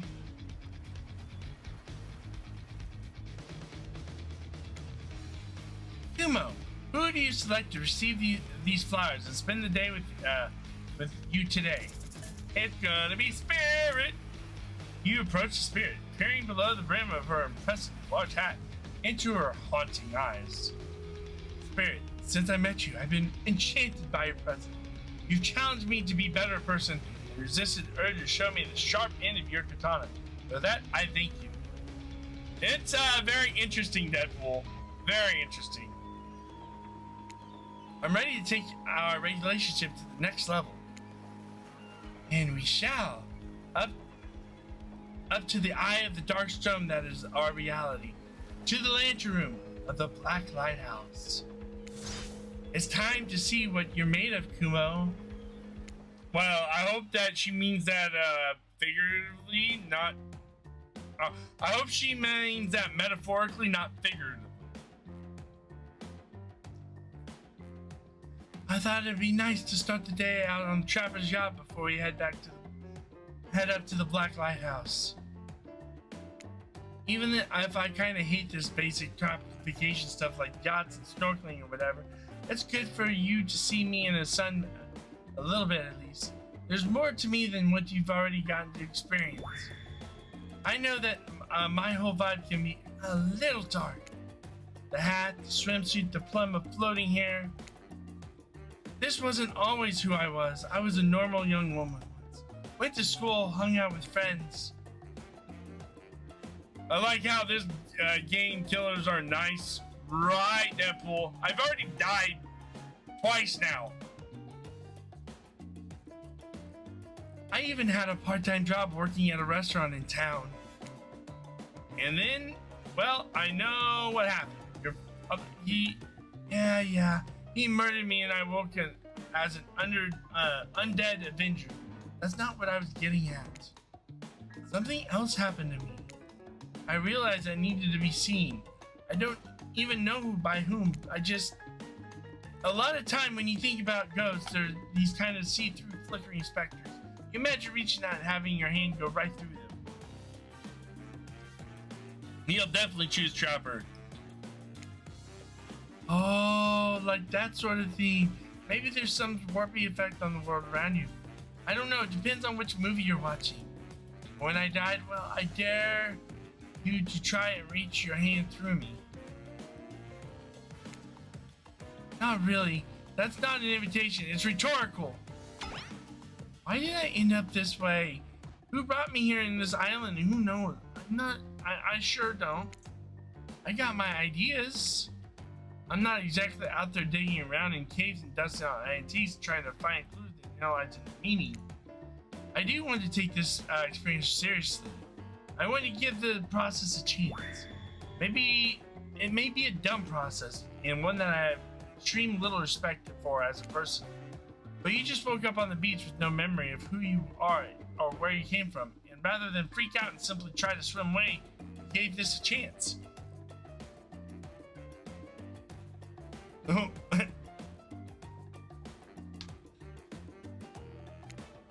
I actually didn't know that swimming away was an option. It's not. However, the fact that you never tried, I think it means you got courage. Or an open mind. Or, I don't know, maybe you stuck around. Because you like someone you met here. Maybe. While the two of you were getting all deep and philosophical, flirty, the yacht pulled up to the shore next to the black lighthouse. Last stop, everybody off! There were other stops?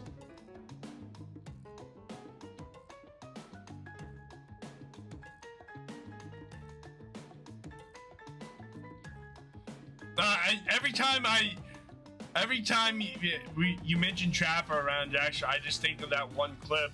Like, I don't even know where the traps are. Click! He steps into one right then.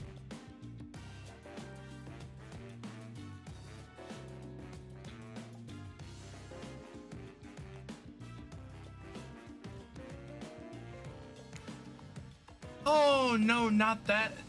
Not of this trip, of your life. Huh?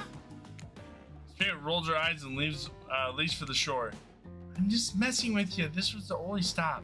Nobody here is really looking out for our fun, so we have to make it for ourselves. But no, there's no other stop. Seriously, go. Ready to see the poop deck, Dwight? This ship doesn't even have a poop deck. Oh, it will. What the hell's that supposed to mean? As you disembark, you see Dwight and Claudette run, giggling across the ship. Too bad you can't date these two. They seem to like...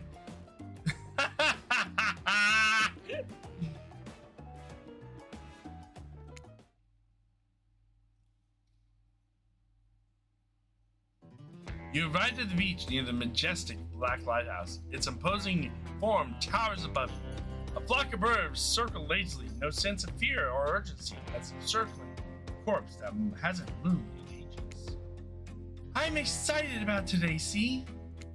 Spirit places her wrist delicately on your hand and presses your fingers down against. It's cool to touch, but you feel that faintest of pulses? My blood is absolutely pumping. So, what happens now? Now I show you something no one else has ever seen up close before. Well, no one has ever lived to tell about it. We're going there. Bear points to the top of the lighthouse amongst the circling birds. What's actually up there? Have you seen it?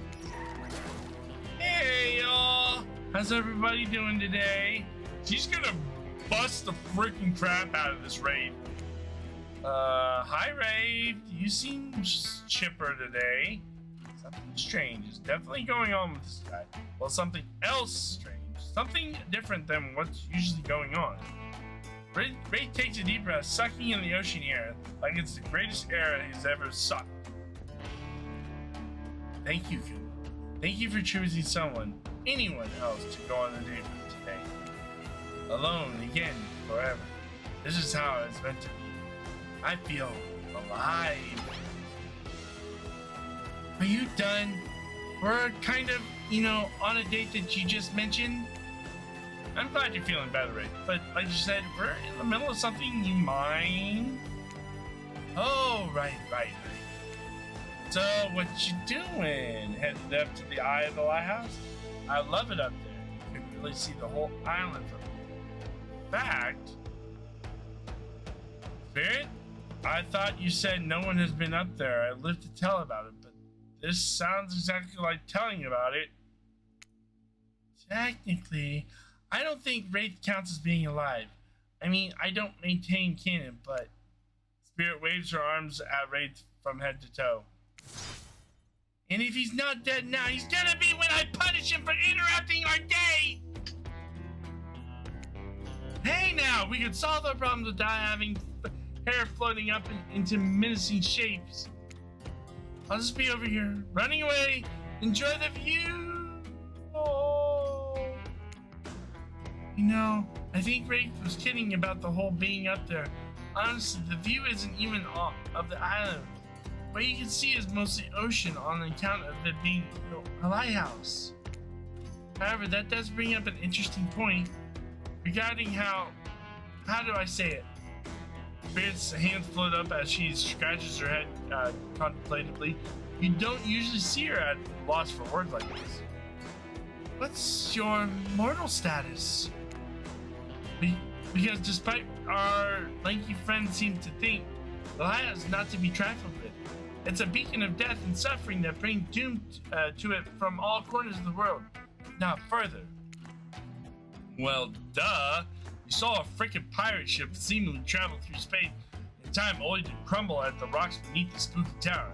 But you decided not to point it out because that wouldn't be too romantic, now would it? I think I'm alive. I'm here with you, walking on the beach, feeling the water and feeling the sun on my skin. Here with me, the Spirit. Does that really make you alive? Yes, I don't know. If you come with me up into the eye of the Black House, you may never return. Is that a risk you're willing to take? Because we have something. I won't deny it. I feel it. I'd hate for you to simply turn to ash. If we were to commit right here and now to figuring this out as friends, we could put that risk off for another time. Just be friends? Ouch! Is this her way of letting you down easy? I don't know if I want that friendship. I want you. That's why I chose you. I can't decide this for you. I can only warn you that it may not be safe. You might die up there and there's nothing I can do about it. Go up, maybe die. You take a deep breath and think about every practical sea air as it every particle of sea air as it travels into your body and fills your lungs. It may be the last time you have such a thought, but you feel strangely at peace with that, or that information.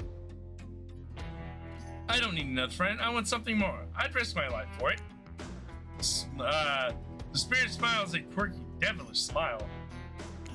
Right this way. We're dead.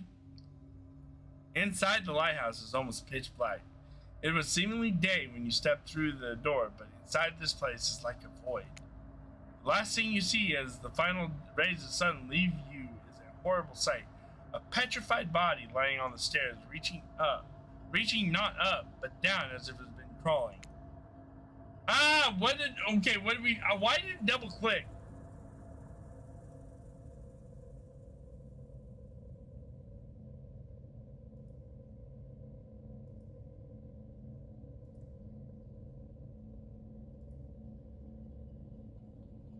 Hold on.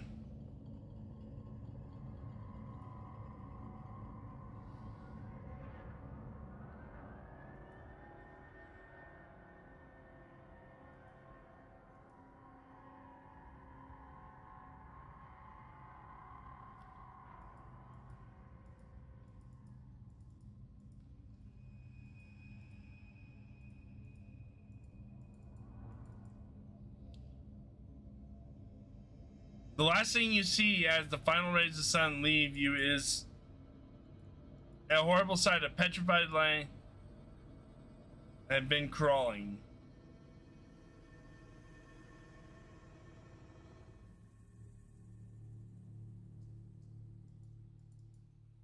Watch your step.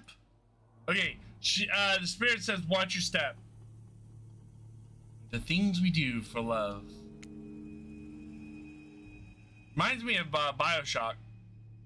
When you arrive in the lantern room at the top of the black lighthouse, you breathe a sigh of relief. The light is out and seemingly defunct. Dust cakes the room as though it hasn't been operated in a century. However, somehow, it was just morning a moment ago, but now it's night?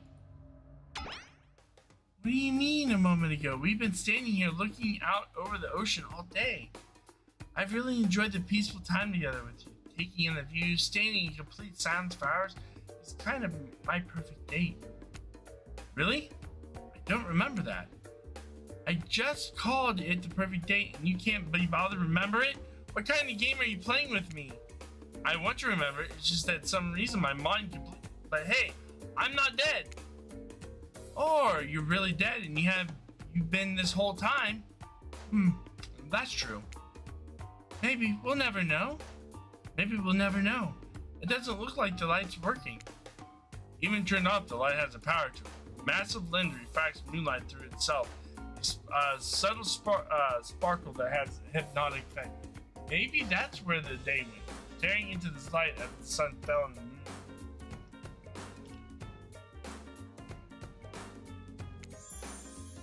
Thanks for spending the day with me. I really had a good time. That's it? Don't get me wrong, this is really cool and all. I guess I don't know what I expected. I suppose if you thought you were walking your death and nothing happened, it might feel a bit anticlimactic. Sorry. Anyhow, it's time to go. Here, let me flip on the light for the staircase so it's easy to get down. The stairs still look pretty dark. Maybe it. Spirit interrupted by a strange hum, then becomes frighteningly clear to you. That switch wasn't the stairs, it was the main lantern. A lantern that is now beginning to power up. Uh-oh. The faintest smell of burning begins to reach your nose. Oopsie! Looks like maybe that switch wasn't for the stair lights at all. Now we see who is really alive and who's really dead, I suppose. It's bound to happen sooner or later. You slam your eyes closed, hoping that somehow not looking into the light itself will protect you. Not sure if I see the logic in that. But if it's magic, it kind of defies logic. I want to see it, but well, I'm a little scared. Don't look directly into the light. Open your eyes and only look at me. I'll keep you safe. Oh.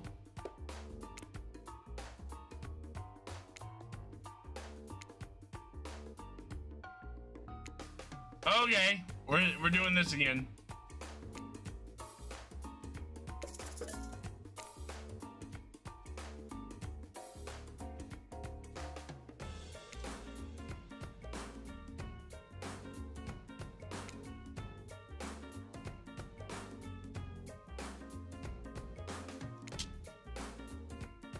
Okay.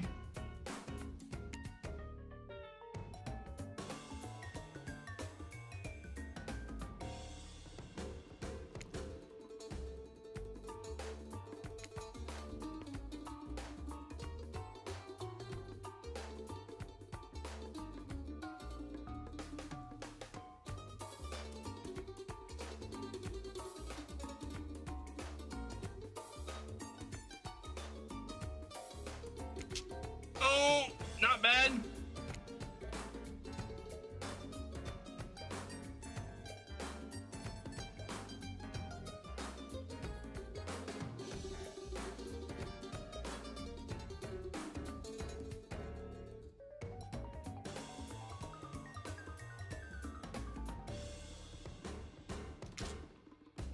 Not bad. Are you okay? You seem okay. I hope I haven't ruined this by pushing you to do something you weren't meant to do. You're so brave. Maybe not so coordinated, but certainly brave. I'm so lucky you put yourself through this for me. It shows that you're real. Despite your attempt to resist the incredible force of energy from the Black House land, I refuse to decide. No, it can't be ignored. It doesn't matter if you look directly into it or not. In the end, it was just a trivial game. This is real life and real magic, and you stare at it now, and power penetrates your mind. Hey, been a while. How are things? Doing good? Feeling more dead? More alive? Yeah, love will do that to a person.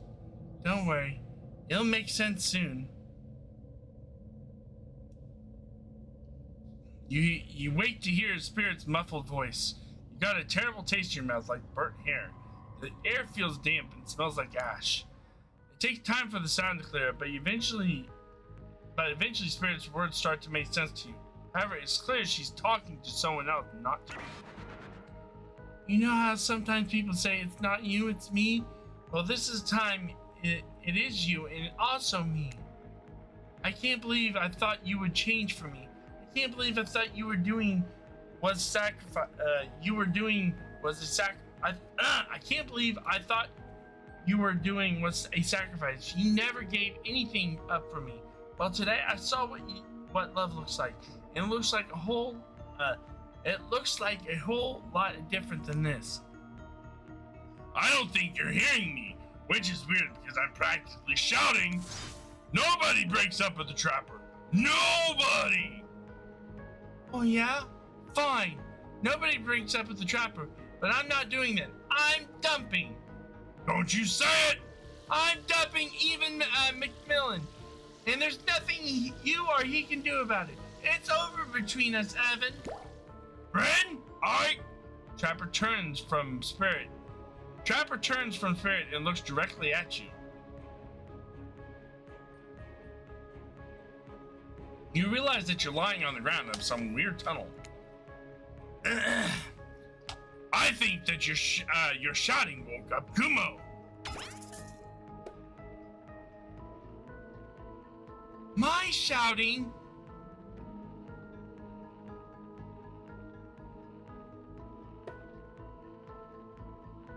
Should I say something?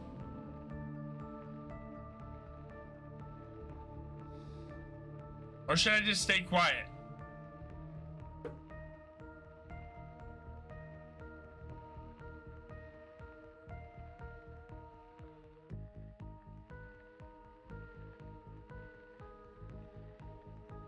I'm gonna stay. In an attempt to be as quiet as possible, you hold your breath and freeze in place. Sorry we woke you up, Kumo. After what happened, you'd probably be better off sleeping for a bit longer. Things just got out of hand. How'd you know? You were talking in your sleep, basically not stop until you woke up, then got quiet. What was I saying? I don't know. I don't speak Dutch. Do you speak Netherlands? What?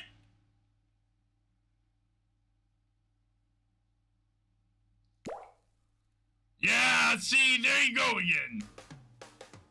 The jig is, as they say, yep. They knew you were 8'9", and you're going to have to deal with this awkward situation head on. Clearly, I shouldn't be here. You two are having a very personal conversation I don't need to be involved in. I don't even know how I got here. Not here on this island or here in this creepy tunnel. As far as this island goes, your guess is as good as mine. As far as this tunnel goes, we brought you here. Me? You and Trapper? But after the lighthouse light came on, you blacked out. On your way down, I thought you might hit your head or something. It's hard to tell what blood is new or old around here. Either way, I wanted to get you someplace safe, so I asked the Trapper for help. It's not that I can carry it. It's just that I don't feel like it, you know? I hate anything messing with my shards. Trapper, on the other hand, he loves nothing more than having an unconscious body draped around over his shoulders. I could have asked Claudette and Dwight for help, but I trust them. But you trust the Trapper! Like and trust are two different things. You might think Trapper can be a real jerk, and you be right, but you get what you see with him. We brought you down here because we're the only ones who know about this place. It's part of an old tunnel network that connects to different places on the island. Hey, what are you guys up to? What's up, guys? Talking island mysteries? My favorite topic. I was just in the neighborhood, so I just pop in. Trapper, you said this place was private. Don't look at me. I didn't tell him about it. Half of the appeal of this spot is getting away from people like him. Oh, well, geez. I can see you when I'm not wanted. So, you three, a throuple now? Which outfit? All three of them? Or all of them?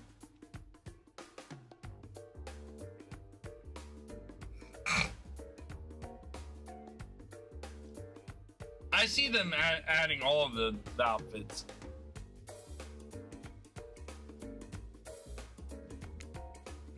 Because I gotta say, I really didn't get the whole trapper spirit thing, but hey, it's none of my business, so I don't stick my nose in it.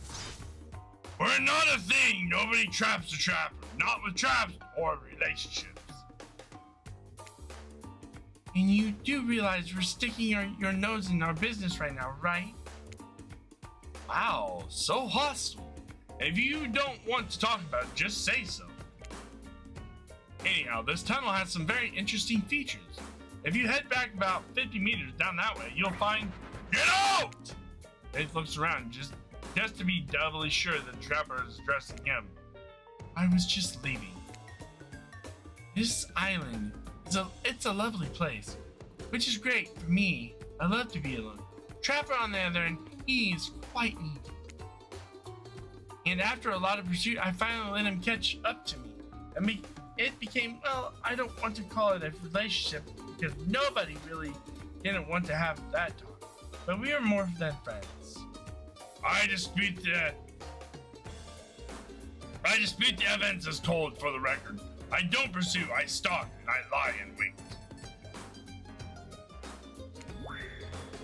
Seeing eye to eye was not one of the things we were good at. So, I hate to ask, but did I just look into a refrigerator-sized death lamp? But I did just look into a refrigerator-sized death lamp, so I'm guessing more of a glutton for punishment than I thought. What were you good at? Well, for starters... Excuse me, I'll take that question, thank you very much. If you know anything about me by now, it's that I'm a quest for vengeance! For revenge! Exactly. What you might not know, Trapper is the great classical maestro of revenge. Trapper blushes behind the mask. That's one way to compliment a killer. Revenge against friends who have turned their back and betrayed him. Revenge against his father for making him into a monster. Revenge against a barista who wrote Ewan on his cappuccino, knowing his name was actually Evan. And for someone who thinks about revenge as much as I do, Trapper is an inspiration. But they say to never date your heroes. Good advice, but I don't think that's the same. And then you came along, Kumo. You showed me that it's okay to be lost, to feel pathetic, to push on when you have nothing real to offer anyone. I'm not sure where you got all of that. I'm not sure where you got all of that from, but okay. You held a mirror up to my own doubts and fears and showed me that they aren't everything about me, that I can embrace those things but not be defined by them. You showed me that life after death can be more than just an obsession with revenge and mind-blowing sex on the ground in a dark cave or a dusty...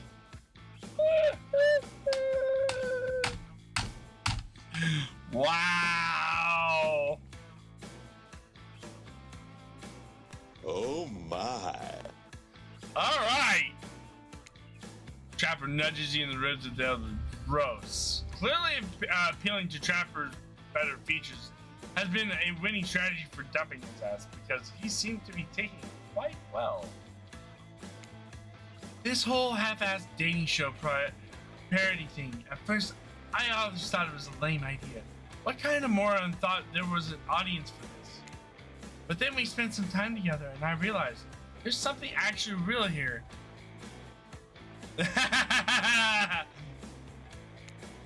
I don't want to give that up. I don't want to give up on us. Listen, Kumo, while you were knocked unconscious by some minor head trauma like a total meat, Spirit confided in me that she has real feelings for you. I took extremely well, naturally, because I trust her and value her opinion. That doesn't mean I trust you. If you want to get to her, you have to get through me first. By passing Trapper Test. Come to Behavior TV Sunday at 8 p.m. Welcome to Trapper Test. Answer my question correctly, or die by my blade. Question 1. What's the spirit's real name? One given to her by her murderous father, which she only lets... Shit.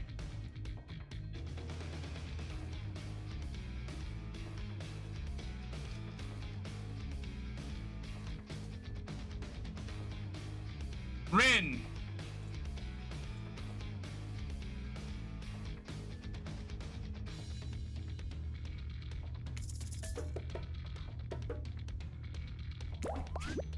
Okay, you got that one. Don't celebrate yet. Question 2. What lives inside the spirit?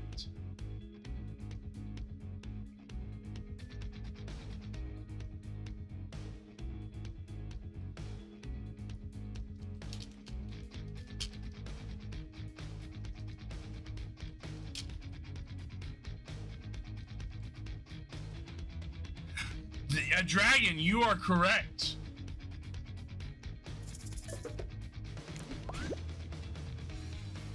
I remember when you said a dragon, I didn't know what they were referring to.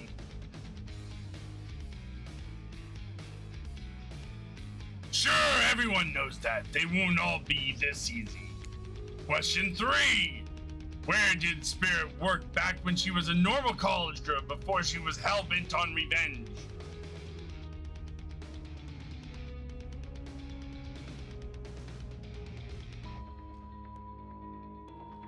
I remember her talking about this.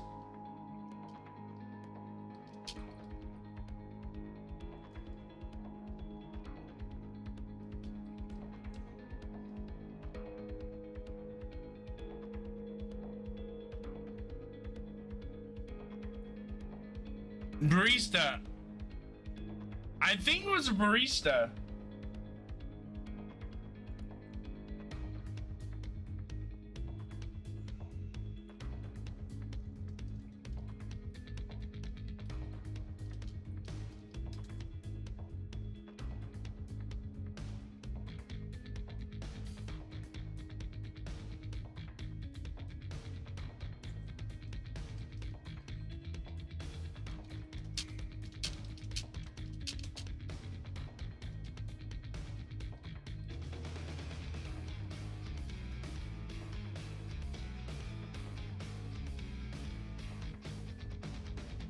Ah!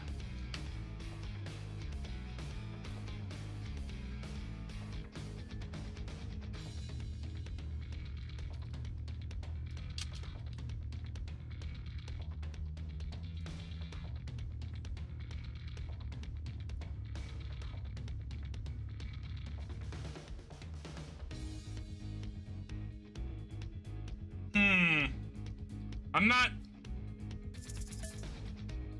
A restaurant. I know to think I would date a waitress. Don't tell my father I ever meanly helped like that. He'd be so disappointed. Question 4. I couldn't find the answers. What's the spirit's favorite color? Wow, that one's kind of off the wall. I don't think she ever said.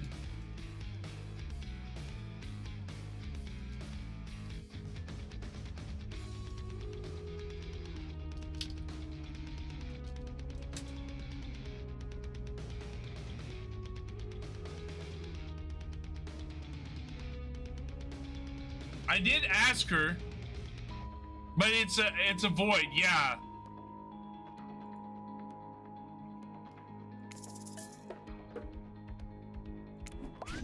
Are these questions largely superficial? Sure. Maybe I didn't get to know the spirit that well. Maybe that's why she dumped me. She dumped Maybe that's why it didn't work out for us. Who knows? Question 5, the final question. You got this, Kumo. According to the spirit, what's worse than being dead?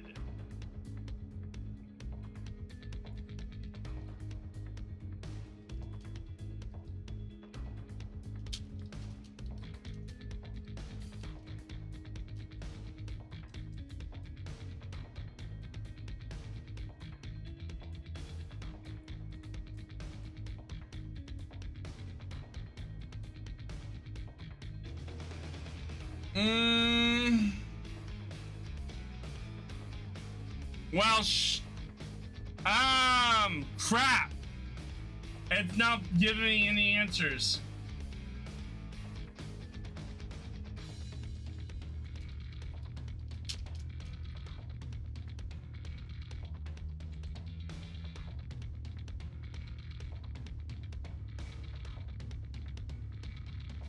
Well, we're gonna wing it.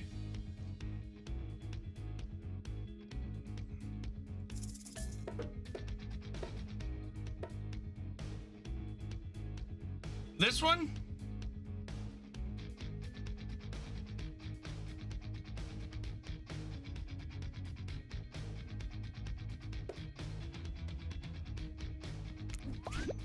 Yes! When I pitched Trapper's test to the suits at Behavior TV, they told me there was no room in the budget for a new card to be given as the final prize for winning. So I killed them all right there on the spot. While killing them didn't solve any of the budget problems, I'm sure it sure did feel good.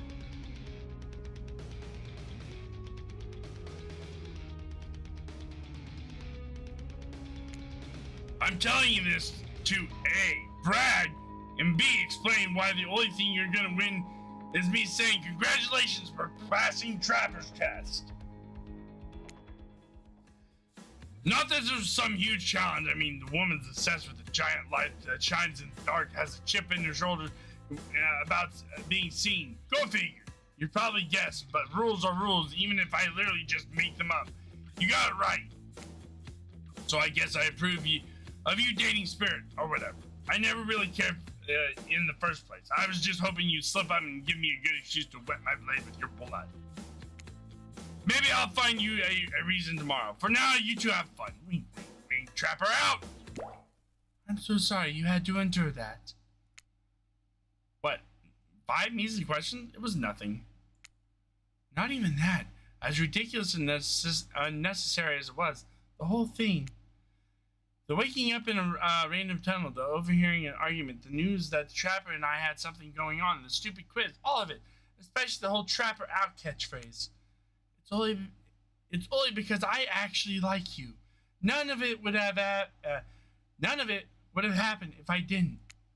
And I like you too, Spirit. Please call me Ren. Ren? I didn't really feel like our lighthouse experience was completed, so there was something else I wanted to show you. Alone up in the lantern room of the tower. Get your mind out of the gutter, Kuma. It's not that kind.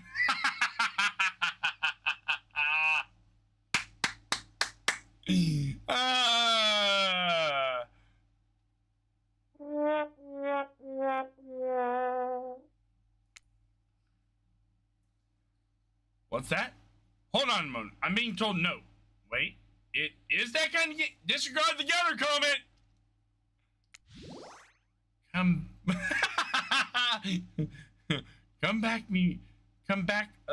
Come back up there with me.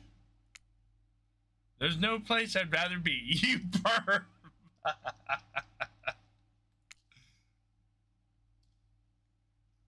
You're excited to return to the lantern room of this lighthouse, despite all the drama and worry that was previously part of this place for you. More importantly, you're excited to be there with the Spirit. We got Spirit, yes we do. We got Spirit. How about you?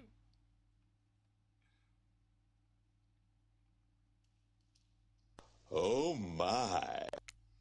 Which makes it all the more crushing when you're interrupted by the arrival of Claudette and Dwight. Claudette, Dwight. Funny seeing you here. Wait, did I say fun? I meant tragic. Tragic? I don't think so. What could be tragic about a family reunion? Those are always joyous occasions, in my experience. Before they can explain what that's supposed to even mean, the lighthouse begins to howl a low, frightening sound. The lens begins to glow in a now familiar way. You prepare to shield your eyes in case something bad happens to you again. Now isn't the time for any reality show adjacent shenanigans. Dwight, Claudette, shield your eyes. We don't know what the lighthouse will. Now, please don't interrupt. You think that after all this time, you know that we've got your best interests in mind. Wait, what? No, of course, I don't think that I... Got wax in your ears, friend? I asked you not to interrupt. Too late. The black light flares. In the darkness, you see something horrible and strange. In this place of Claudette and Dwight, there are two ghoulish silhouettes. Before you can focus on them, the light passes and the two survivors are returned to their normal state. It's breezy up here. I should have packed a sweater. What in the hell? Hey, watch that language. You shouldn't speak that way. Around your old... Oh, shh. Oh, my God.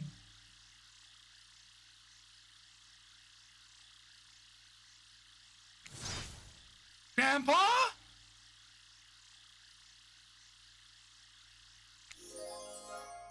My little Rin, you're such a woman now. They grow up so fast. What? Kumo, meet Grandpa Kazin, Yamaoka. I don't know why I have so much trouble. What's up, little ball of fun? How's it going? Welcome to the stream. Well, technically, not just Grandpa. Technically, he's my great grandpa. But that's just lots of greats to say in a row.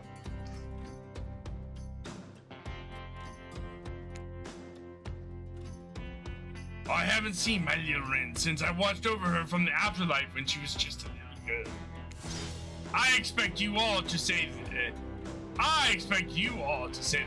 It's a matter of honor and respect. Except she can do whatever she wants, my precious little angel. I'm so dead. I bet you are. How long did you streamed over 24 hours, didn't you there?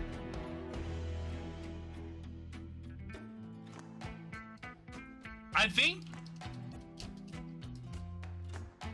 Yeah, cousin Yamaoka is actually the great grandfather of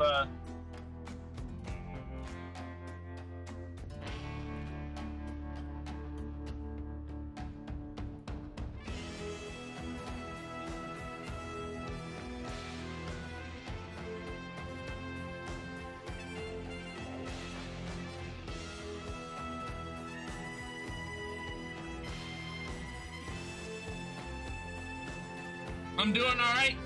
Just playing some Hooked on You.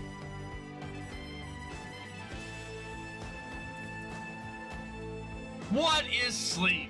I should be actually asleep right now because I need to actually do DoorDashing sometime today before... Yeah. Anyway. Yeah, here's the wiki there for...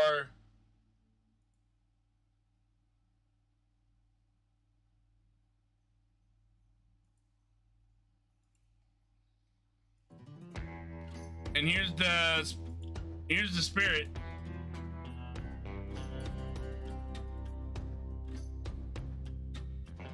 Two different wikis though. No, it's not. DoorDash, you gonna bring me some breakfast?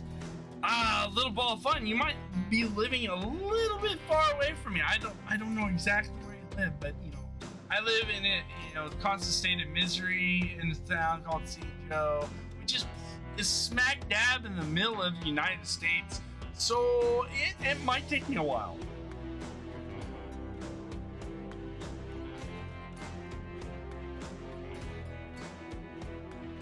All right.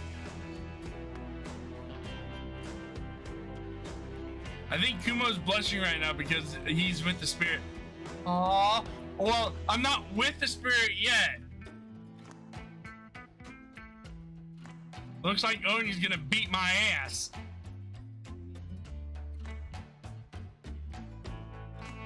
All the joyous times you had with that bat there, Dexter.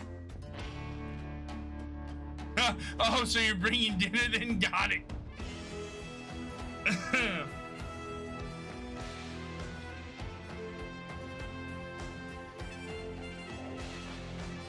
Well, you know.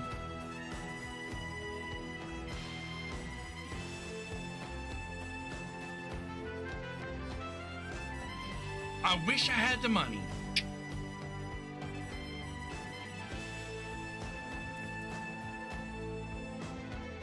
All right, so let's see. Oni stares at you with demonic red eyes. You're pretty sure that even directed decorative third eye on his mask is looking at you. You mongrel! You must treat me with respect, or so help me, I'll be cleaning bits of your head off my Kanobo. A Kanobo is like a metal baseball bat covered in spikes, FYI.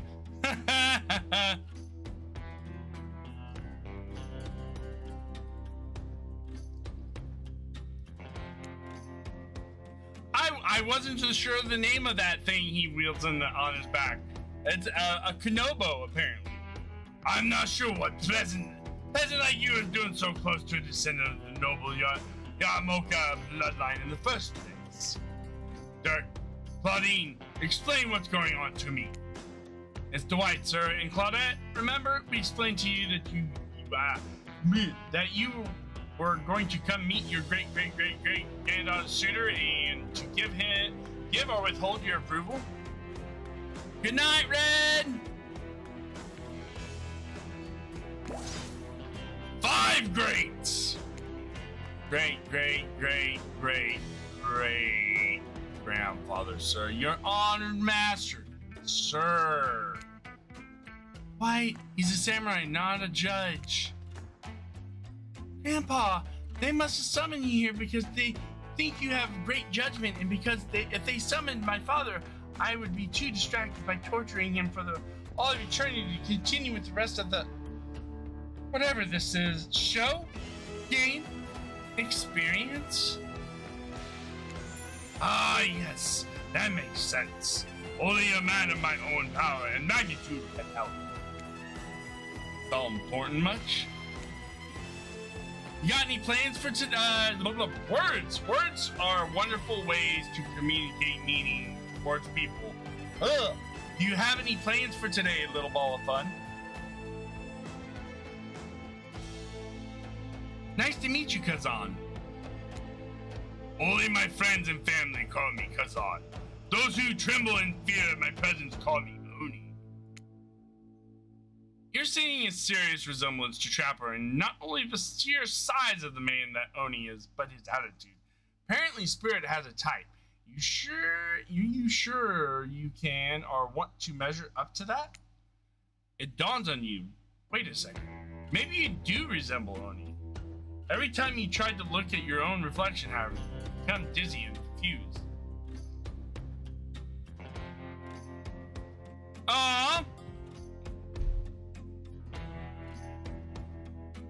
Well, I hope that you rest well and that you become unsick, because being sick is no bueno. Those long hauls of 24-hour streams, they take a lot out of you.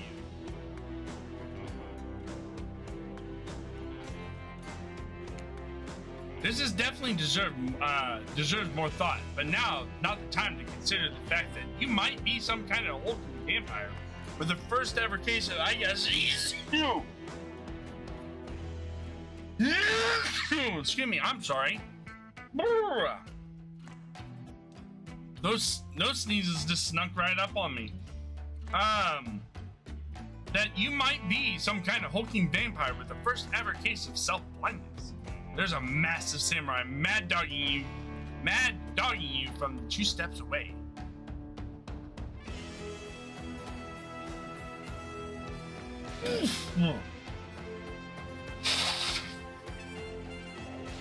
They're fun to do, it just takes a while to recover from them. I might actually do another 24-hour stream if we break 3K this month.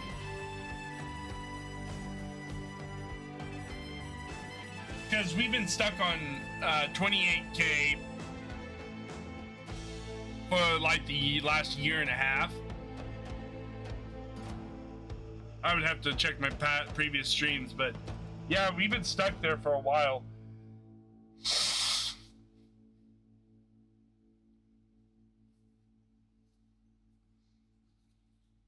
How were the rest of your games, by the way?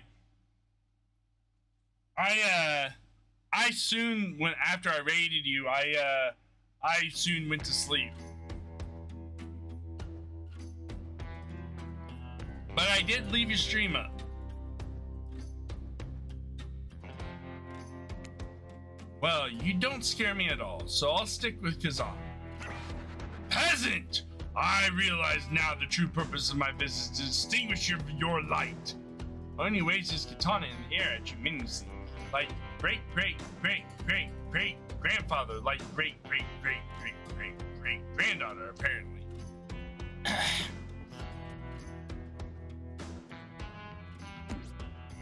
Hold up there, Grandpops. Not so fast.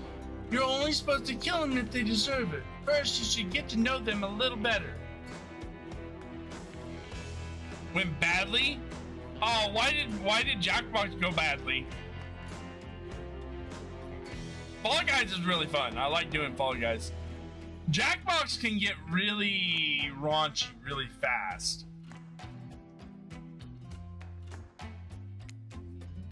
Young people these days, always wanting to kill you, insisting they must deserve it. Back in my day, you did what needed to be done because your nobility depended on it. His day, for such an imposing presence, he's sure giving off serious old man yells at cloud vibes.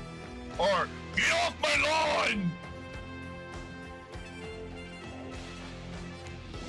You see, when I was a young man, we didn't have foreigners in our land.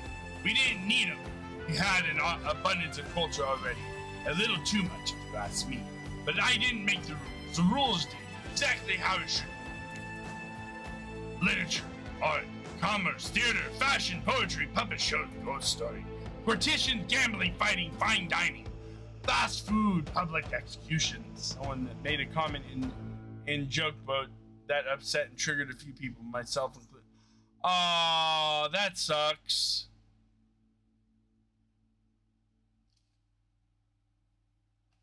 Yeah, I'm sorry for that. Yeah. Sometimes with random people, it can get bad.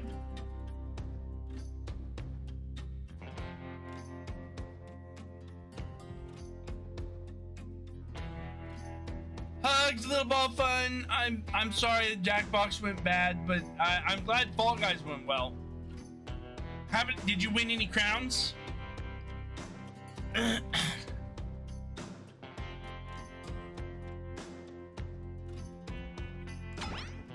What were we talking about? Spirit giggles at a great. Okay, I'm not saying it all those times every time. At Oni's forgetfulness, you wonder, does she even like this guy? She sure hates her father, so listen up, old man. We don't have time for you to list every activity available to a samurai in the entirety of the Edo period. Silent peasant! You're showing your ignorance. Samurai were forbade from many activities that didn't befit the Bushido code, such as attending certain theatrical performances, for instance. Sometimes, however, a samurai would put on the disguise in order to seek out entertainment. Now, I'm not saying I did that, because I had honor, and a body built like an entire castle that is quite hard to hide. But clearly you have neither my honor nor my physique. You do not even know about the ins and outs of the shifting rules of traditional Japanese samurai etiquette, you fool! And what would you want with such an uneducated admirer as this? Leveling up crowns is so hard. I'm at 10, level 10 for crowns, but max normal level. I think somebody told me I had like 32 crowns. I'm not 100% sure. I thought I had like 9 crowns. But yeah, leveling up the crowns is hard.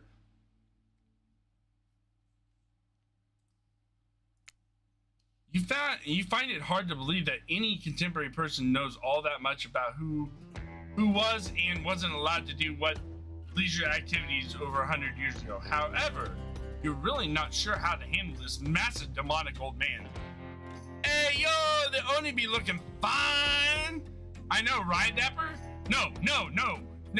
He's not looking fine. He looks like he's about ready to murder my ass. All right, little ball fun, we'll see you in a bit. Oh, wait, I get it. Sweet Ren, my beautiful descendant. You invited me here to do what you're too kind to do. Bash this jerk's head in. Claude! Doris, fetch my Kenobo.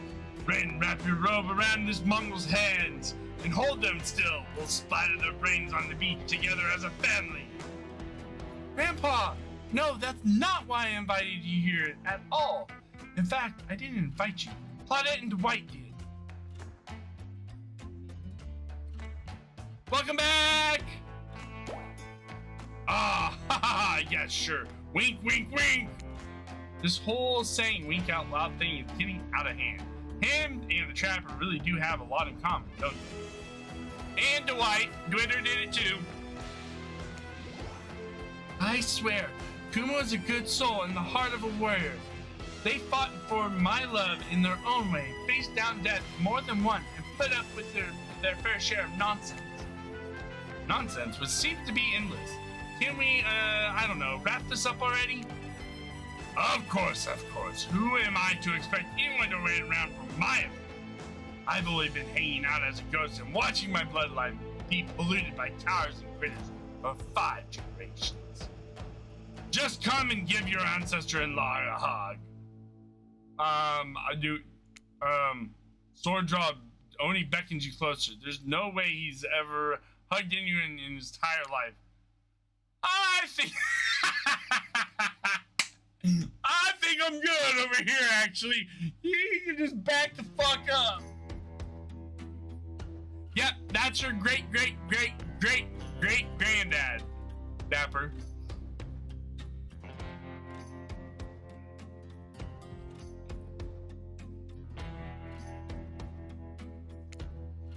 Ren, now push them my way and I'll split them in half.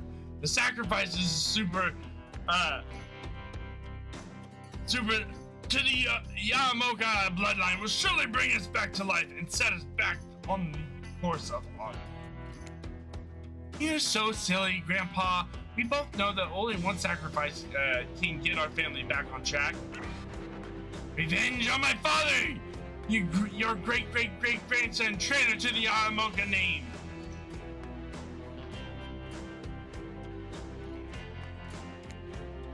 The lust for violence in your voice, it fills me with cheer. I'll never forget who I am. I suppose if this person you want to be with, to go on your journey of bloody revenge with, I should trust your judgment. The strength inside you blooms from the same cherry tree that was planted centuries ago by our shared ancestors. And if Kumo ever treats me poorly, you have my word on our family's honor. I will wield my katana and gut them like a fish. I enjoy my guts, thank you very much. A tear rolls down from behind Oni's demonic mask. You sure you want to marry into this? One last word of advice, my dear. The father stuff, don't it. But maybe stop focusing so specifically and obsessively on it. What he did, it was awful, but it was already done. Do something for yourself. Just my 2 cents. Be well, Rin. I will see you again soon. Now let's go, servants. Clint. Dancy, return me to the stables. I assume my dragon has been fed and tended to. Yes, sure. I swear this is still better than dealing with the trapper's dad. I'm sorry if I was just disrespectful to your great grandfather. He seemed like a very special man. I realize I will never measure up to someone like that, a warrior with a hell of a fashion sense. I mean, that mask. Don't worry, I would never expect you to, or I want you to, really. If you all... God bless America, I accidentally hit the space bar again.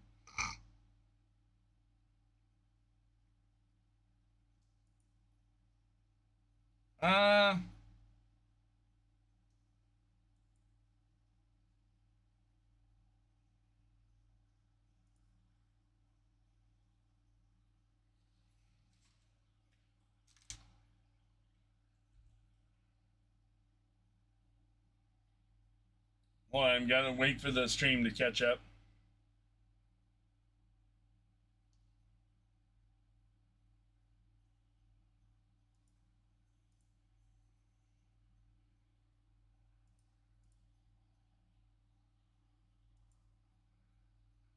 All I wanted was the biggest brute alive. I'd be down in Trapper's Cave right now, avoiding his vintage traps.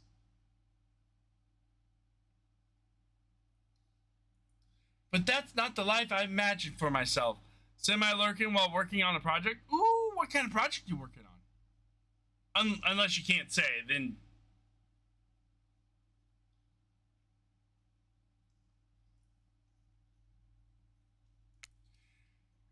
This sense of abstract duty, anger at a world changing around me, a lust for blood, that's no way to live. And yet, as you know, that is the Yamamoka way of life. Forever, I'm cursed to battle against the dragon that's lived inside me. Or at least, maybe I was until now. A tradition a friend asked me to do for them. Ah, cool.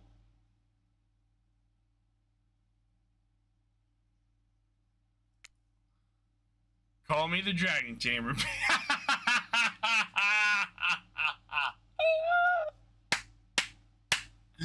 That I want to use that line sometime. Anyway, you haven't won this game yet. Please don't ruin it. Oh, look at that face.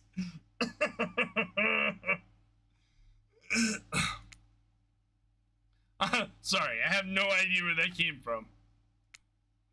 I think we spent enough time in this lantern room. We should get back to the beach. The moonlight sets a romantic mood as storm clouds roll in and surround the black lighthouse. You know, the sun might have set, but if we wait long enough, it will rise again. Spirit removes the sheer robe, showing you her strappy black bikini. Her pale skin glows under the light of the moon. Maybe you could help me get a head start on applying tomorrow's sunscreen. Again? I mean, yeah, of course. Last time was, well, I definitely felt more connected to you afterwards. To be totally real with you, I kind of just asked you as a goof, but I really enjoyed it. I swear though, if you tell anyone about this, I will not be labeled a foot freak. Not that there is anything wrong with feet, it's just that something about that kind of attention really gets people talking. Feet are, feet are just feet. Steady, steady. Uh-oh.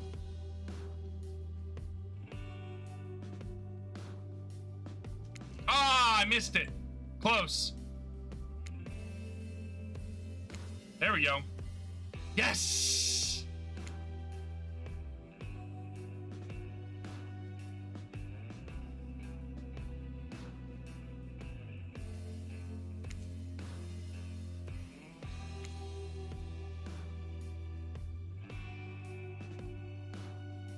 She just likes that lotion on her feet.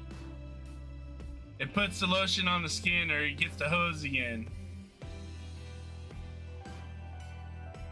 Ah, almost. What's up, Buster?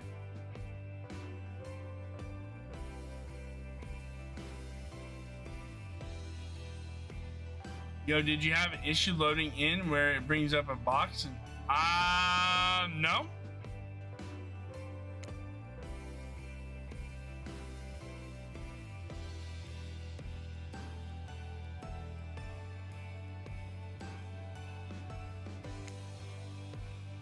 Almost.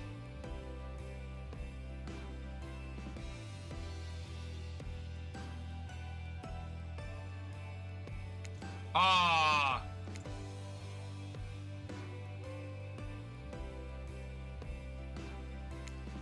Come on.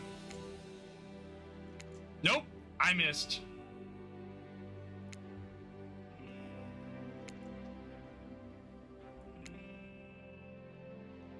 God, that's so damn hot.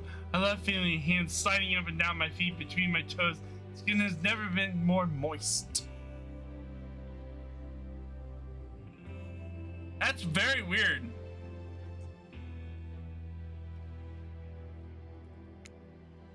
Get up here right now. Before you can find a towel, wipe off your lotion hand. Spirit grabs you and pulls you in close. Her lips locked in yours are surprisingly soft and warm. The sensation is incredible. Clouds cover the moon and you find yourself on the beach with the spirit in complete darkness. You feel narrowing straps of her bathing suit come undone and come to life, snaking through the air, wrapping around your body, lifting you off your feet. Come here, you. So this is what it feels like to fly. As the spirit pulls you close, you feel bits of glass pressed to your flesh. Pain and pleasure mix and wash over you like the ocean, salty air stinging your skin as you writhe against your undead lover. The lighthouse howls. In the darkness, you're pretty sure that the spirit lets the dragon inside her take over. If it kills you, you're sure it will have been all worth it. Clouds part just as you manage to pull yourself exhausted away from the spirit. Hey! A chunk of broken glass is lodged in your shoulder. When you pluck it from your skin, it drips blood. Sorry, I think I got this stuck in me when I was having the best night of my life. Spirit drags your fingertip over the sharp edge of the glass shard. Keep it. Consider it a memento. I've got plenty more where that came from. Yay! We survived the night with the spirit. You arrived at the beach to find Claudette and Dwight waiting for you. Now's the time, Kumo, to face your destiny. Actually, about that, Kumo, can we talk privately? Maybe, not here. Maybe someplace would be better for this talk. You know how we feel about the schedule, Spirit. Very strongly. And you know how I feel about telling me what to do. Don't do it! Like I said, I'd rather have this talk with Kuma privately. Not right to do it here in front of everyone. You know, from my experience in upper management of my father's mind, I learned that if you're going to fire someone, it's best to do it in public so they don't freak out. Please, enough of the fire talk. Wait, you think? No, she couldn't be. They seem to be so... Well, I mean, not really. Spirit is still Spirit. But if I tried to imagine Spirit, I suppose she hasn't attempted to murder Kumo yet, so... Yeah, fine, okay. Fine, your guess is as good as mine, really. Girl's very hard to read. Word of advice, though, if you're going to end it quickly, in my experience, the more pathetic the creature, the more annoying the final howls are. Aww! I don't need any advice. Everyone out, except for Kumo. Did someone say final house? That's kind of my whole jam. I could stay, right? Did you buy the visual novel as well? I only have Hooked on You.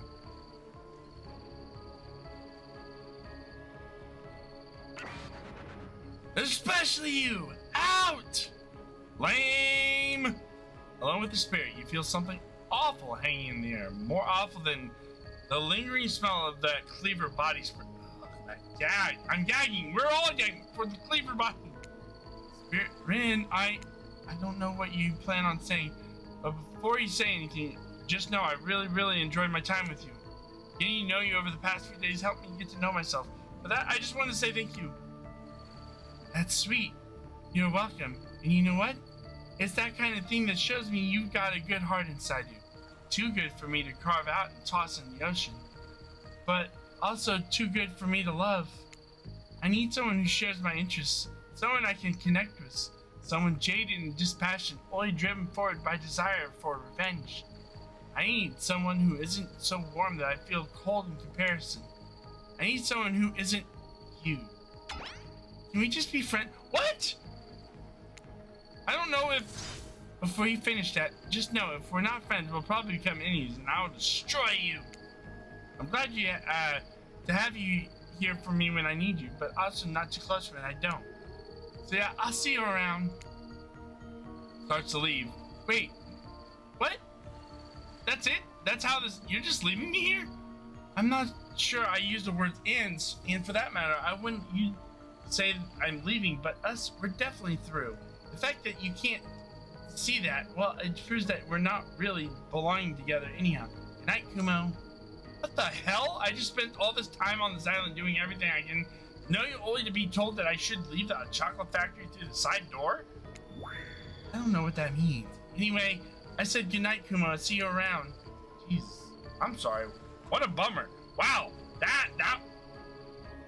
One night stand. Woo! Hey, why did she even keep saying that she'll see me around? Gosh, I have no idea. And so, my precious killers lived happily ever after, as they should, learning to love themselves first and foremost, while trapped in a never-ending cycle of torture of my design. Wait, did I just spoil my true identity? Made it this far, you should probably know that you'll have to play again to find out more. Goodbye, Kumo. See you later, Annie. So maybe the ocean's the entity. Forever. All right. Well, that is it for that. We got through one. That was very interesting. To say the least.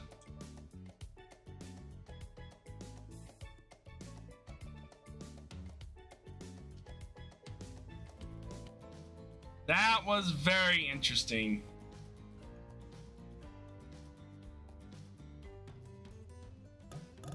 So there are achievements for this game.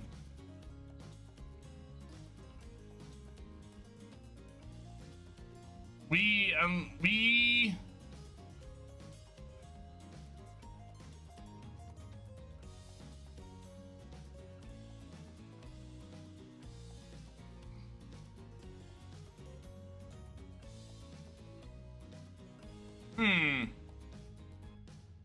There's 19 hidden achievements.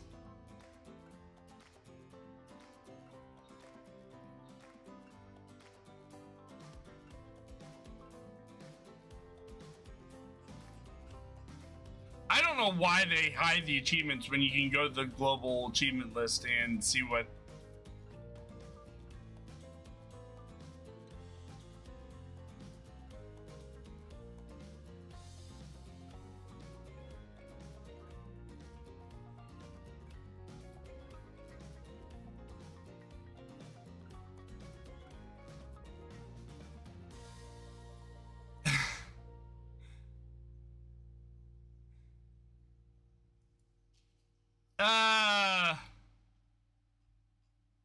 Okay. All right, we'll probably do this another day We'll see. But yeah, we got through that. Let's go on a raid, guys.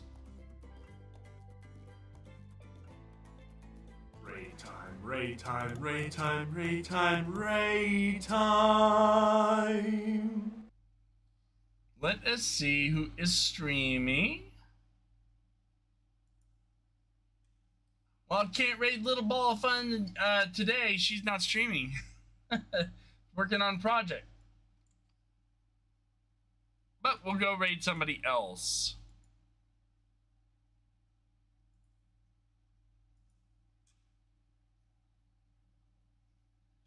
Well,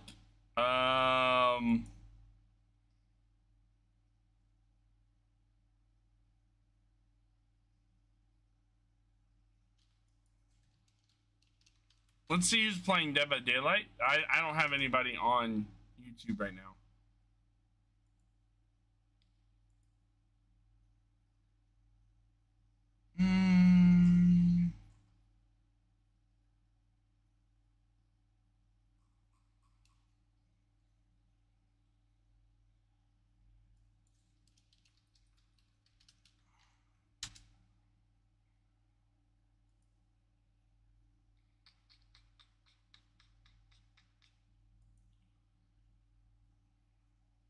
Take it easy.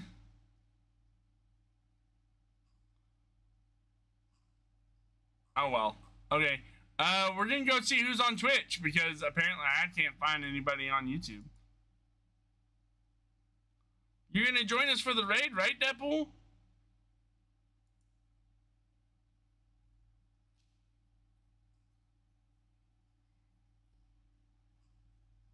Oh well. Okay. We're gonna go see.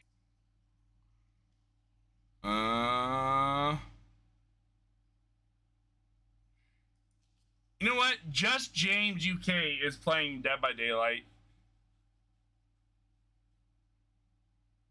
on Twitch. Let's go pay him a visit.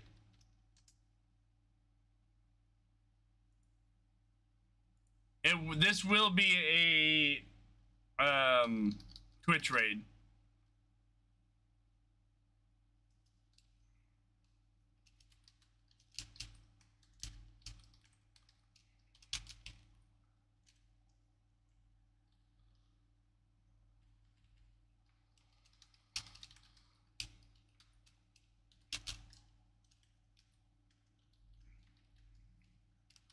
Here's the raid command. Let me do the raid command on this side. Do the raid, actual raid channel.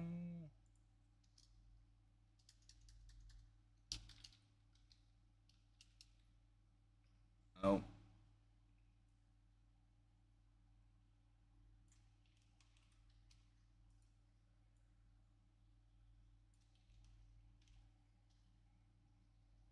Alrighty.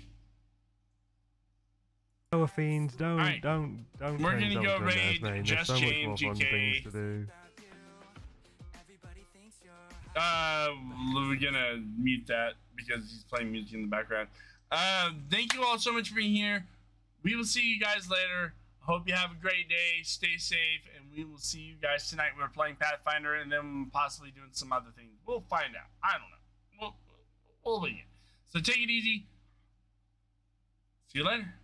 Bye.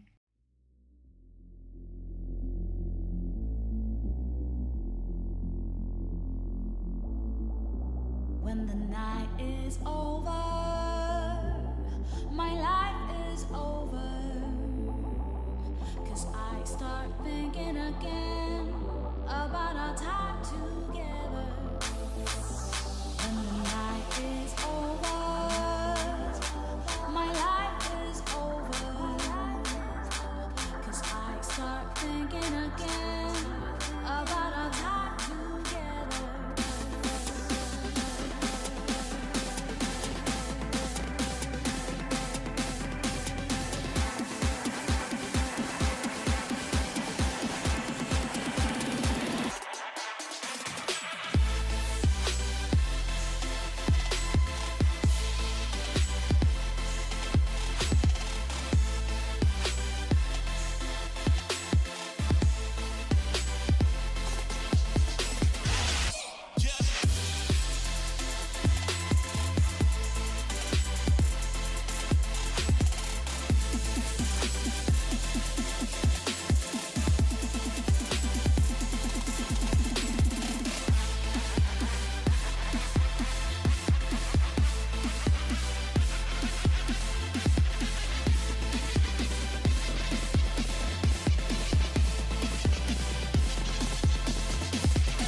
night is over, my life is over, 'cause I start thinking again about our time together.